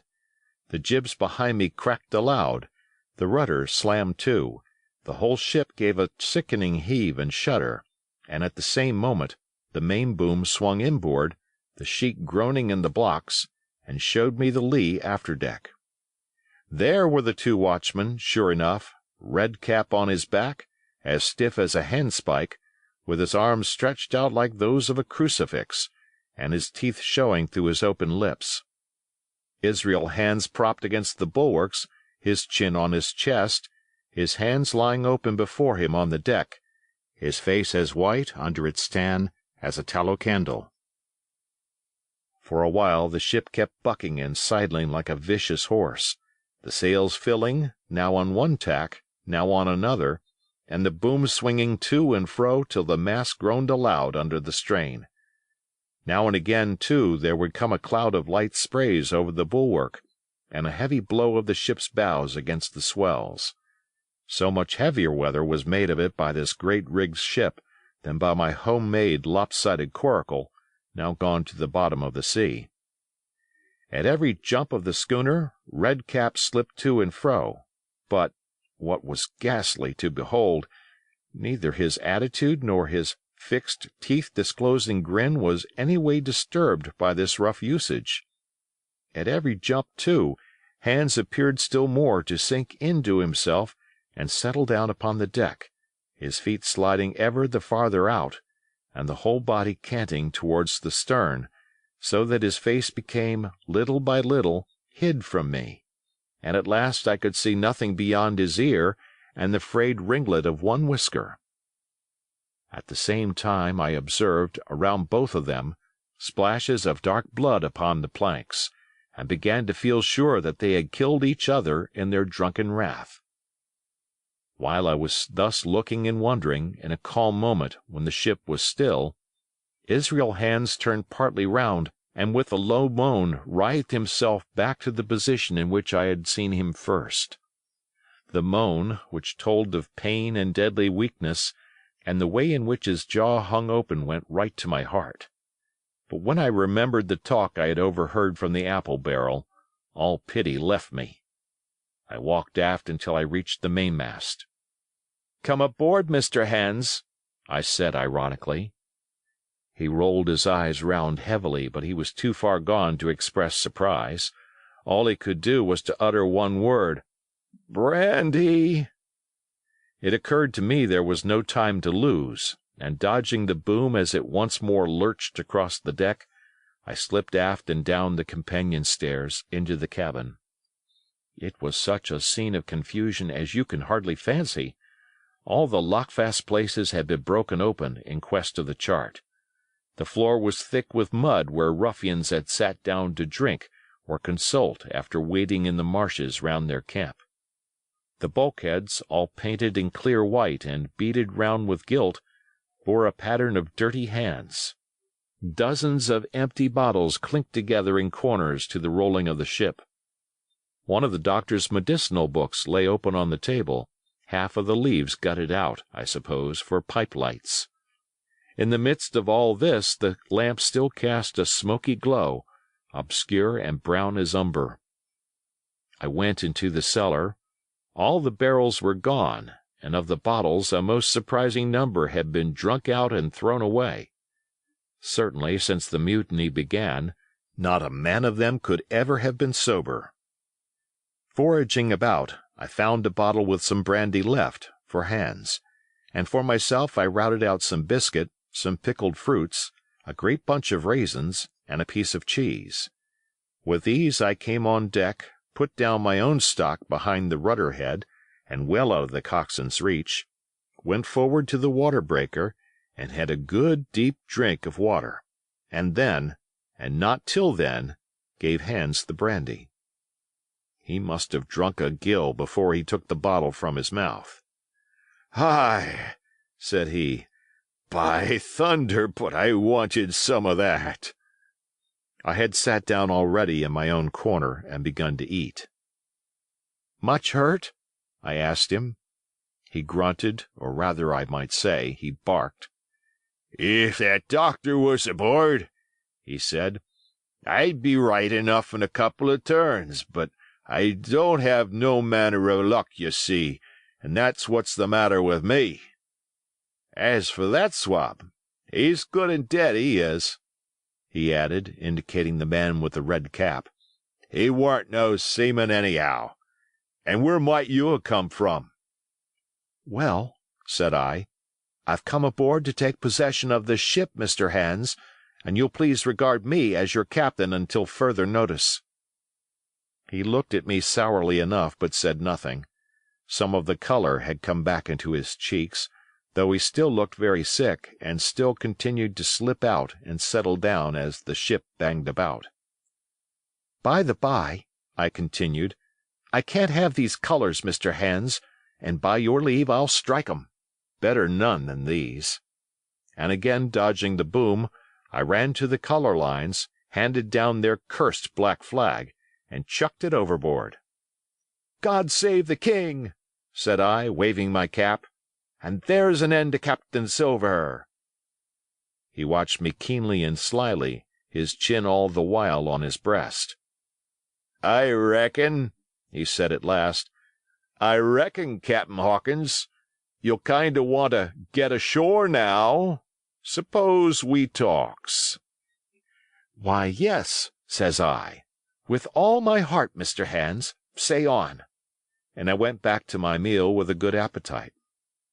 "This man," he began, nodding feebly at the corpse, "O'Brien were his name, a rank Irelander.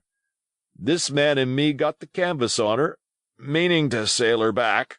Well, he's dead now, he is, as dead as bilge, and who's to sail the ship, I don't see.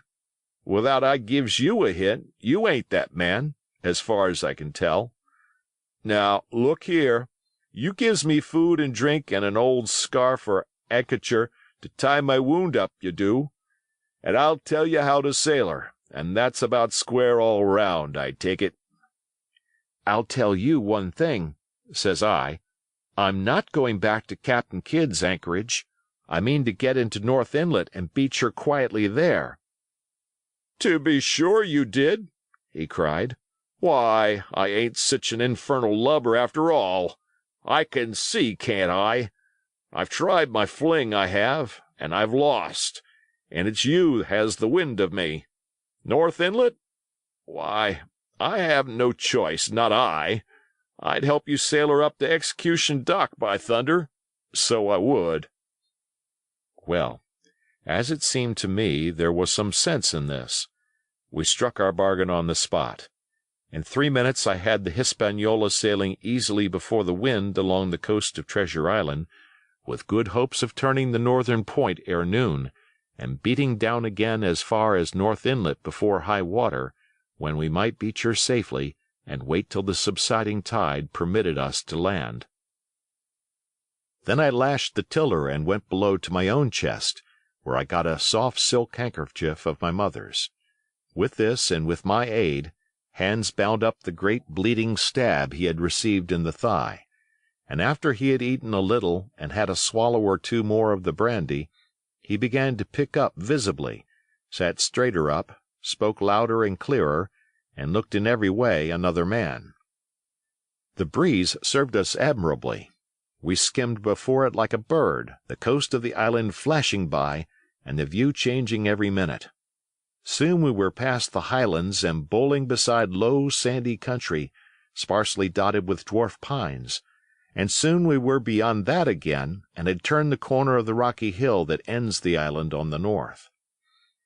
I was greatly elated with my new command, and pleased with the bright, sunshiny weather, and these different prospects of the coast. I had now plenty of water and good things to eat, and my conscience, which had smitten me hard for my desertion, was quieted by the great conquest I had made. I should, I think, have had nothing left me to desire, but for the eyes of the coxswain as they followed me derisively about the deck, and the odd smile that appeared continually on his face. It was a smile that had in it something both of pain and weakness, a haggard old man's smile. But there was, besides that, a grain of derision, a shadow of treachery, in his expression as he craftily watched and watched and watched me at my work.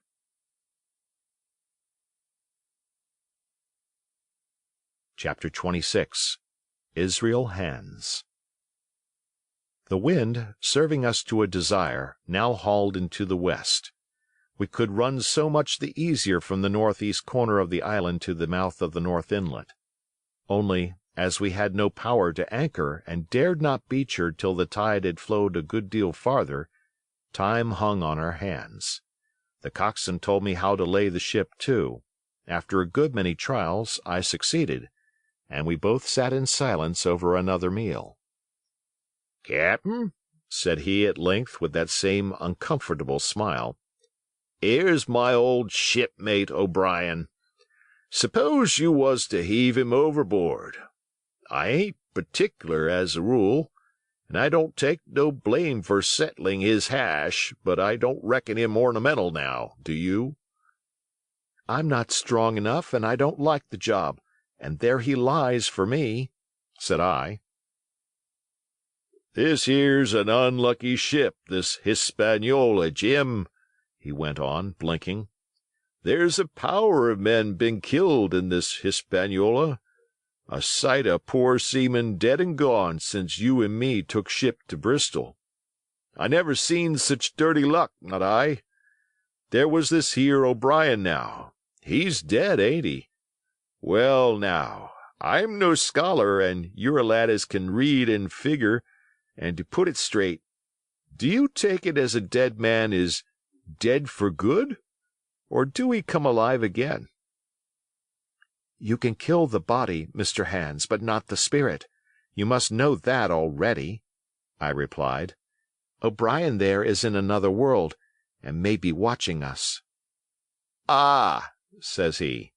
"Well, that's unfortunate. Appears as if killing parties was a waste of time. Hows'ever, spirits don't reckon for much, by what I've seen. I'll chance it with the spirits, Jem. And now you've spoke up free, and I'll take it kind if you'd step down into that there cabin and get me shiver my timbers, I can't hit the name on it. Well, you get me a bottle of wine, Jim. This here brandy's too strong for my head." Now the coxswain's hesitation seemed to be unnatural, and as for the notion of his preferring wine to brandy, I entirely disbelieved it.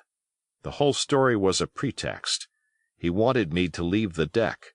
So much was plain, but with what purpose I could in no way imagine. His eyes never met mine.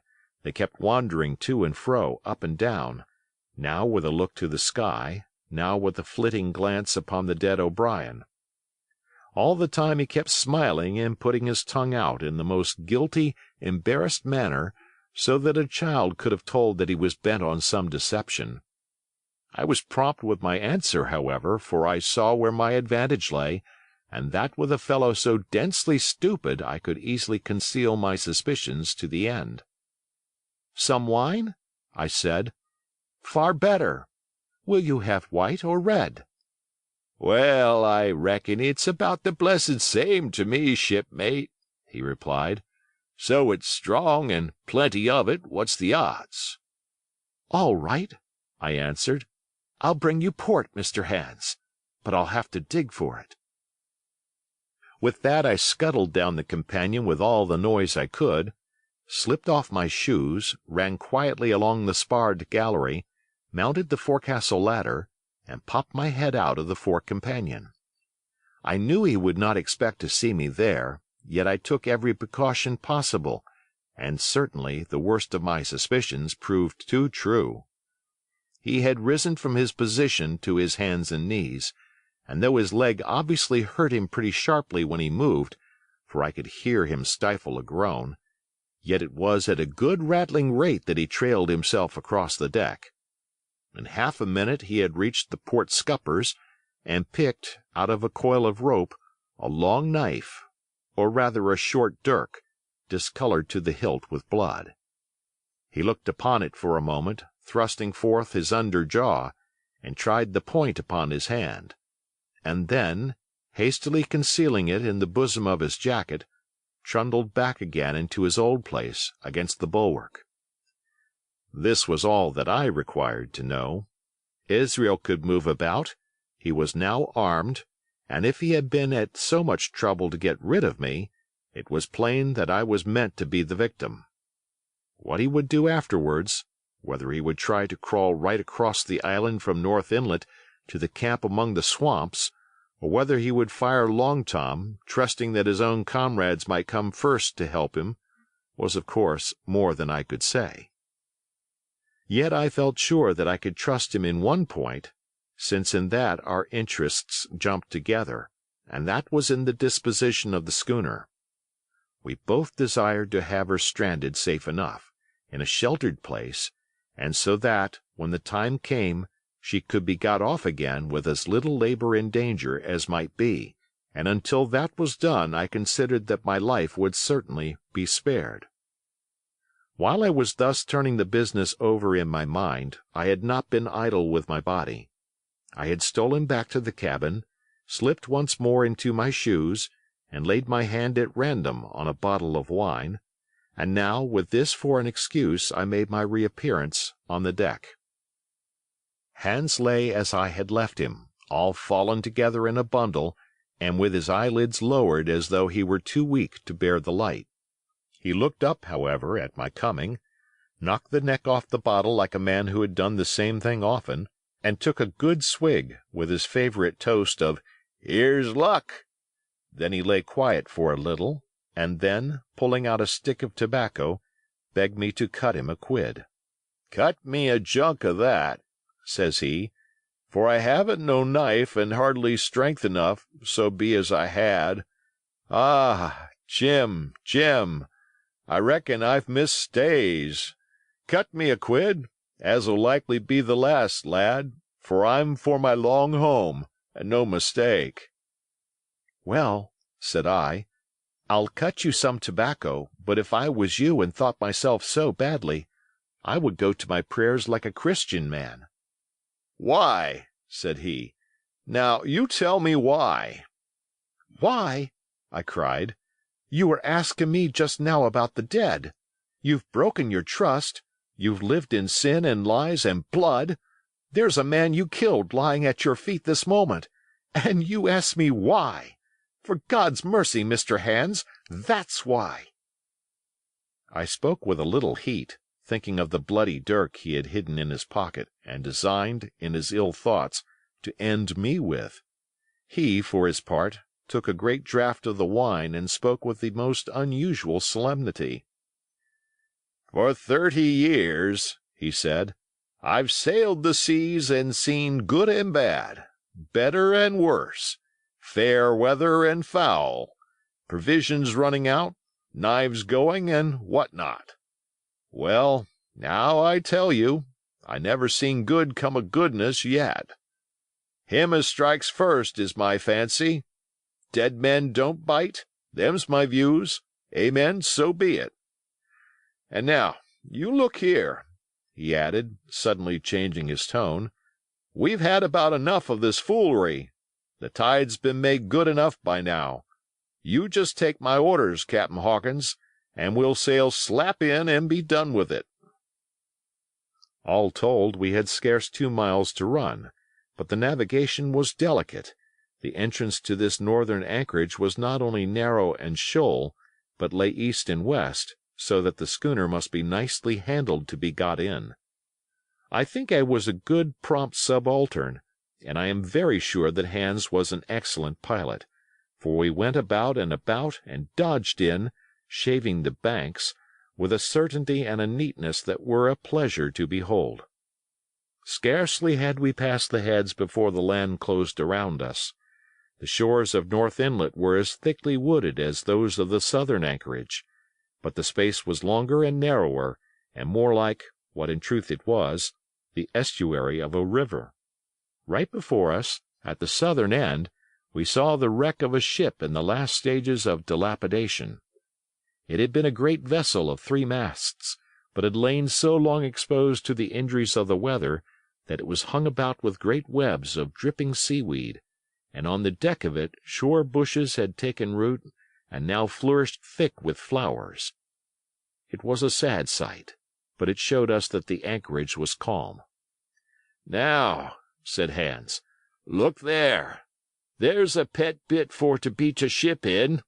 Fine flat sand, never a cat's paw, trees all around of it, and flowers a-blowin' like a garden on that old ship." "And once beached," I inquired, "how shall we get her off again?" "Why so," he replied. "You take a line ashore there on the other side at low water. Take a turn about one of them big pines. Bring it back, take a turn around the capstan, and lay to for the tide. Come high water, all hands take a pull upon the line, and off she comes as sweet as nature. And now, boy, you stand by. We're near the bit now, and she's too much way on her. Starboard a little. So. Steady. Starboard. Larboard a little. Steady. Steady." So he issued his commands, which I breathlessly obeyed, till all of a sudden he cried, "Now, my hearty, luff!" and I put the helm hard up, and the Hispaniola swung round rapidly and ran stem on for the low wooded shore. The excitement of these last manoeuvres had somewhat interfered with the watch I had kept hitherto, sharply enough, upon the coxswain. Even then I was still so much interested, waiting for the ship to touch, that I had quite forgot the peril that hung over my head, and stood craning over the starboard bulwarks and watching the ripples spreading wide before the bows. I might have fallen without a struggle for my life, had not a sudden disquietude seized upon me, and made me turn my head. Perhaps I had heard a creak, or seen his shadow moving with the tail of my eye. Perhaps it was an instinct like a cat's. But, sure enough, when I looked round, there was Hans already half-way towards me, with the dirk in his right hand. We must both have cried out aloud when our eyes met, but while mine was the shrill cry of terror, his was a roar of fury like a charging bully's. At the same instant he threw himself forward, and I leaped sideways towards the bows. As I did, I let go of the tiller, which sprang sharp to leeward, and I think this saved my life, for it struck Hans across the chest and stopped him, for the moment, dead. Before he could recover, I was safe out of the corner where he had me trapped, with all the deck to dodge about. Just forward of the mainmast, I stopped, drew a pistol from my pocket, took a cool aim, though he had already turned and was once more coming directly after me, and drew the trigger. The hammer fell, but there followed neither flash nor sound. The priming was useless with sea-water. I cursed myself for my neglect. Why had not I, long before, reprimed and reloaded my only weapons? Then I should not have been as now, a mere fleeing sheep before this butcher. Wounded as he was, it was wonderful how fast he could move, his grizzled hair tumbling over his face, and his face itself as red as a red ensign with his haste and fury.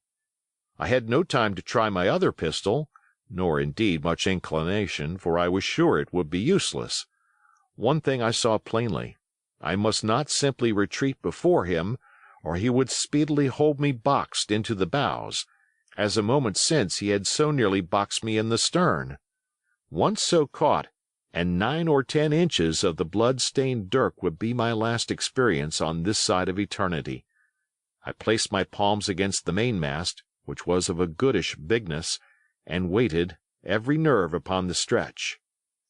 Seeing that I meant to dodge, he also paused, and a moment or two passed in feints on his part and corresponding movements upon mine. It was such a game as I had often played at home about the rocks of Black Hill Cove, but never before, you may be sure, with such a wildly beating heart as now. Still, as I say, it was a boy's game, and I thought I could hold my own at it against an elderly seaman with a wounded thigh. Indeed, my courage had begun to rise so high that I allowed myself a few darting thoughts on what would be the end of the affair, and while I saw certainly that I could spin it out for long, I saw no hope of any ultimate escape. Well, while things stood thus, suddenly the Hispaniola struck, staggered, ground for an instant in the sand, and then, swift as a blow, canted over to the port side till the deck stood at an angle of 45 degrees, and about a puncheon of water splashed into the scupper holes, and lay in a pool between the deck and bulwark. We were both of us capsized in a second, and both of us rolled, almost together, into the scuppers. The dead Redcap, with his arms still spread out, tumbled stiffly after us. So near were we, indeed, that my head came against the coxswain's foot with a crack that made my teeth rattle.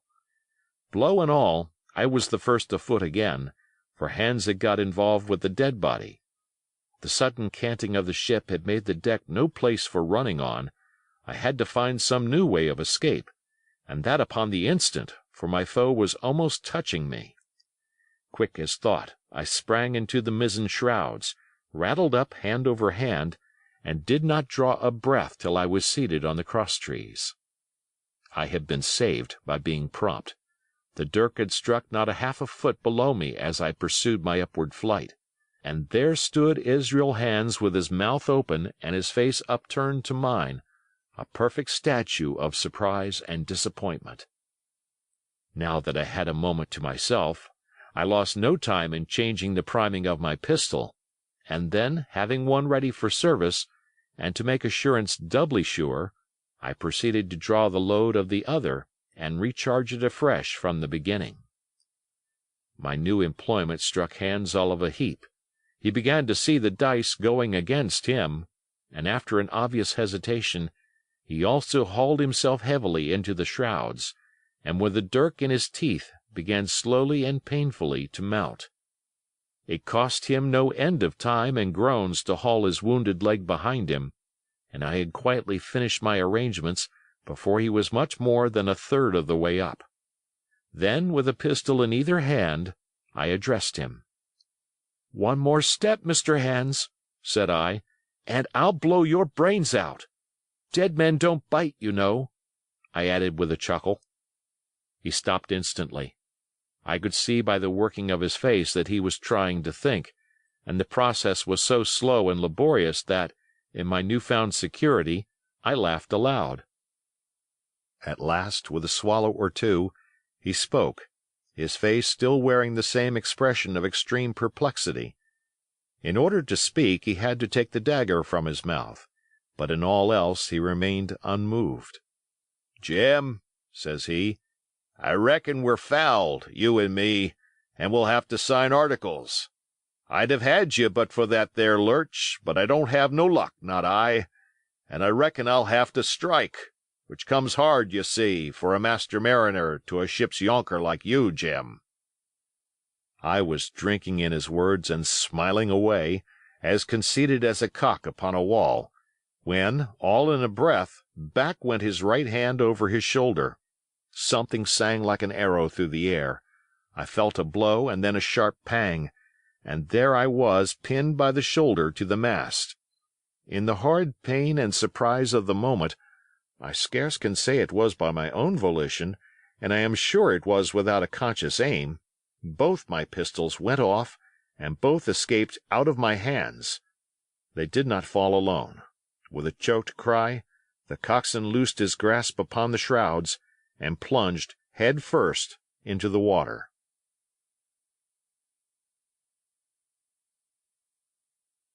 Chapter 27. Pieces of 8. Owing to the cant of the vessel, the masts hung far out over the water, and from my perch on the cross-trees I had nothing below me but the surface of the bay. Hans, who was not so far up, was in consequence nearer to the ship, and fell between me and the bulwarks. He rose once to the surface in a lather of foam and blood, and then sank again for good. As the water settled, I could see him lying huddled together on the clean, bright sand in the shadow of the vessel's sides. A fish or two whipped past his body. Sometimes, by the quivering of the water, he appeared to move a little, as if he were trying to rise. But he was dead enough, for all that, being both shot and drowned, and was food for fish, in the very place where he had designed my slaughter. I was no sooner certain of this than I began to feel sick, faint, and terrified. The hot blood was running over my back and chest. The dirk, where it had pinned my shoulder to the mast, seemed to burn like a hot iron. Yet it was not so much these real sufferings that distressed me, for these, it seemed to me, I could bear without a murmur. It was the horror I had upon my mind of falling from the cross-trees into that still green water beside the body of the coxswain. I clung with both hands till my nails ached, and I shut my eyes as if to cover up the peril. Gradually my mind came back again, my pulses quieted down to a more natural time, and I was once more in possession of myself. It was my first thought to pluck forth the dirk, but either it stuck too hard, or my nerve failed me, and I desisted with a violent shudder. Oddly enough, that very shudder did the business. The knife, in fact, had come the nearest in the world to missing me altogether. It held me by a mere pinch of skin, and this the shudder tore away. The blood ran down the faster, to be sure, but I was my own master again, and only tacked to the mast by my coat and shirt. These last I broke through with a sudden jerk, and then regained the deck by the starboard shrouds. For nothing in the world would I have again ventured, shaken as I was, upon the overhanging port shrouds from which Israel had so lately fallen. I went below and did what I could for my wound. It pained me a good deal, and still bled freely, but it was neither deep nor dangerous, nor did it greatly gall me when I used my arm. Then I looked around me, and as the ship was now, in a sense, my own, I began to think of clearing it from its last passenger, the dead man O'Brien. He had pitched, as I have said, against the bulwarks, where he lay like some horrible, ungainly sort of puppet. Life-size, indeed, but how different from life's color or life's comeliness. In that position I could easily have my way with him, and as the habit of tragical adventures had worn off almost all my terror for the dead, I took him by the waist as if he had been a sack of bran, and with one good heave tumbled him overboard. He went in with a sounding plunge. The red cap came off and remained floating on the surface, and as soon as the splash subsided, I could see him and Israel lying side by side, both wavering with the tremulous movement of the water. O'Brien, though still quite a young man, was very bald. There he lay, with that bald head across the knees of the man who had killed him, and the quick fishes steering to and fro over both. I was now alone upon the ship. The tide had just turned. The sun was within so few degrees of setting that already the shadow of the pines upon the western shore began to reach right across the anchorage and fall in patterns on the deck. The evening breeze had sprung up, and though it was well warded off by the hill with the two peaks upon the east, the cordage had begun to sing a little softly to itself, and the idle sails to rattle to and fro. I began to see a danger to the ship. The jibs I speedily doused and brought tumbling to the deck. but the mainsail was a harder matter. Of course, when the schooner canted over, the boom had swung outboard, and the cap of it and a foot or two of sail hung even under water. I thought this made it still more dangerous, yet the strain was so heavy that I half feared to meddle. At last I got my knife and cut the halyards. The peak dropped instantly. A great belly of loose canvas floated broad upon the water, and since, pull as I liked, I could not budge the downhaul, that was the extent of what I could accomplish. For the rest, the Hispaniola must trust to luck, like myself. By this time the whole anchorage had fallen into shadow, the last rays, I remember, falling through a glade of the wood and shining bright as jewels on the flowery mantle of the wreck. It began to be chill. The tide was rapidly fleeting seaward, the schooner settling more and more on her beam ends. I scrambled forward and looked over. It seemed shallow enough, and holding the cut hawser in both hands for a last security, I let myself drop softly overboard. The water scarcely reached my waist. The sand was firm and covered with ripple marks, and I waded ashore in great spirits, leaving the Hispaniola on her side, with her mainsail trailing wide upon the surface of the bay. About the same time, the sun went fairly down, and the breeze whistled low in the dusk among the tossing pines. At least, and at last, I was off the sea, nor had I returned thence empty-handed. There lay the schooner, clear at last from buccaneers and ready for our own men to board and get to sea again. I had nothing nearer my fancy than to get home to the stockade and boast of my achievements. Possibly I might be blamed a bit for my truantry, but the recapture of the Hispaniola was a clenching answer, and I hoped that even Captain Smollett would confess I had not lost my time. So thinking, and in famous spirits, I began to set my face homeward for the blockhouse and my companions. I remembered that the most easterly of the rivers which drain into Captain Kidd's anchorage ran from the two-peaked hill upon my left, and I bent my course in that direction, that I might pass the stream while it was small. The wood was pretty open, and keeping along the lower spurs, I had soon turned the corner of that hill, and not long after waded to the mid-calf across the watercourse. This brought me near to where I had encountered Ben Gunn, the maroon, and I walked more circumspectly, keeping an eye on every side. The dusk had come nigh hand completely, and as I opened out the cleft between the two peaks, I became aware of a wavering glow against the sky, where, as I judged, the man of the island was cooking his supper before a roaring fire. And yet I wondered in my heart that he should show himself so careless. For if I could see this radiance, might it not reach the eyes of Silver himself where he camped upon the shore among the marshes? Gradually the night fell blacker. It was all I could do to guide myself even roughly towards my destination.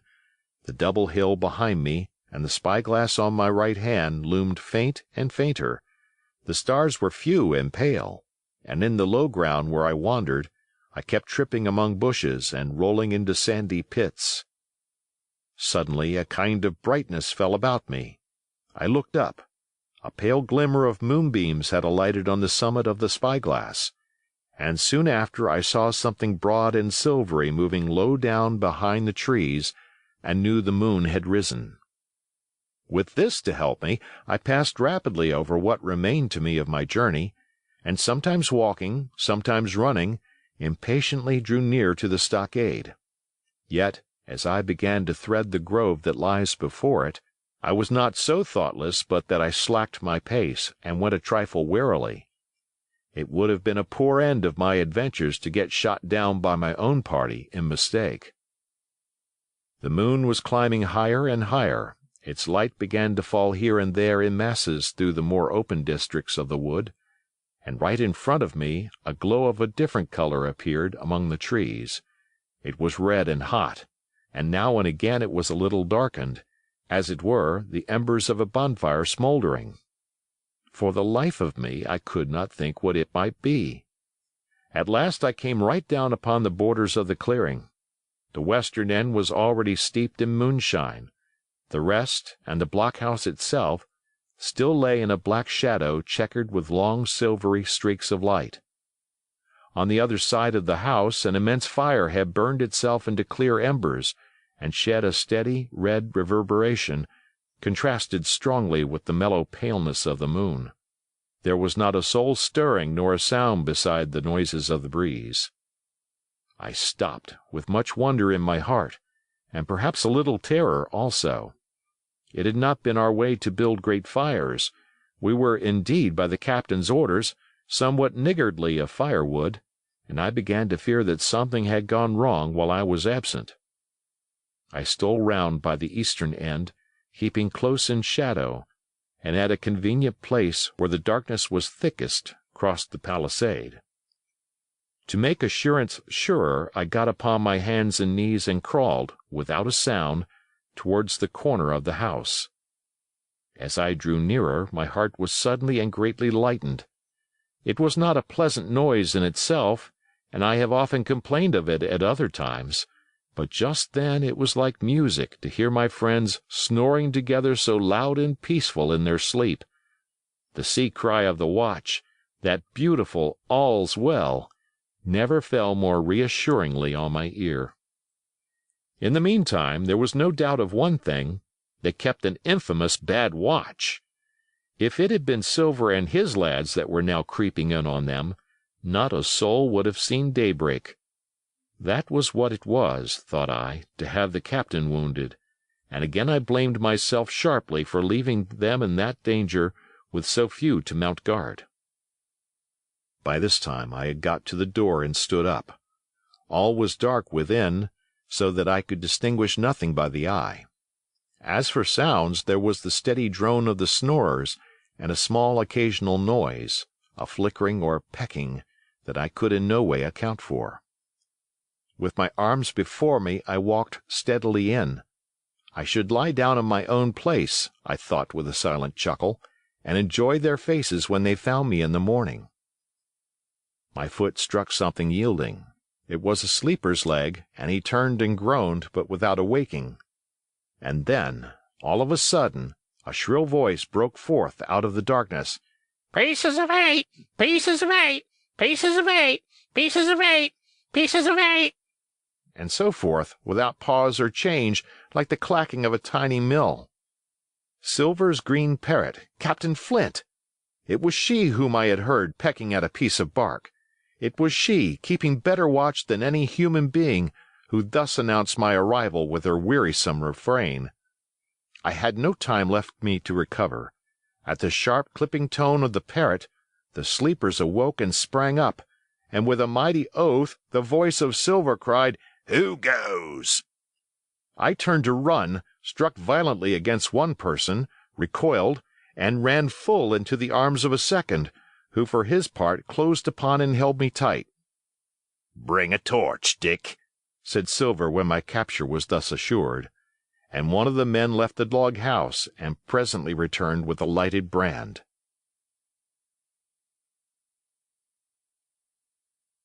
Part 6. Captain Silver. Chapter 28. In the Enemy's Camp. The red glare of the torch lighting up the interior of the blockhouse showed me the worst of my apprehensions realized. The pirates were in possession of the house and stores. There was the cask of cognac, there were the pork and bread as before, and what tenfold increased my horror, not a sign of any prisoner. I could only judge that all had perished, and my heart smote me sorely that I had not been there to perish with them. There were 6 of the buccaneers, all told. Not another man was left alive. 5 of them were on their feet, flushed and swollen, suddenly called out of the first sleep of drunkenness. The 6th had only risen upon his elbow.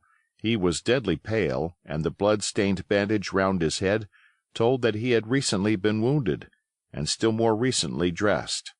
I remembered the man who had been shot and had run back among the woods in the great attack, and doubted not that this was he. The parrot sat, preening her plumage, on Long John's shoulder. He himself, I thought, looked somewhat paler and more stern than I was used to.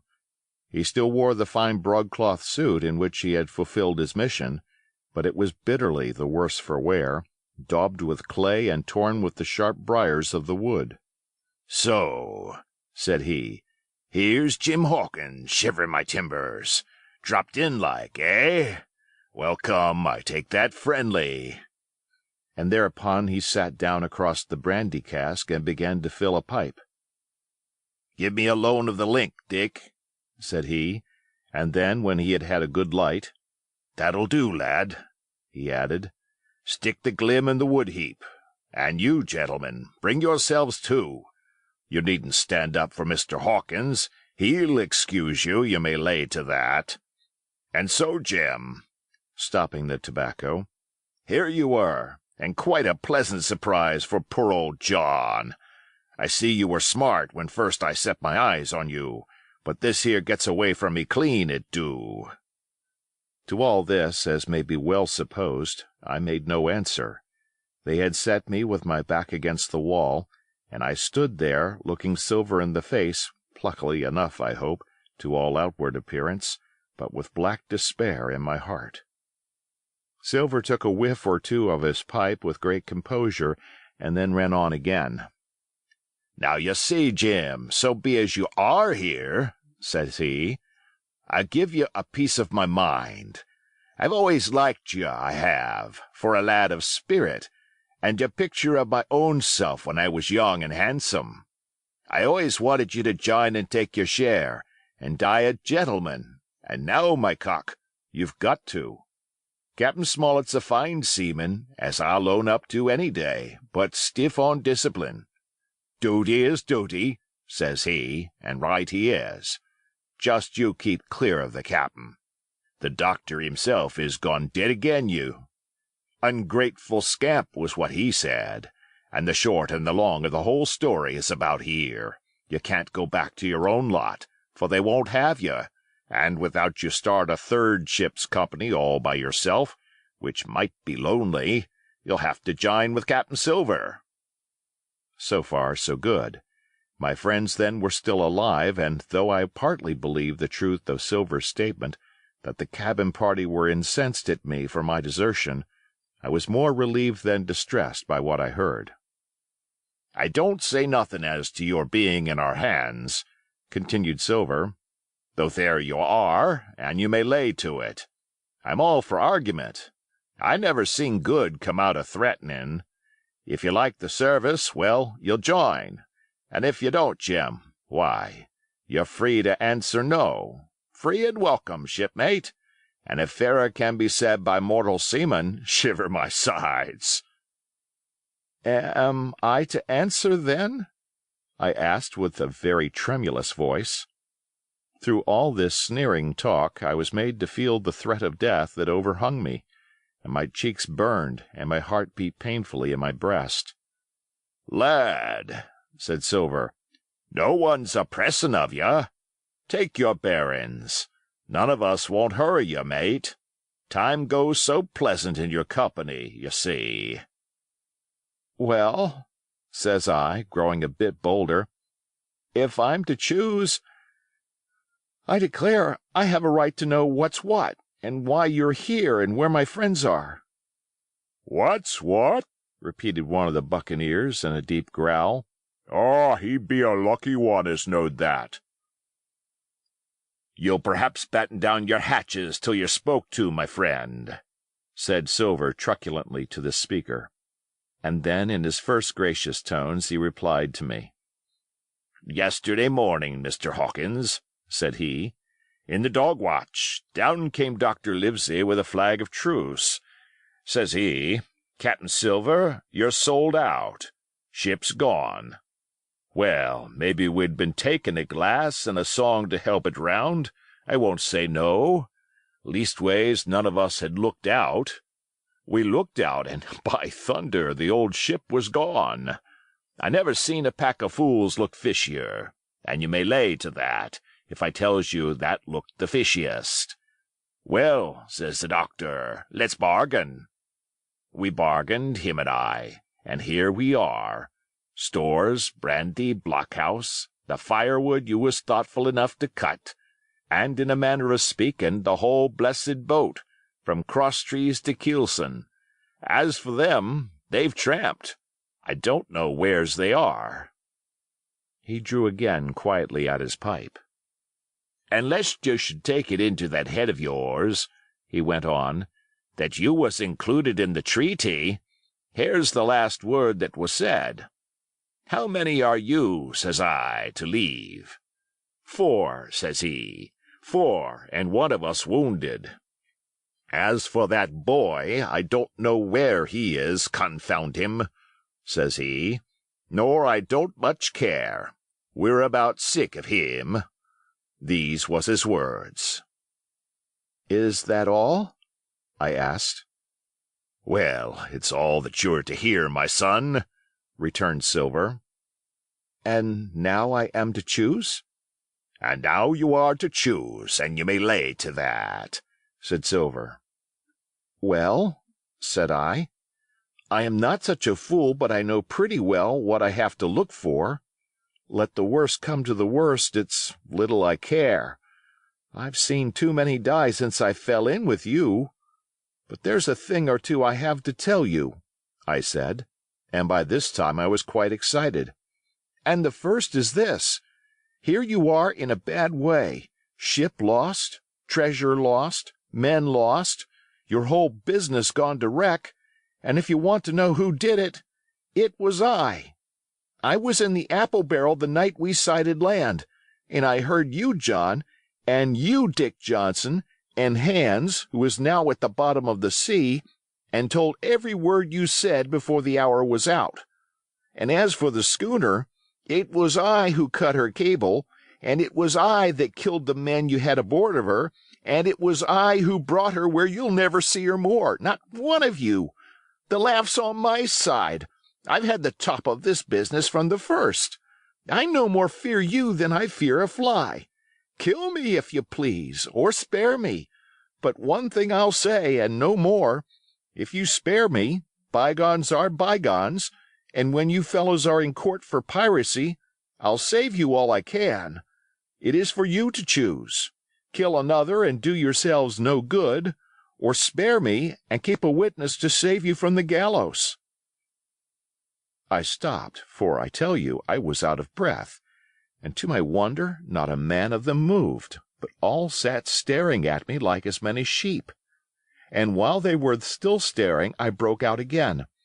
"And now, Mr. Silver," I said, "I believe you're the best man here, and if things go to the worst, I'll take it kind of you to let the doctor know the way I took it."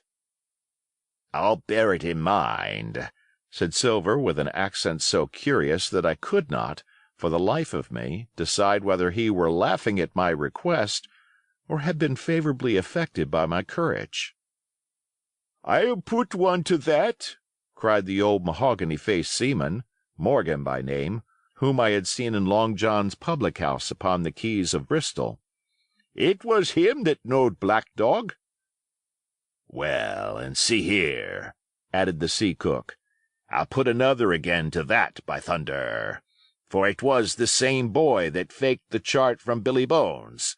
First and last we've split upon Jim Hawkins." "Then here goes," said Morgan with an oath, and he sprang up, drawing his knife as if he had been 20. "Avast there!" cried Silver. "Who are you, Tom Morgan? Maybe you thought you was captain here, perhaps. By the powers, but I'll teach you better. Cross me, and you'll go where many a good man's gone before you, first and last, these 30 years back. Some to the yard-arm, shiver my timbers, and some by the board, and all to feed the fishes. There's never a man looked me between the eyes and seen a good day afterwards, Tom Morgan, you may lay to that." Morgan paused, but a hoarse murmur rose from the others. "Tom's right," said one. "I stood hazing long enough from one," added another. "I'll be hanged if I'll be hazed by you, John Silver." "Did any of you gentlemen want to have it out with me?" Bending far forward from his position on the keg, with his pipe still glowing in his right hand. "Put a name on what you're at, You ain't dumb, I reckon. Him that wants shall get it. Have I lived this many years, and a son of a rum-punchin' cock is had athwart my hawse at the latter end of it? You know the way. You're all gentlemen of fortune by your account. Well, I'm ready. Take a cutlass, him that dares, and I'll see the color of his inside, crutch and all, before that pipe's empty." Not a man stirred, not a man answered. "That's your sort, is it?" he added, returning his pipe to his mouth. "Well, you're a gay lot to look at, anyway. Not much worth the fight, you ain't. Perhaps you can understand King George's English. I'm captain here by election. I'm captain here because I'm the best man by a long sea-mile. You won't fight, as gentlemen of fortune should. Then, by thunder, you'll obey, and you may lay to it. I like that boy now. I never seen a better boy than that. He's more a man than any pair of rats of you in this here house, and what I say is this, let me see him that'll lay a hand on him. That's what I say, and you may lay to it." There was a long pause after this. I stood straight up against the wall, my heart still going like a sledge-hammer, but with a ray of hope now shining in my bosom. Silver leant back against the wall, his arms crossed, his pipe in the corner of his mouth, as calm as though he had been in church. Yet his eye kept wandering furtively, and he kept the tail of it on his unruly followers. They, on their part, drew gradually together towards the far end of the blockhouse, and the low hiss of their whispering sounded in my ear continuously, like a stream. One after another they would look up, and the red light of the torch would fall for a second on their nervous faces, but it was not towards me, it was towards Silver that they turned their eyes. "You seem to have a lot to say," remarked Silver, spitting far into the air. "Pipe up, and let me hear it, or lay to." "Ax your pardon, sir," returned one of the men. "You're pretty free with some of the rules. Maybe you'll kindly keep an eye upon the rest. This crew's dissatisfied. This crew don't vally bullying a marlinspike. This crew has its rights like other crews, I'll make so free as that. And by your own rules, I take it we can talk together. I ax your pardon, sir, acknowledging you for to be capting at this present, but I claim my right, and steps outside for a council." And with an elaborate sea salute, this fellow, a long, ill-looking, yellow-eyed man of 35, stepped coolly towards the door and disappeared out of the house. One after another the rest followed his example, each making a salute as he passed, each adding some apology. "According to rules," said one. "Forecastle council," said Morgan, and so with one remark or another all marched out and left Silver and me alone with the torch. The sea cook instantly removed his pipe. "Now look you here, Jim Hawkins," he said in a steady whisper that was no more than audible. "You're within half a plank of death, and what's a long sight worse, of torture. They're going to throw me off. But you mark, I stand by you through thick and thin. I didn't mean to, no, not till you spoke up. I was about desperate to lose that much blunt, and be hanged into the bargain. But I see you was the right sort. I says to myself, you stand by Hawkins, John, and Hawkins'll stand by you. You're his last card, and by the living thunder, John, he's yours. Back to back, says I. You save his witness, and he'll save your neck." I began dimly to understand. "You mean all's lost?" I asked. "Aye, by gum, I do," he answered. "Ship gone, neck gone, that's the size of it. Once I looked into that bay, Jim Hawkins, and seen no schooner. Well, I'm tough, but I gave out. As for that lot and their counsel, mark me, they're outright fools and cowards. I'll save your life, if so be as I can, from them. But see here, Jim, tit for tat. You save Long John from swinging." I was bewildered. It seemed a thing so hopeless he was asking. He, the old buccaneer, the ringleader throughout. "What I can do, that I'll do," I said. "It's a bargain," cried Long John. "You speak up plucky, and by thunder, I've a chance." He hobbled to the torch, where it stood propped among the firewood, and took a fresh light to his pipe. "Understand me, Jim," he said, returning. "I've a head on my shoulders, I have. I'm on Squire's side now. I know you've got that ship safe somewheres. How you done it, I don't know, but safe it is. I guess Hans and O'Brien turned soft. I never much believed in neither of them. Now, you mark me. I ask no questions, nor I won't let others. I know when a game's up, I do, and I know a lad that's staunch.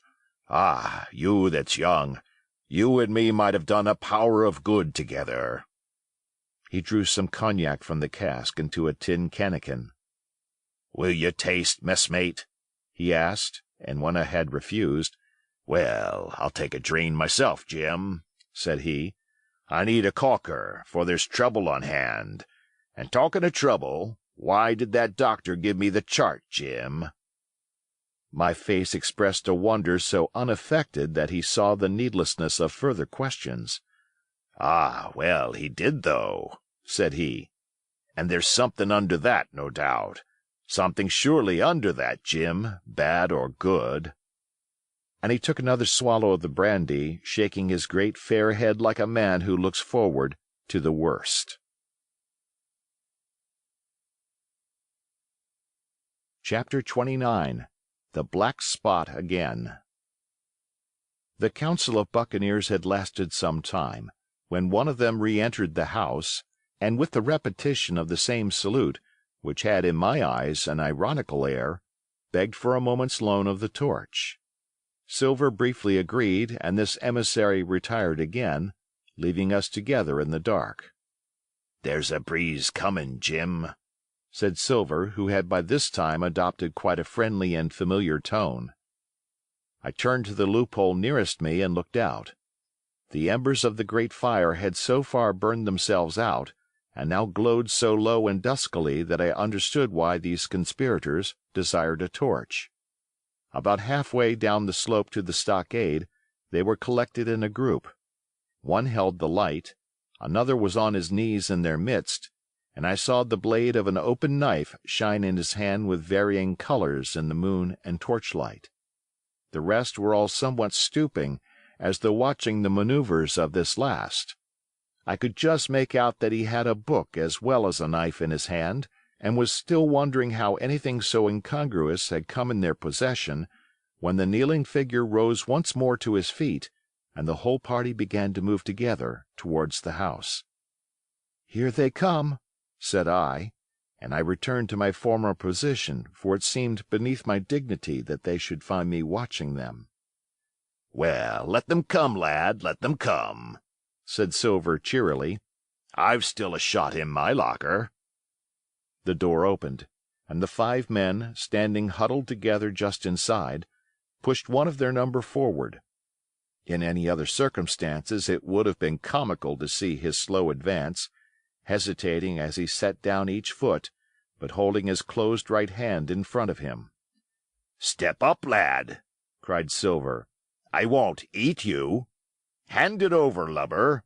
I know the rules, I do. I won't hurt a deputation." Thus encouraged, the buccaneer stepped forth more briskly, and having passed something to Silver, from hand to hand, slipped yet more smartly back again to his companions. The sea cook looked at what had been given him. "The Black Spot. I thought so," he observed. "Where might you have got the paper? Why, hello! Look here now, this ain't lucky. You've gone and cut this out of a Bible. What fools cut a Bible?" "Ah, there," said Morgan. "There, what did I say? No good'll come of that, I said." "Well, you've about fixed it now among you," continued Silver. "You'll all swing now, I reckon. What soft-headed lubber had a Bible?" "It was Dick," said one. "Dick, was it? Then Dick can get to prayers," said Silver. He's seen his slice of luck, has Dick, and you may lay to that." But here the long man with the yellow eyes struck in. "Belay that talk, John Silver," he said. "This crew has tipped you the black spot in full council, as in duty bound. Just you turn it over, as in duty bound, and see what's wrote there. Then you can talk." "Thank'ee, George," replied the sea cook. "You always was brisk for business, and has the rules by heart, George, as I'm pleased to see. Well, what is it anyway? Ah, deposed, that's it, is it? Very pretty wrote, to be sure. Like print, I swear. Your hand to write, George? Why, you was getting quite a leadin' man in this here crew. You'll be captain next, I shouldn't wonder. Just oblige me with that torch again, will you? This pipe don't draw." "Come now," said George. "You don't fool this crew no more. You're a funny man by your account, but you're over now, and you'll maybe step down off that barrel and help vote." "I thought you said you knowed the rules," returned Silver contemptuously. "Leastways, if you don't, I do, and I wait here, and I'm still your cap'n, mind, till you outs with your grievances and I reply. In the meantime, your black spot ain't worth a biscuit. After that, we'll see." "Oh," replied George, "you don't be under no kind of apprehension. We're all square, we are. First, you've made a hash of this cruise. You'll be a bold man to say no to that. Second, you let the enemy out of this here trap for nothing. Why did they want out? I dunno, but it's pretty plain they wanted it. Third, you wouldn't let us go at them upon the march. Oh, we see through you, John Silver. You want to play booty, that's what's wrong with you. And then fourth, there's this here boy." "Is that all?" asked Silver quietly. "Enough, too," retorted George. "We'll all swing and sun-dry for your bungling." "Well, now, look here. I'll answer these 4 points, one after another, I'll answer 'em. I made a hash of this cruise, did I? Well, now, you all know what I wanted, and you all know if that had been done, that we'd have been aboard the Hispaniola this night as ever was, every man of us alive, and fit, and full of good plum duff, and the treasure in the hold of her, by thunder. Well, who crossed me? Who forced my hand, as was the lawful cap'n? Who tipped me the black spot the day we landed and began this dance? Ah, it's a fine dance, I'm here with you there, and looks mighty like a hornpipe in a rope's end at Execution Dock by London town, it does. But who done it? Why, it was Anderson, and Hans, and you, George Merry, and you're the last above board of that same meddling crew, and you have the Davy Jones's insolence to up and stand for cap'n over me, you that sank the lot of us. By the powers! But this tops the stiffest yarn to nothing." Silver paused, and I could see by the faces of George and his late comrades that these words had not been said in vain. "That's for number 1. cried the accused, wiping the sweat from his brow, for he had been talking with a vehemence that shook the house. "Why, I give you my word, I'm sick to speak to you. You've neither sense nor memory, and I leave it to fancy where your mother's was that let you come to sea. Sea! Gentlemen of fortune! I reckon tailors is your trade." "Go on, John," said Morgan. "Speak up to the others." "Ah, the others," returned John. "They're a nice lot, ain't they? You say this cruise is bungled. Ah, by gum, if you could understand how bad it's bungled, you would see. We're that near the gibbet that my neck's stiff with thinking on it. You've seen 'em, maybe, hanged in chains, birds about 'em, seamen piting 'em out as they go down with the tide. 'Who's that?' says one. 'That? Why, that's John Silver. I knowed him well,' says another. and you can hear the chains a jangle as you go about and reach for the other buoy. Now, that's about where we are, every mother's son of us, thanks to him, and Hans, and Anderson, and other ruination fools of you. And if you want to know about number 4, and that boy, why, shiver my timbers, isn't he a hostage? Are we a-going to waste a hostage? No, not us. He might be our last chance, and I shouldn't wonder. Kill that boy? Not me, mates. And number 3. Ah, well, there's a deal to say to number 3. Maybe you don't count it nothing to have a real college doctor to see you every day. You, John, with your head broke. Or you, George Mary, that had the ague shakes upon you not 6 hours agone, and has your eyes the color of lemon peel to the same moment on the clock. And maybe, perhaps, you didn't know there was a consort coming either. But there is, and not so long till then, and we'll see who'll be glad to have a hostage when it comes to that. And as for number 2, and why I made a bargain, well, you came a-crawling on your knees to me to make it. On your knees you came, you were that downhearted. And you'd have starved, too, if I hadn't. But that's a trifle. You look there, that's why. And he cast down upon the floor a paper that I instantly recognized, none other than the chart on yellow paper, with the 3 red crosses that I had found in the oilcloth at the bottom of the captain's chest. Why the doctor had given it to him was more than I could fancy. But if it was inexplicable to me, the appearance of the chart was incredible to the surviving mutineers. They leaped upon it like cats upon a mouse. It went from hand to hand, one tearing it from another, and by the oaths and the cries and the childish laughter with which they accompanied their examination, you would have thought not only they were fingering the very gold, but were at sea with it, besides, in safety. "Yes," said one, "that's flint, sure enough. J.F., and a score below, with a clove hitch to it, so he's done ever." "Mighty pretty," said George, "but how are we to get away with it, and us no ship?" Silver suddenly sprang up, and supporting himself with a hand against the wall, "Now I give you warning, George," he cried. "One more word of your sauce, and I'll call you down and fight you. How? Why, how do I know? You had ought to tell me that, you and the rest, that lost me my schooner, with your interference, burn you. But not you, you can't. You hain't got the invention of a cockroach. But civil you can speak, and shall, George Mary, you may lay to that."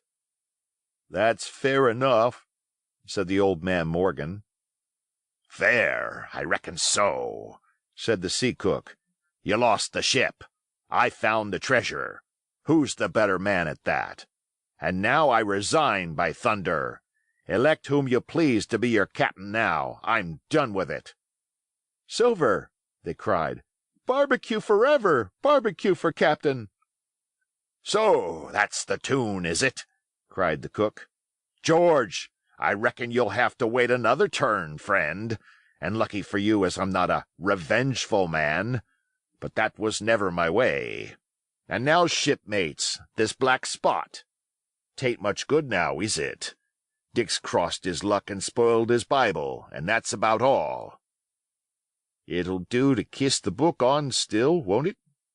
growled Dick, who was evidently uneasy at the curse he had brought upon himself. "A Bible with a bit cut out," returned Silver derisively. "Not it. It don't bind no more'n a ballad book." "Don't it, though?" cried Dick with a sort of joy. "Well, I reckon that's worth having, too." "Here, Jim, here's a curiosity for you," said Silver, and he tossed me the paper. It was around about the size of a crown piece. One side was blank, for it had been the last leaf. The other contained a verse or two of Revelation, these words among the rest, which struck sharply home upon my mind: "Without are dogs and murderers." The printed side had been blackened with wood ash, which already began to come off and soil my fingers. On the blank side had been written with the same material the one word, deposed. I have that curiosity beside me at this moment, but not a trace of writing now remains beyond a single scratch, such as a man might make with his thumbnail. That was the end of the night's business. Soon after, with a drink all round, we lay down to sleep, and the outside of Silver's vengeance was to put George Merry up for sentinel, and threaten him with death if he should prove unfaithful. It was long ere I could close an eye, and heaven knows I had matter enough for thought in the man whom I had slain that afternoon, in my own most perilous position, and above all, in the remarkable game that I saw Silver now engaged upon, keeping the mutineers together with one hand, and grasping with the other after every means, possible and impossible, to make his peace and save his miserable life. He himself slept peacefully and snored aloud, yet my heart was sore for him, wicked as he was, to think on the dark perils that environed and the shameful gibbet that awaited him. Chapter 30. On Parole. I was wakened. Indeed, we were all wakened, for I could see even the sentinel shake himself together from where he had fallen against the doorpost, by a clear, hearty voice hailing us from the margin of the wood. "Blockhouse, ahoy!" it cried. "Here's the doctor." And the doctor it was. Although I was glad to hear the sound, yet my gladness was not without admixture. I remembered with confusion my insubordinate and stealthy conduct, and when I saw where it had brought me, among what companions and surrounded by what dangers, I felt ashamed to look him in the face. He must have risen in the dark, for the day had hardly come, and when I ran to a loophole and looked out, I saw him standing, like Silver once before, up to the mid-leg in creeping vapour. "You, doctor! Top of the morning to you, sir!" cried Silver, broad awake and beaming with good nature in a moment. "Bright and early, to be sure, and it's the early bird, as the saying goes, that gets the rations. George, shake up your timbers, son, and help Dr. Livesey over the ship's side. All a-doing well, your patience was, all well and merry." So he pattered on, standing on the hilltop with his crutch under his elbow, and one hand upon the side of the log house, quite the old John in voice, manner, and expression. "We've quite a surprise for you, too, sir," he continued. "We've a little stranger here. Hee! A new boarder and lodger, sir, and looking fit and taut as a fiddle. Slept like a supercargo, he did, right alongside of John. Stem to stem we was, all night." Dr. Livesey was by this time across the stockade and pretty near the cook, and I could hear the alteration in his voice as he said, "Not Jim." "The very same Jim as ever was," says Silver. The doctor stopped outright, although he did not speak, and it was some seconds before he seemed able to move on. "Well, well," he said at last. "Duty first and pleasure afterwards, as you might have said yourself, Silver. Let us overhaul these patients of yours." A moment afterwards he had entered the blockhouse, and with one grim nod to me proceeded with his work among the sick. He seemed under no apprehension, though he must have known that his life, among these treacherous demons, depended on a hair. And he rattled on to his patients as if he were paying an ordinary professional visit in a quiet English family. His manner, I suppose, reacted on the men, for they behaved to him as if nothing had occurred, as if he were still ship's doctor, and they still faithful hands before the mast. "You're doing well, my friend," he said to the fellow with the bandaged head. "And if ever any person had a close shave, it was you. Your head must be hard as iron. Well, George, how goes it? You're a pretty color, certainly. Why, your liverman is upside down. Did you take that medicine? Did he take that medicine, men?" "Aye, aye, he took it, sure enough," returned Morgan.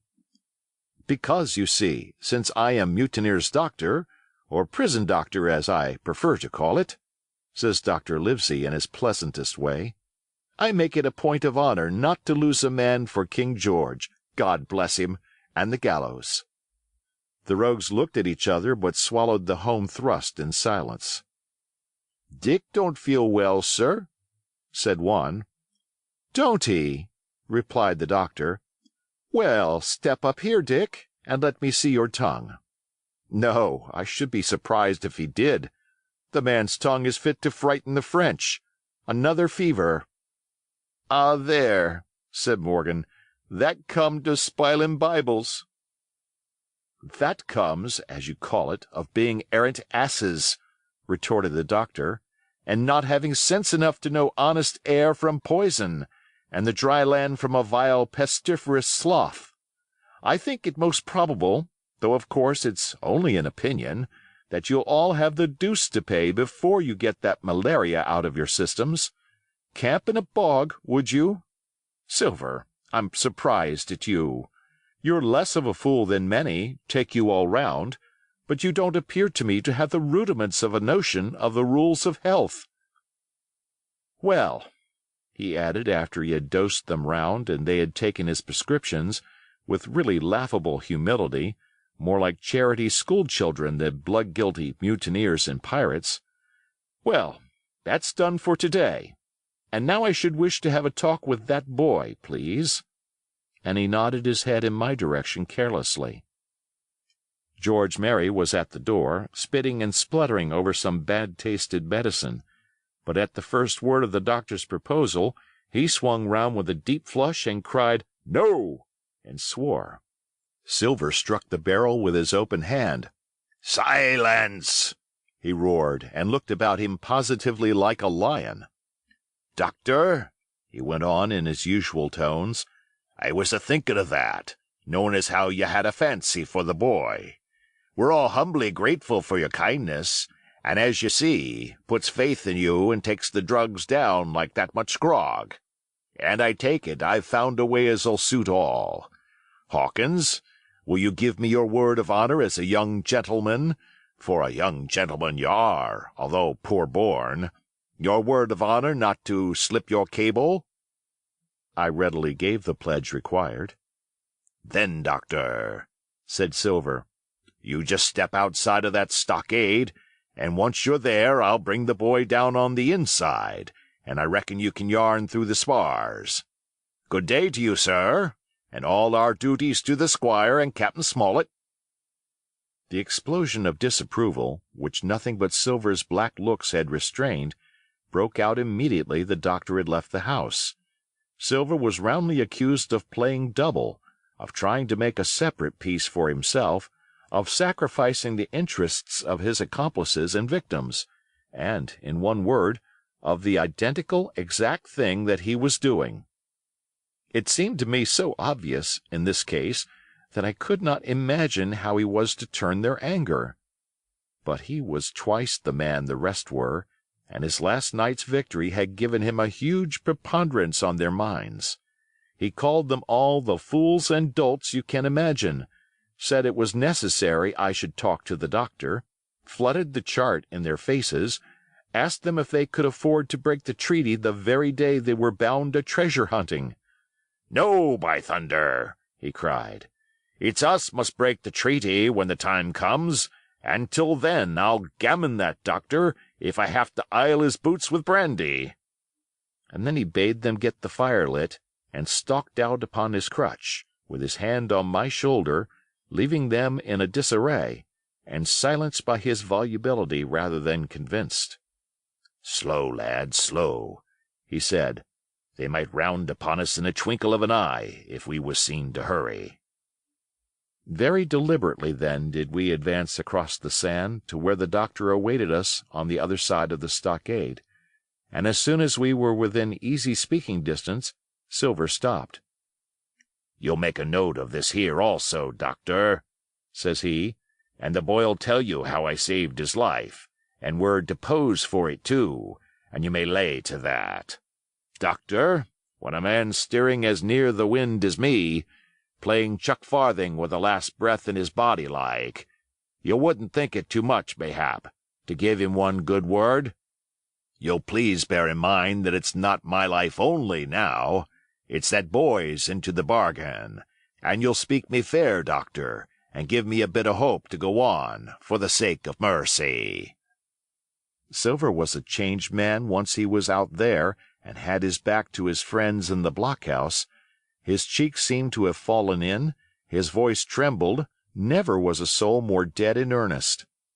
"Why, John, you're not afraid?" asked Dr. Livesey. "Doctor, I'm no coward. No, not I. Not so much." And he snapped his fingers. "If I was, I wouldn't say it. But I'll own up fairly. I've the shakes upon me for the gallows. You're a good man and a true. I never seen a better man. And you'll not forget what I done good, not any more than you'll forget the bad, I know. And I step aside, see here, and leave you and Jim alone. And you'll put that down for me, too, for it's a long stretch, is that." So saying, he stepped back a little way till he was out of earshot, and there sat down upon a tree stump and began to whistle, spinning round now and again upon his seat so as to command a sight, sometimes of me and the doctor, and sometimes of his unruly ruffians as they went to and fro in the sand between the fire, which they were busy rekindling, and the house, from which they brought forth pork and bread to make the breakfast. "So, Jim," said the doctor sadly, "here you are. As you have brewed, so shall you drink, my boy. Heaven knows I cannot find it in my heart to blame you, but this much I will say, be it kind or unkind. When Captain Smollett was well, you dared not have gone off, and when he was ill and couldn't help it, by George, it was downright cowardly." I will own that I here began to weep. "Doctor," I said, "you might spare me. I have blamed myself enough. My life's forfeit anyway, and I shouldn't have been dead by now if Silver hadn't stood for me. And, doctor, believe this.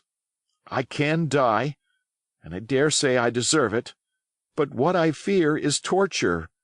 If they come to torture me—" "Jim," the doctor interrupted, and his voice was quite changed. "Jim, I can't have this. Whip over and we'll run for it." "Doctor," said I pass my word." I know," he cried. "We can't help that, Jim, now. I'll take it on my shoulders, holus, bolus, blame, and shame, my boy. But stay here I cannot let you. Jump. One jump and you're out, and we'll run for it like antelopes." "No," I replied. "You know right well you wouldn't do the thing yourself, neither you nor squire nor captain, and no more will I. Silver trusted me. I pass my word, and back I go. But, doctor, you did not let me finish. If they come to torture me, I might let slip a word of where the ship is, for I got the ship, part by luck and part by risking, and she lies in North Inlet on the southern beach, and just below high water. At half-tide she must be high and dry." "The ship!" exclaimed the doctor. Rapidly I described to him my adventures, and he heard me out in silence. "There is a kind of fate in this," he observed when I had done. "Every step it's you that saves our lives. And do you suppose by any chance that we are going to let you lose yours? That would be a poor return, my boy. You found out the plot. You found Ben Gunn, the best deed that ever you did or will do, though you live to 90. Oh, by Jupiter! And talking of Ben Gunn, why, this is the mischief in person. Silver!" he cried. "Silver! I'll give you a piece of advice," he continued as the cook drew near again. "Don't you be in any great hurry after that treasure." "Why, sir, I do my possible, which that ain't," said Silver. "I can only, asking your pardon, save my life and the boy's by seeking for that treasure, and you may lay to that." "Well, Silver," replied the doctor, If that is so, I'll go one step further. Look out for squalls when you find it."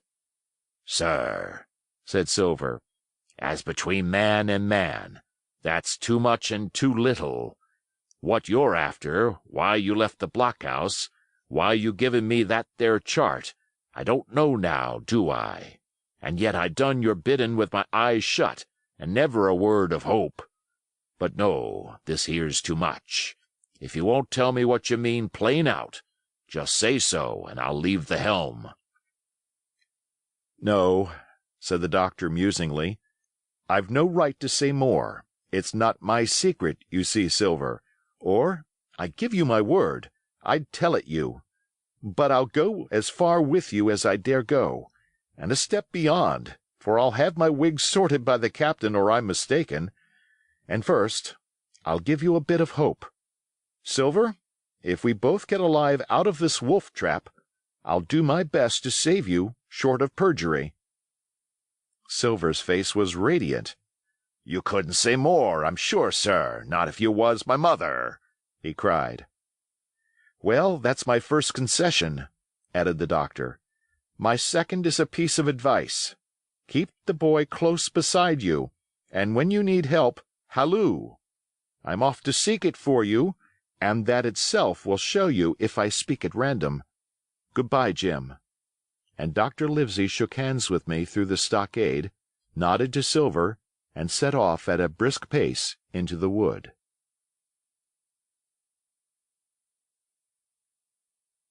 Chapter 31. The Treasure Hunt, Flint's Pointer. "Jim," said Silver when we were alone, "if I saved your life, you saved mine, and I'll not forget it. I seen the doctor waving you to run for it, with the tail of my eye, I did, and I seen you say no, as plain as hearing. Jim, that's one to you. This is the first glint of hope I had since the attack failed, and I owe it you. And now, Jim, we're to go in for this here treasure hunting, with sealed orders, too, and I don't like it. And you and me must stick close, back to back like, and we'll save our necks in spite of fate and fortune." Just then a man hailed us from the fire that breakfast was ready, and we were soon seated here and there about the sand over biscuit and fried junk.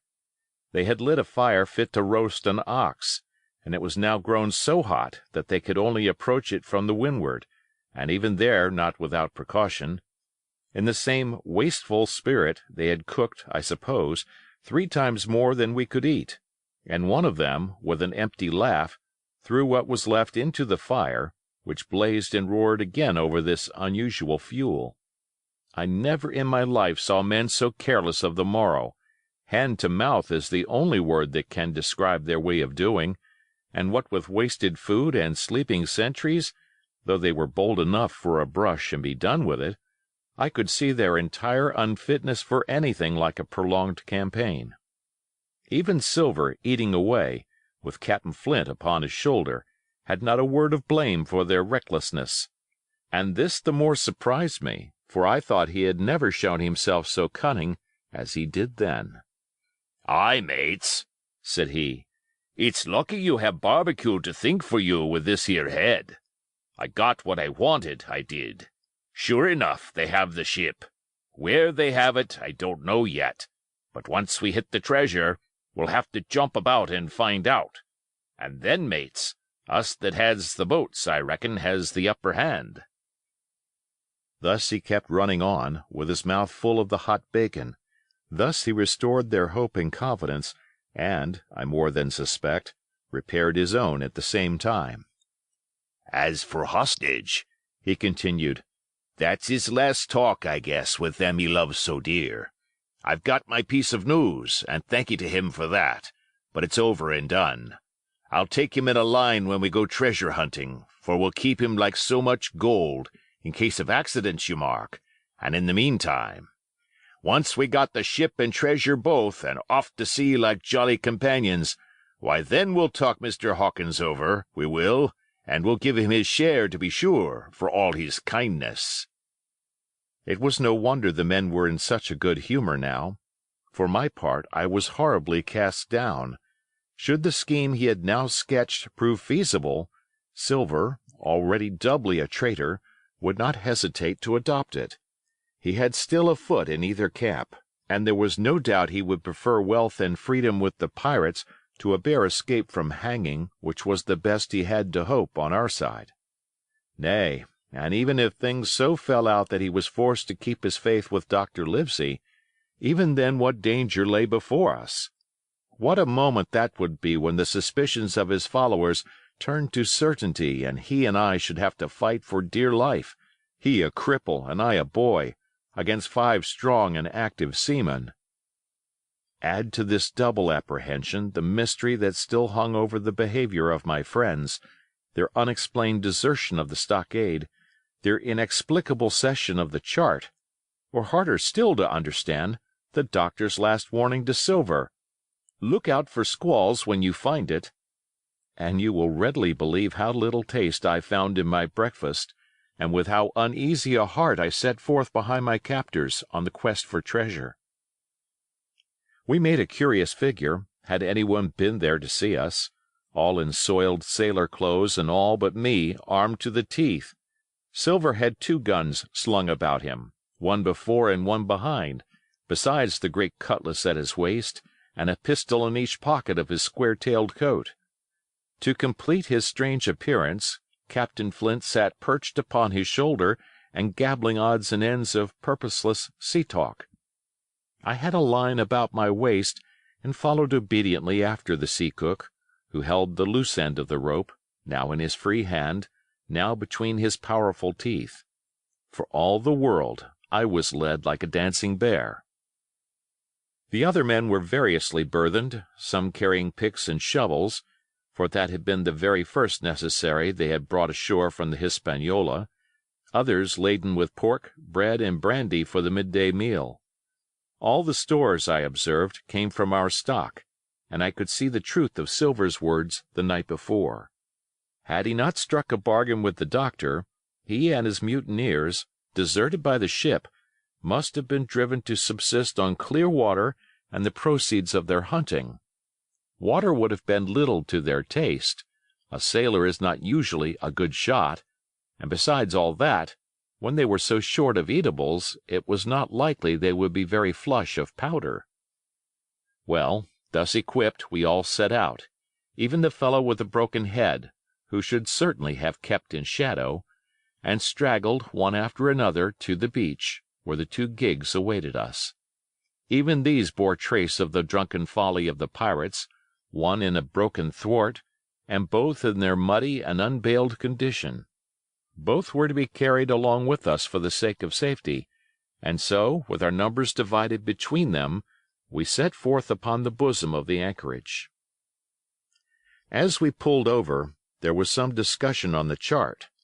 The Red Cross was, of course, far too large to be a guide, and the terms of the note on the back, as you will hear, admitted of some ambiguity.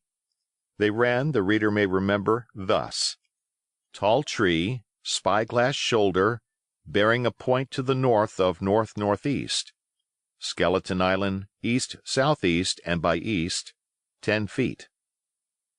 A tall tree was thus the principal mark. Now, right before us the anchorage was bounded by a plateau from 200 to 300 feet high, adjoining on the north the sloping southern shoulder of the spyglass, and rising again toward the south into the rough, cliffy eminence called the mizzenmast hill. The top of the plateau was dotted thickly with pine trees of varying height. Every here and there one of a different species rose 4 or 50 feet clear above its neighbors, and which of these was the particular tall tree of Captain Flint could only be decided on the spot and by the readings of the compass. Yet, although that was the case, every man on board the boats had picked a favorite of his own ere we were halfway over, Long John alone shrugging his shoulders and bidding them wait till they were there.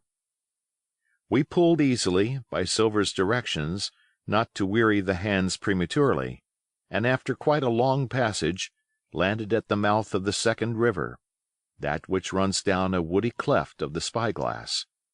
Thence, bending to our left, we began to ascend the slope towards the plateau.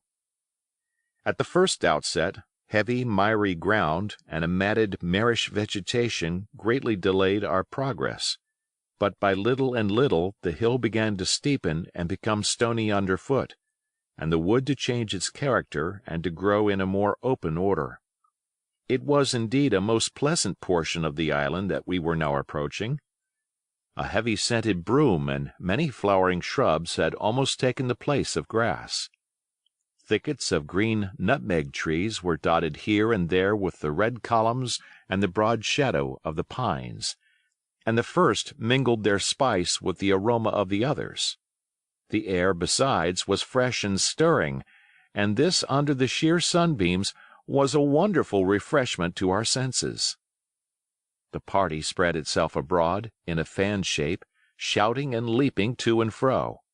About the center, and a good way behind the rest, Silver and I followed, I tethered by my rope, he ploughing with deep pants along the sliding gravel.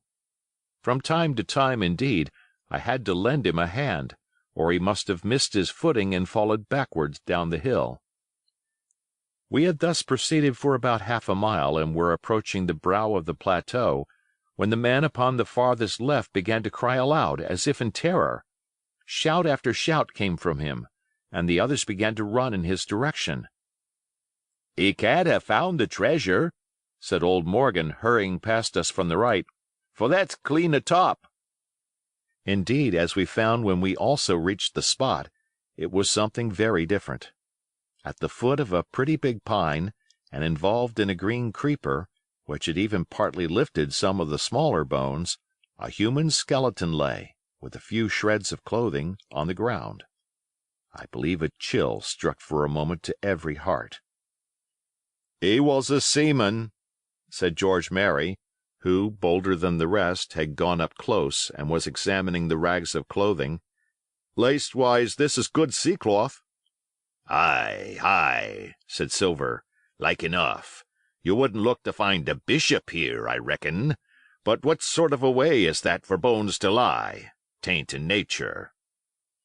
Indeed, on a second glance it seemed impossible to fancy that the body was in a natural position. But for some disarray, the work perhaps of the birds that had fed upon him, or of the slow-growing creeper that had gradually enveloped his remains, the man lay perfectly straight, his feet pointing in one direction, his hands, raised above his head like a diver's, pointing directly in the opposite. "I've taken a notion into my old numbskull," observed Silver. "Here's the compass, there's the tip-top point of Skeleton Island, sticking out like a tooth. Just take a bearing, will you, along the line of them bones." It was done. The body pointed straight in the direction of the island, and the compass read duly, east, southeast, and by east. "I thought so," cried the cook. "This here is a pointer. Right up there is our line for the Pole Star and the Jolly Dollars. But by thunder, if it don't make me cold inside to think of Flint.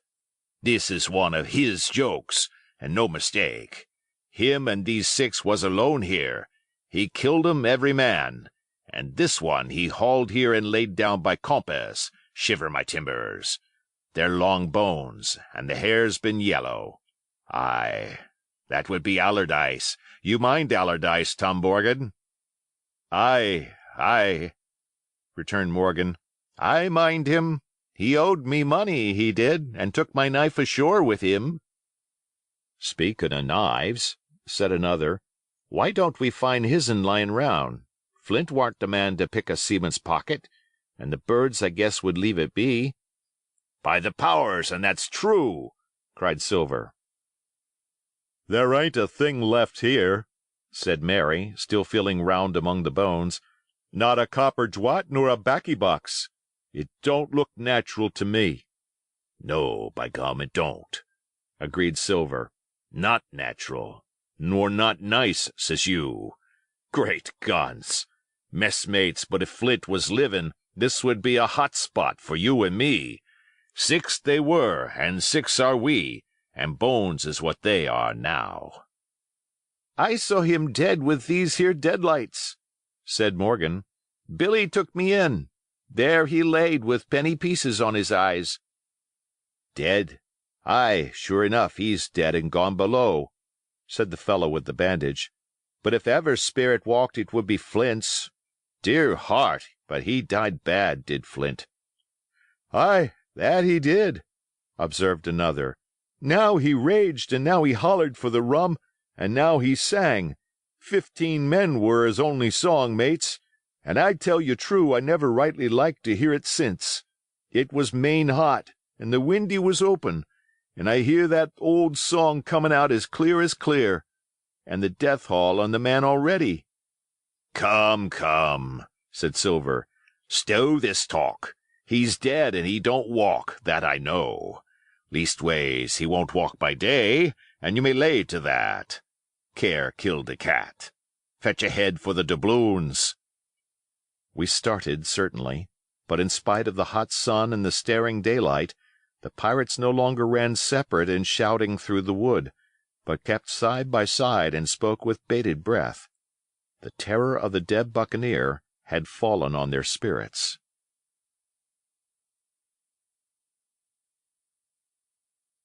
Chapter 32. The Treasure Hunt. The Voice Among the Trees. Partly from the damping influence of this alarm, partly to rest Silver and the sick folk, the whole party sat down as soon as they had gained the brow of the ascent. The plateau being somewhat tilted towards the west, this spot on which we had paused commanded a wide prospect on either hand. Before us, over the tree-tops, we beheld the Cape of the Woods fringed with surf. Behind, we not only looked down upon the anchorage and Skeleton Island, but saw, clear across the Spit and the eastern lowlands, a great field of open sea upon the east. Sheer above us rose the Spyglass, here dotted with single pines, there black with precipices. There was no sound but that of the distant breakers, mounting from all round, and the chirp of countless insects in the brush. Not a man, not a sail, upon the sea. The very largeness of the view increased the sense of solitude. Silver, as he sat, took certain bearings with his compass. "There are 3 tall trees," said he, "about in the right line from Skeleton Island. Spyglass Shoulder, I take it, means that lower point there. It's child's play to find the stuff now. I've half a mind to dine first." "I don't feel sharp," growled Morgan. "Thinkin' of Flint, I think it were as done me." "Ah, well, my son, you praise your stars he's dead," said Silver. "He were an ugly devil," cried a third pirate with a shudder. "That blue in the face, too." "That was how the rum took him," added Mary. "Blue. Well, I reckon he was blue. That's a true word." Ever since they had found the skeleton and got upon this train of thought, they had spoken lower and lower, and they had almost got to whispering by now, so that the sound of their talk hardly interrupted the silence of the wood. All of a sudden, out of the middle of the trees in front of us, a thin, high, trembling voice struck up the well-known air and words. 15 men on the dead man's chest, yo-ho-ho, and a bottle of rum. I never have seen men more dreadfully affected than the pirates. The color went from their 6 faces like enchantment. Some leaped to their feet, some clawed hold of others. Morgan grovelled on the ground. "It's Flint, by—" cried Mary. The song had stopped as suddenly as it began. Broken off, you would have said, in the middle of a note, as though someone had laid his hand upon the singer's mouth. Coming through the clear, sunny atmosphere among the green tree-tops, I thought it had sounded airily and sweetly, and the effect on my companions was the stranger. "Come," said Silver, struggling with his ashen lips to get the word out. "This won't do. Stand by to go about. This is a rum start, and I can't name the voice, but it's someone skylarking. Someone that's flesh and blood, and you may lay to that." His courage had come back as he spoke, and some of the color to his face along with it. Already the others had begun to lend an ear to this encouragement, and were coming a little to themselves, when the same voice broke out again, not this time singing, but in a faint, distant hail that echoed yet fainter among the clefts of the spyglass. "Darby McGraw!" it wailed, for that is the word that best describes the sound.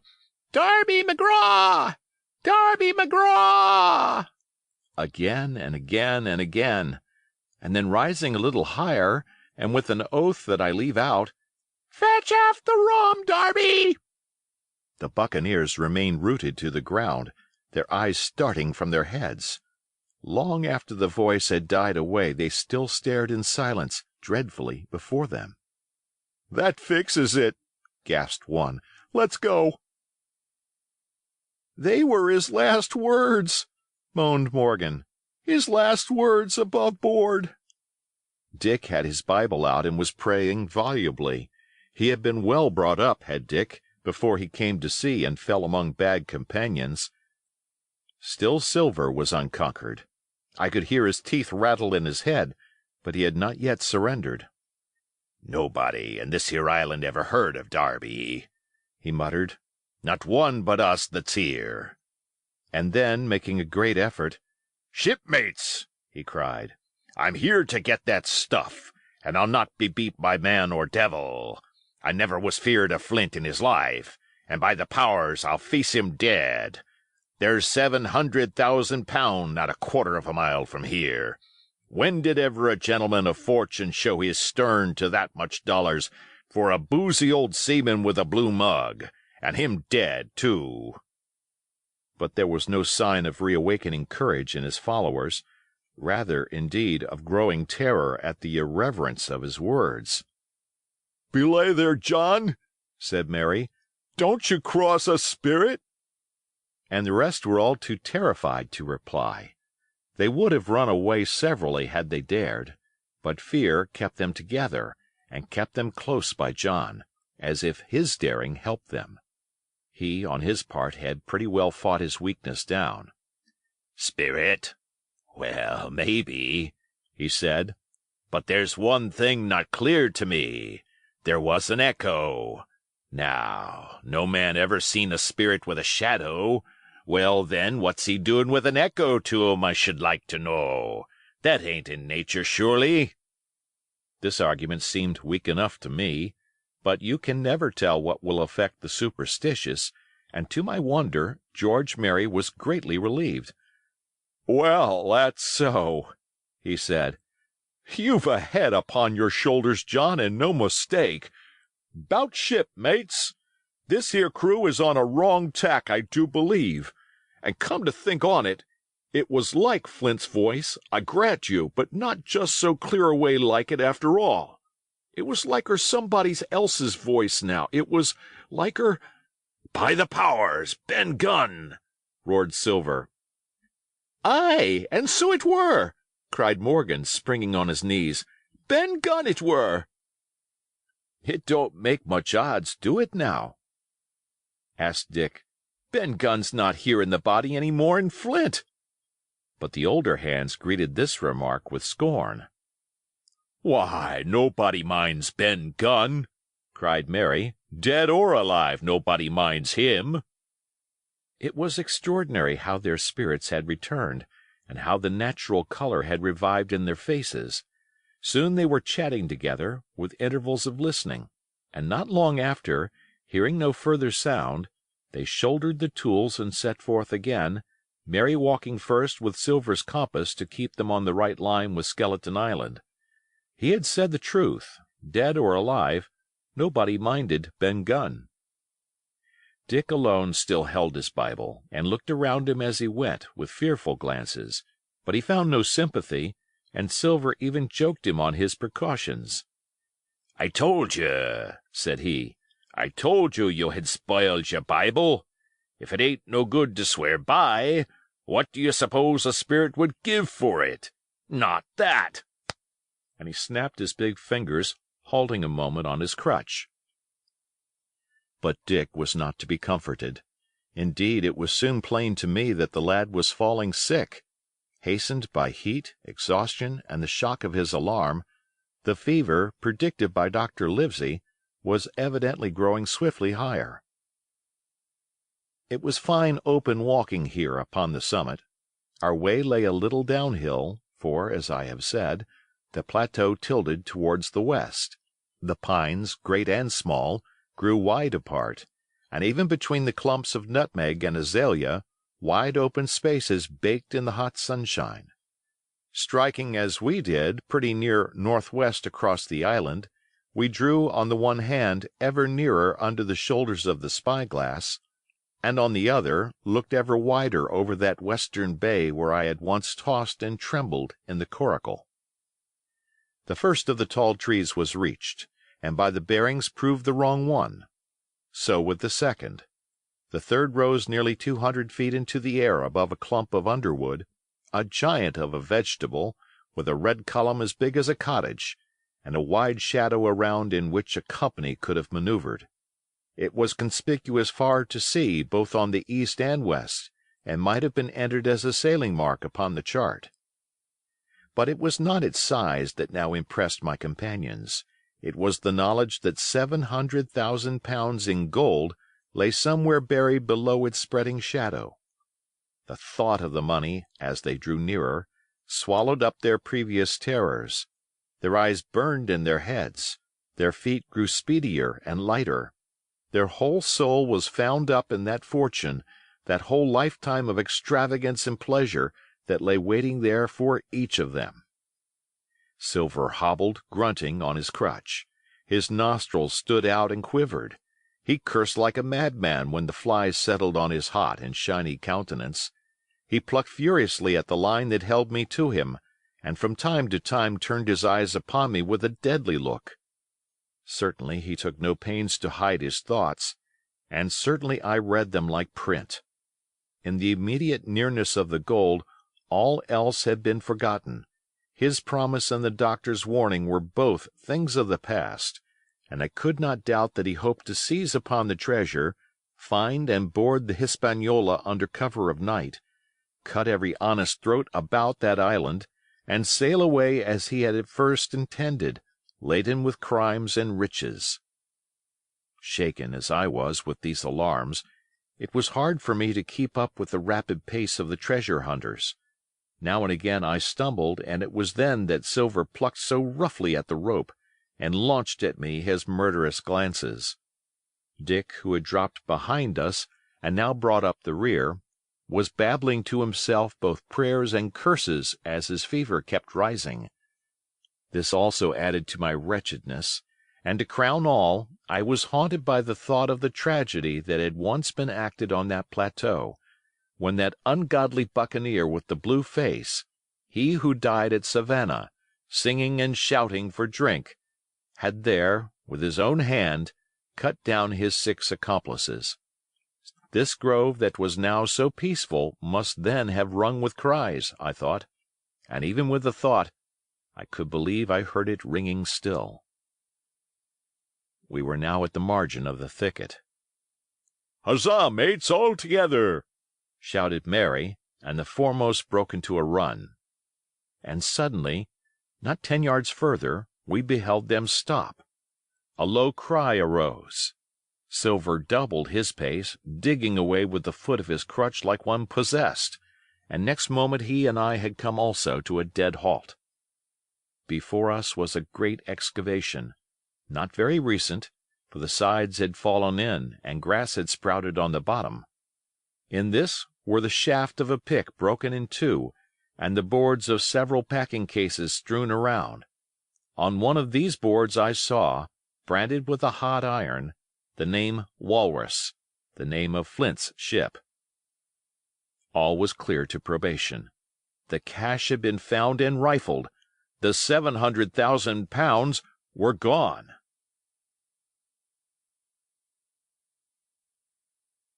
Chapter 33. The Fall of a Chieftain. There never was such an overturn in this world. Each of these 6 men was as though he had been struck. But with Silver the blow passed almost instantly. Every thought of his soul had been set full stretch, like a racer on that money.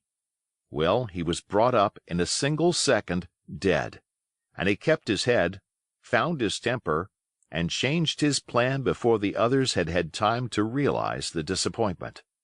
"Jim," he whispered, "take that and stand by for trouble." And he passed me a double-barreled pistol. At the same time he began quietly moving northward, and in a few steps had put the hollow between us two and the other 5. Then he looked at me and nodded, as much as to say, "Here is a narrow corner," as indeed I thought it was. His looks were not quite friendly, and I was so revolted at these constant changes that I could not forbear whispering, "So you've changed sides again." There was no time left for him to answer in. The buccaneers, with oaths and cries, began to leap, one after another, into the pit, and to dig with their fingers, throwing the boards aside as they did so. Morgan found a piece of gold. He held it up with a perfect spout of oaths.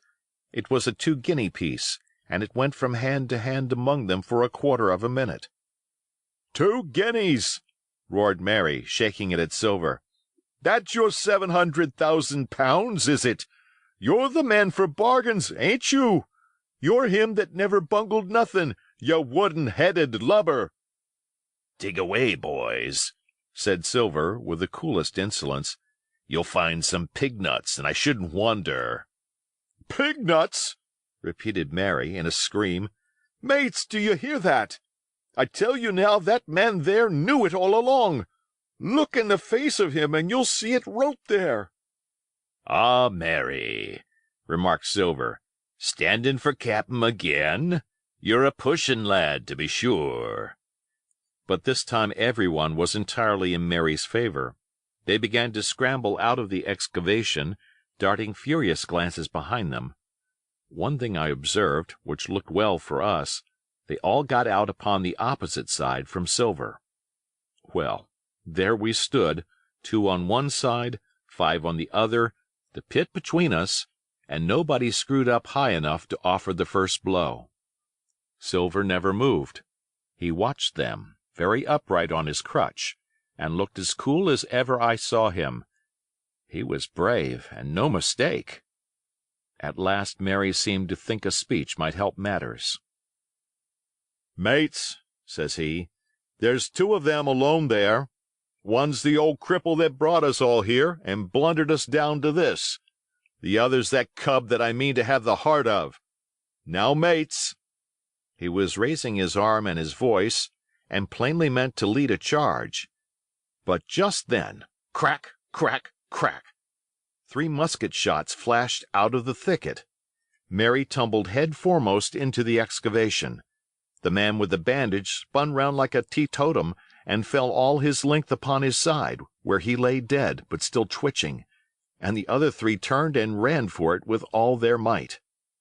Before you could wink, Long John had fired 2 barrels of a pistol into the struggling Mary, and as the man rolled up his eyes at him in the last agony, "George," said he, "I reckon I settled ya."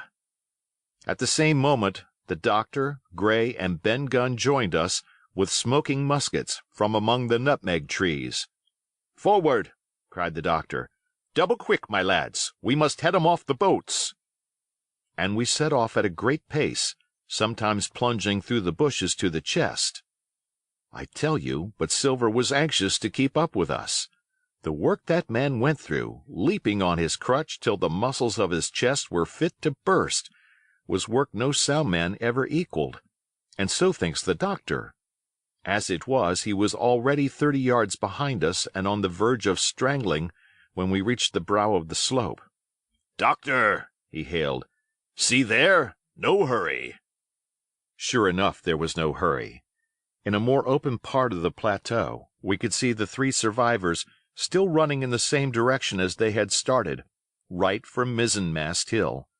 We were already between them and the boats, and so we 4 sat down to breathe, while Long John, mopping his face, came slowly up with us. "Thank you kindly, doctor," says he. "You came in about the nick, I guess, for me and Hawkins. And so it's you, Ben Gunn," he added. Well, you're a nice one, to be sure." "I'm Ben Gunn, I am," replied the maroon, wriggling like an eel in his embarrassment. "And," he added after a long pause, "how do, Mr. Silver? Pretty well, I thank you, says you." "Ben, Ben," murmured Silver, "to think as you've done me." The doctor sent back Gray for one of the pickaxes deserted, in their flight, by the mutineers, and then, as we proceeded leisurely downhill to where the boats were lying, related in a few words what had taken place. It was a story that profoundly interested Silver, and Ben Gunn, the half-idiot maroon, was the hero from beginning to end. Ben, in his long, lonely wanderings about the island, had found the skeleton. It was he that had rifled it. He had found the treasure. He had dug it up. It was the haft of his pickaxe that lay broken in the excavation. He had carried it on his back, in many weary journeys, from the foot of the tall pine to a cave he had on the two-pointed hill at the northeast angle of the island, and there it had lain stored in safety since 2 months before the arrival of the Hispaniola. When the doctor had wormed this secret from him on the afternoon of the attack, and when next morning he saw the anchorage deserted, he had gone to Silver, given him the chart, which was now useless, given him the stores, for Ben Gunn's cave was well supplied with goat's meat salted by himself, given anything and everything to get a chance of moving in safety from the stockade to the two-pointed hill, there to be clear of malaria and keep a guard upon the money. "As for you, Jim," he said, "it went against my heart, but I did what I thought best for those who had stood by their duty, and if you were not one of these, whose fault was it?"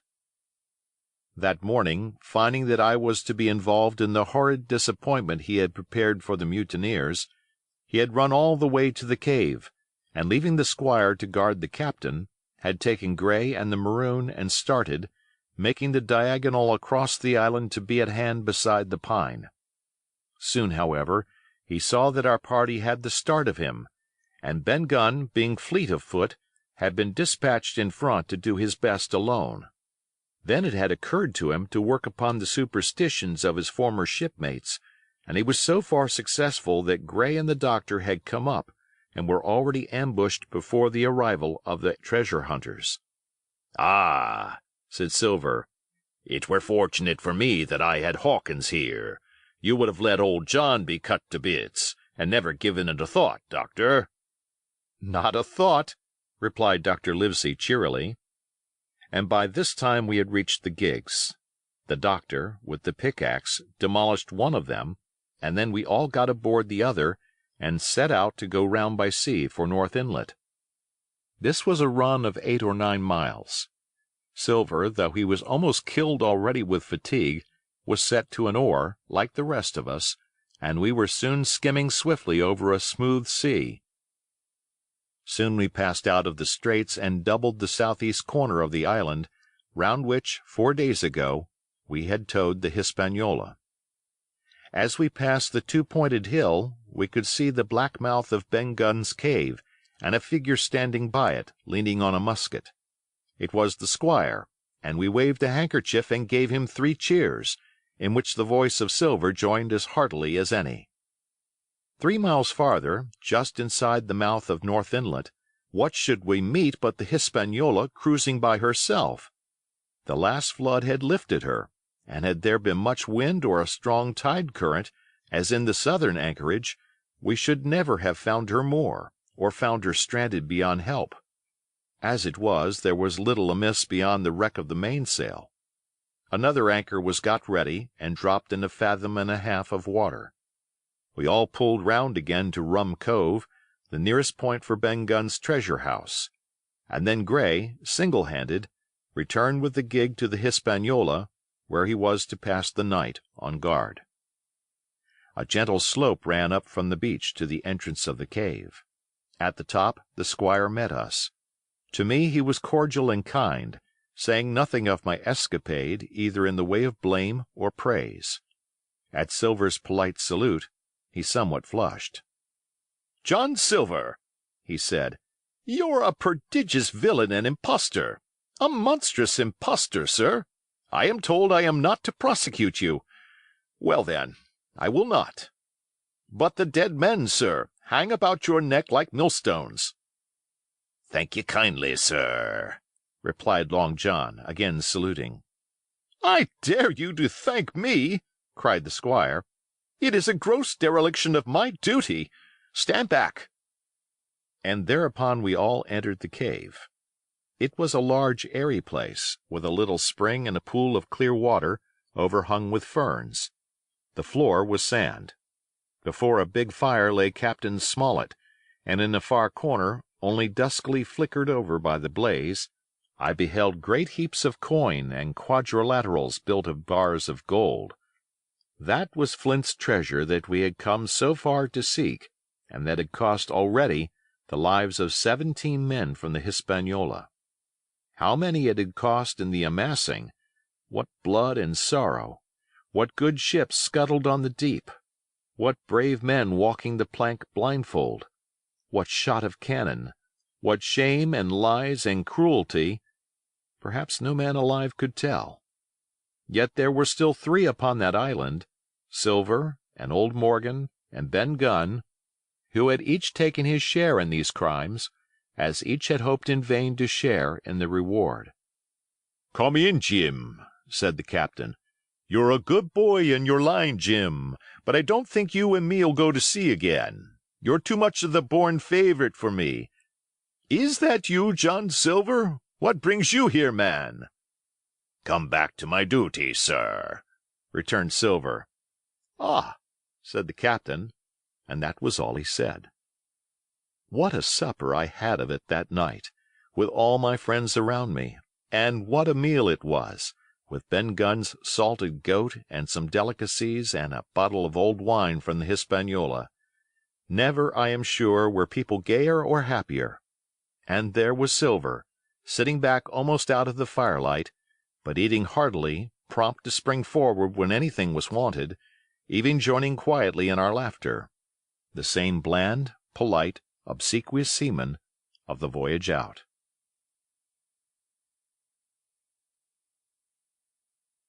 Chapter 34 and Last. The next morning we fell early to work, for the transportation of this great mass of gold near a mile by land to the beach, and thence 3 miles by boat to the Hispaniola, was a considerable task for so small a number of workmen. The 3 fellows still abroad upon the island did not greatly trouble us. A single sentry on the shoulder of the hill was sufficient to ensure us against any sudden onslaught, and we thought, besides, they had had more than enough of fighting. Therefore the work was pushed on briskly. Gray and Ben Gunn came and went with the boat, while the rest during their absences piled treasure on the beach. 2 of the bars, slung in a rope's end, made a good load for a grown man, one that he was glad to walk slowly with. For my part, as I was not much use at carrying, I was kept busy all day in the cave packing the minted money into bread bags. It was a strange collection, like Billy Bones's hoard for the diversity of coinage, but so much larger and so much more varied that I think I never had more pleasure than in sorting them. English, French, Spanish, Portuguese, Georges and Louises, doubloons and double guineas and moyadors and sequins, the pictures of all the kings of Europe for the last 100 years, strange oriental pieces stamped with what looked like wisps of string or bits of spider web, round pieces and square pieces, and pieces bored through the middle, as if to wear them round your neck. Nearly every variety of money in the world must, I think, have found a place in that collection, and for number, I am sure they were like autumn leaves, so that my back ached with stooping and my fingers with sorting them out. Day after day this work went on. By every evening a fortune had been stowed aboard, but there was another fortune waiting for the morrow, and all this time we heard nothing of the 3 surviving mutineers.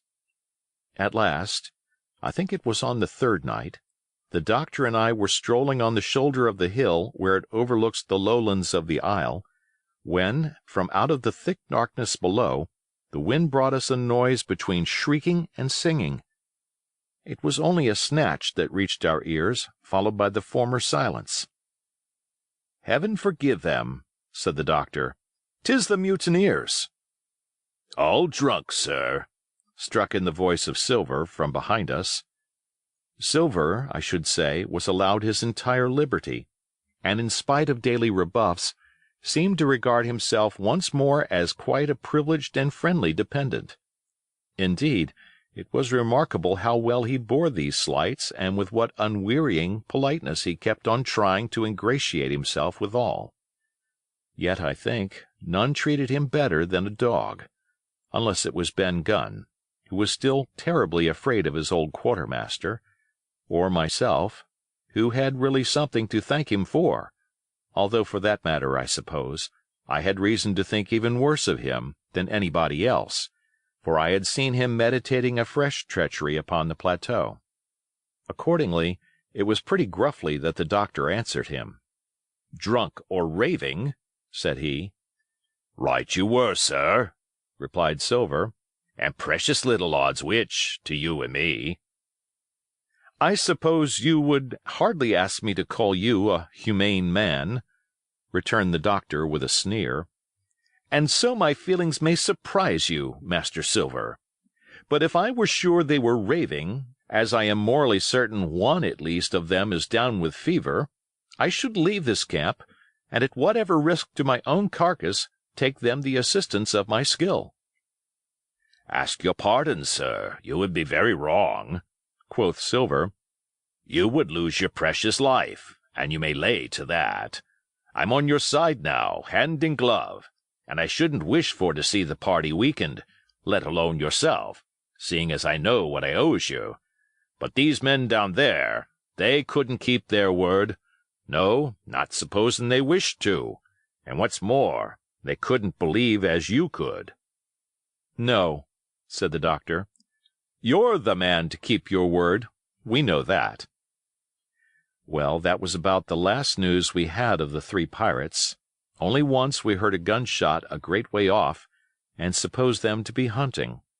A council was held, and it was decided that we must desert them on the island, to the huge glee, I must say, of Ben Gunn, and with a strong approval of Gray. We left a good stock of powder and shot, the bulk of the salt goat, a few medicines, and some other necessaries, tools, clothing, a spare sail, a fathom or two of rope, and by the particular desire of the doctor, a handsome present of tobacco. That was about our last doing on the island. Before that, we had got the treasure stowed and had shipped enough water and the remainder of the goat meat in case of any distress, and at last, one fine morning, we weighed anchor, which was about all that we could manage, and stood out of North Inlet, the same colors flying that the captain had flown and fought under at the palisade. The three fellows must have been watching us closer than we thought for, as we soon had proved. For coming through the Narrows, we had to lie very near the southern point, and there we saw all three of them kneeling together on a spit of land, with their arms raised in supplication. It went to all our hearts, I think, to leave them in that wretched state, but we could not risk another mutiny, and to take them home for the gibbet would have been a cruel sort of kindness. The doctor hailed them and told them of the stores we had left, and where they were to find them. But they continued to call us by name and appealed to us, for God's sake, to be merciful and not leave them to die in such a place. At last, seeing the ship still bore on her course and was now swiftly drawing out of earshot, one of them, I know not which it was, leaped to his feet with a hoarse cry, whipped his musket to his shoulder, and sent a shot whistling over Silver's head and through the mainsail. After that we kept under cover of the bulwarks, and when next I looked out they had disappeared from the spit, and the spit itself had almost melted out of sight in the growing distance. That was at least the end of that, and before noon, to my inexpressible joy, the highest rock of Treasure Island had sunk into the blue round of sea. We were so short of men that every one on board had to bear a hand. only the captain lying on a mattress in the stern and giving his orders, for though greatly recovered, he was still in want of quiet. We laid her head for the nearest port in Spanish America, for we could not risk the voyage home without fresh hands, and as it was, what with baffling winds and a couple of fresh gales, we were all worn out before we reached it. It was just at sundown when we cast anchor in a most beautiful landlocked gulf, and were immediately surrounded by shore boats full of negroes and Mexican Indians and half-bloods selling fruits and vegetables and offering to dive for bits of money. The sight of so many good-humored faces, especially the blacks, the taste of the tropical fruits, and above all the lights that began to shine in the town, made a most charming contrast to our dark and bloody sojourn on the island, and the doctor and the squire, taking me along with them, went ashore to pass the early part of the night. Here they met the captain of an English man-of-war, fell in talk with him, went on board his ship, and, in short, had so agreeable a time that day was breaking when we came alongside the Hispaniola. Ben Gunn was on deck alone, and as soon as we came on board he began, with wonderful contortions, to make us a confession. Silver was gone. The maroon had connived at his escape in a shore boat some hours ago, and he now assured us he had only done so to preserve our lives, which would certainly have been forfeit if "that man with the one leg had stayed aboard." And this was not all. The sea cook had not gone empty-handed. He had cut through a bulkhead unobserved, and had removed one of the sacks of coin, worth perhaps 300 or 400 guineas, to help him on his further wanderings. I think we were all pleased to be so cheaply quit of him. Well, to make a long story short, we got a few hands on board, made a good cruise home, and the Hispaniola reached Bristol just as Mr. Blandley was beginning to think of fitting out her consort. 5 men only of those who had sailed returned with her. Drink and the devil had done for the rest, with a vengeance, although, to be sure, we were not quite in so bad a case as that other ship they sang about. With 1 man of her crew alive, what put to sea was 75. All of us had an ample share of the treasure, and used it wisely or foolishly, according to our natures. Captain Smollett is now retired from the sea. Gray not only saved his money, but being suddenly smit with the desire to rise, also studied his profession, and he is now mate and part owner of a fine full-rigged ship, married besides, and the father of a family. As for Ben Gunn, he got £1,000, which he spent or lost in 3 weeks, or to be more exact, in 19 days, for he was back begging on the 20th. Then he was given a lodge to keep, exactly as he had feared upon the island, and he still lives, a great favorite, though something of a butt, with the country boys, and a notable singer in church on Sundays and saints' days. Of Silver, we have heard no more. That formidable seafaring man with one leg has at last gone clean out of my life, but I dare say he met his old negress, and perhaps still lives in comfort with her and Captain Flint. It is to be hoped so, I suppose, for his chances of comfort in another world are very small. The bar silver and the arms still lie, for all that I know, where Flint buried them, and certainly they shall lie there for me. Oxen and wain ropes would not bring me back again to that accursed island, and the worst dreams that ever I have are when I hear the surf booming about its coasts, or start upright in bed with the sharp voice of Captain Flint still ringing in my ears, Pieces of 8! Pieces of 8!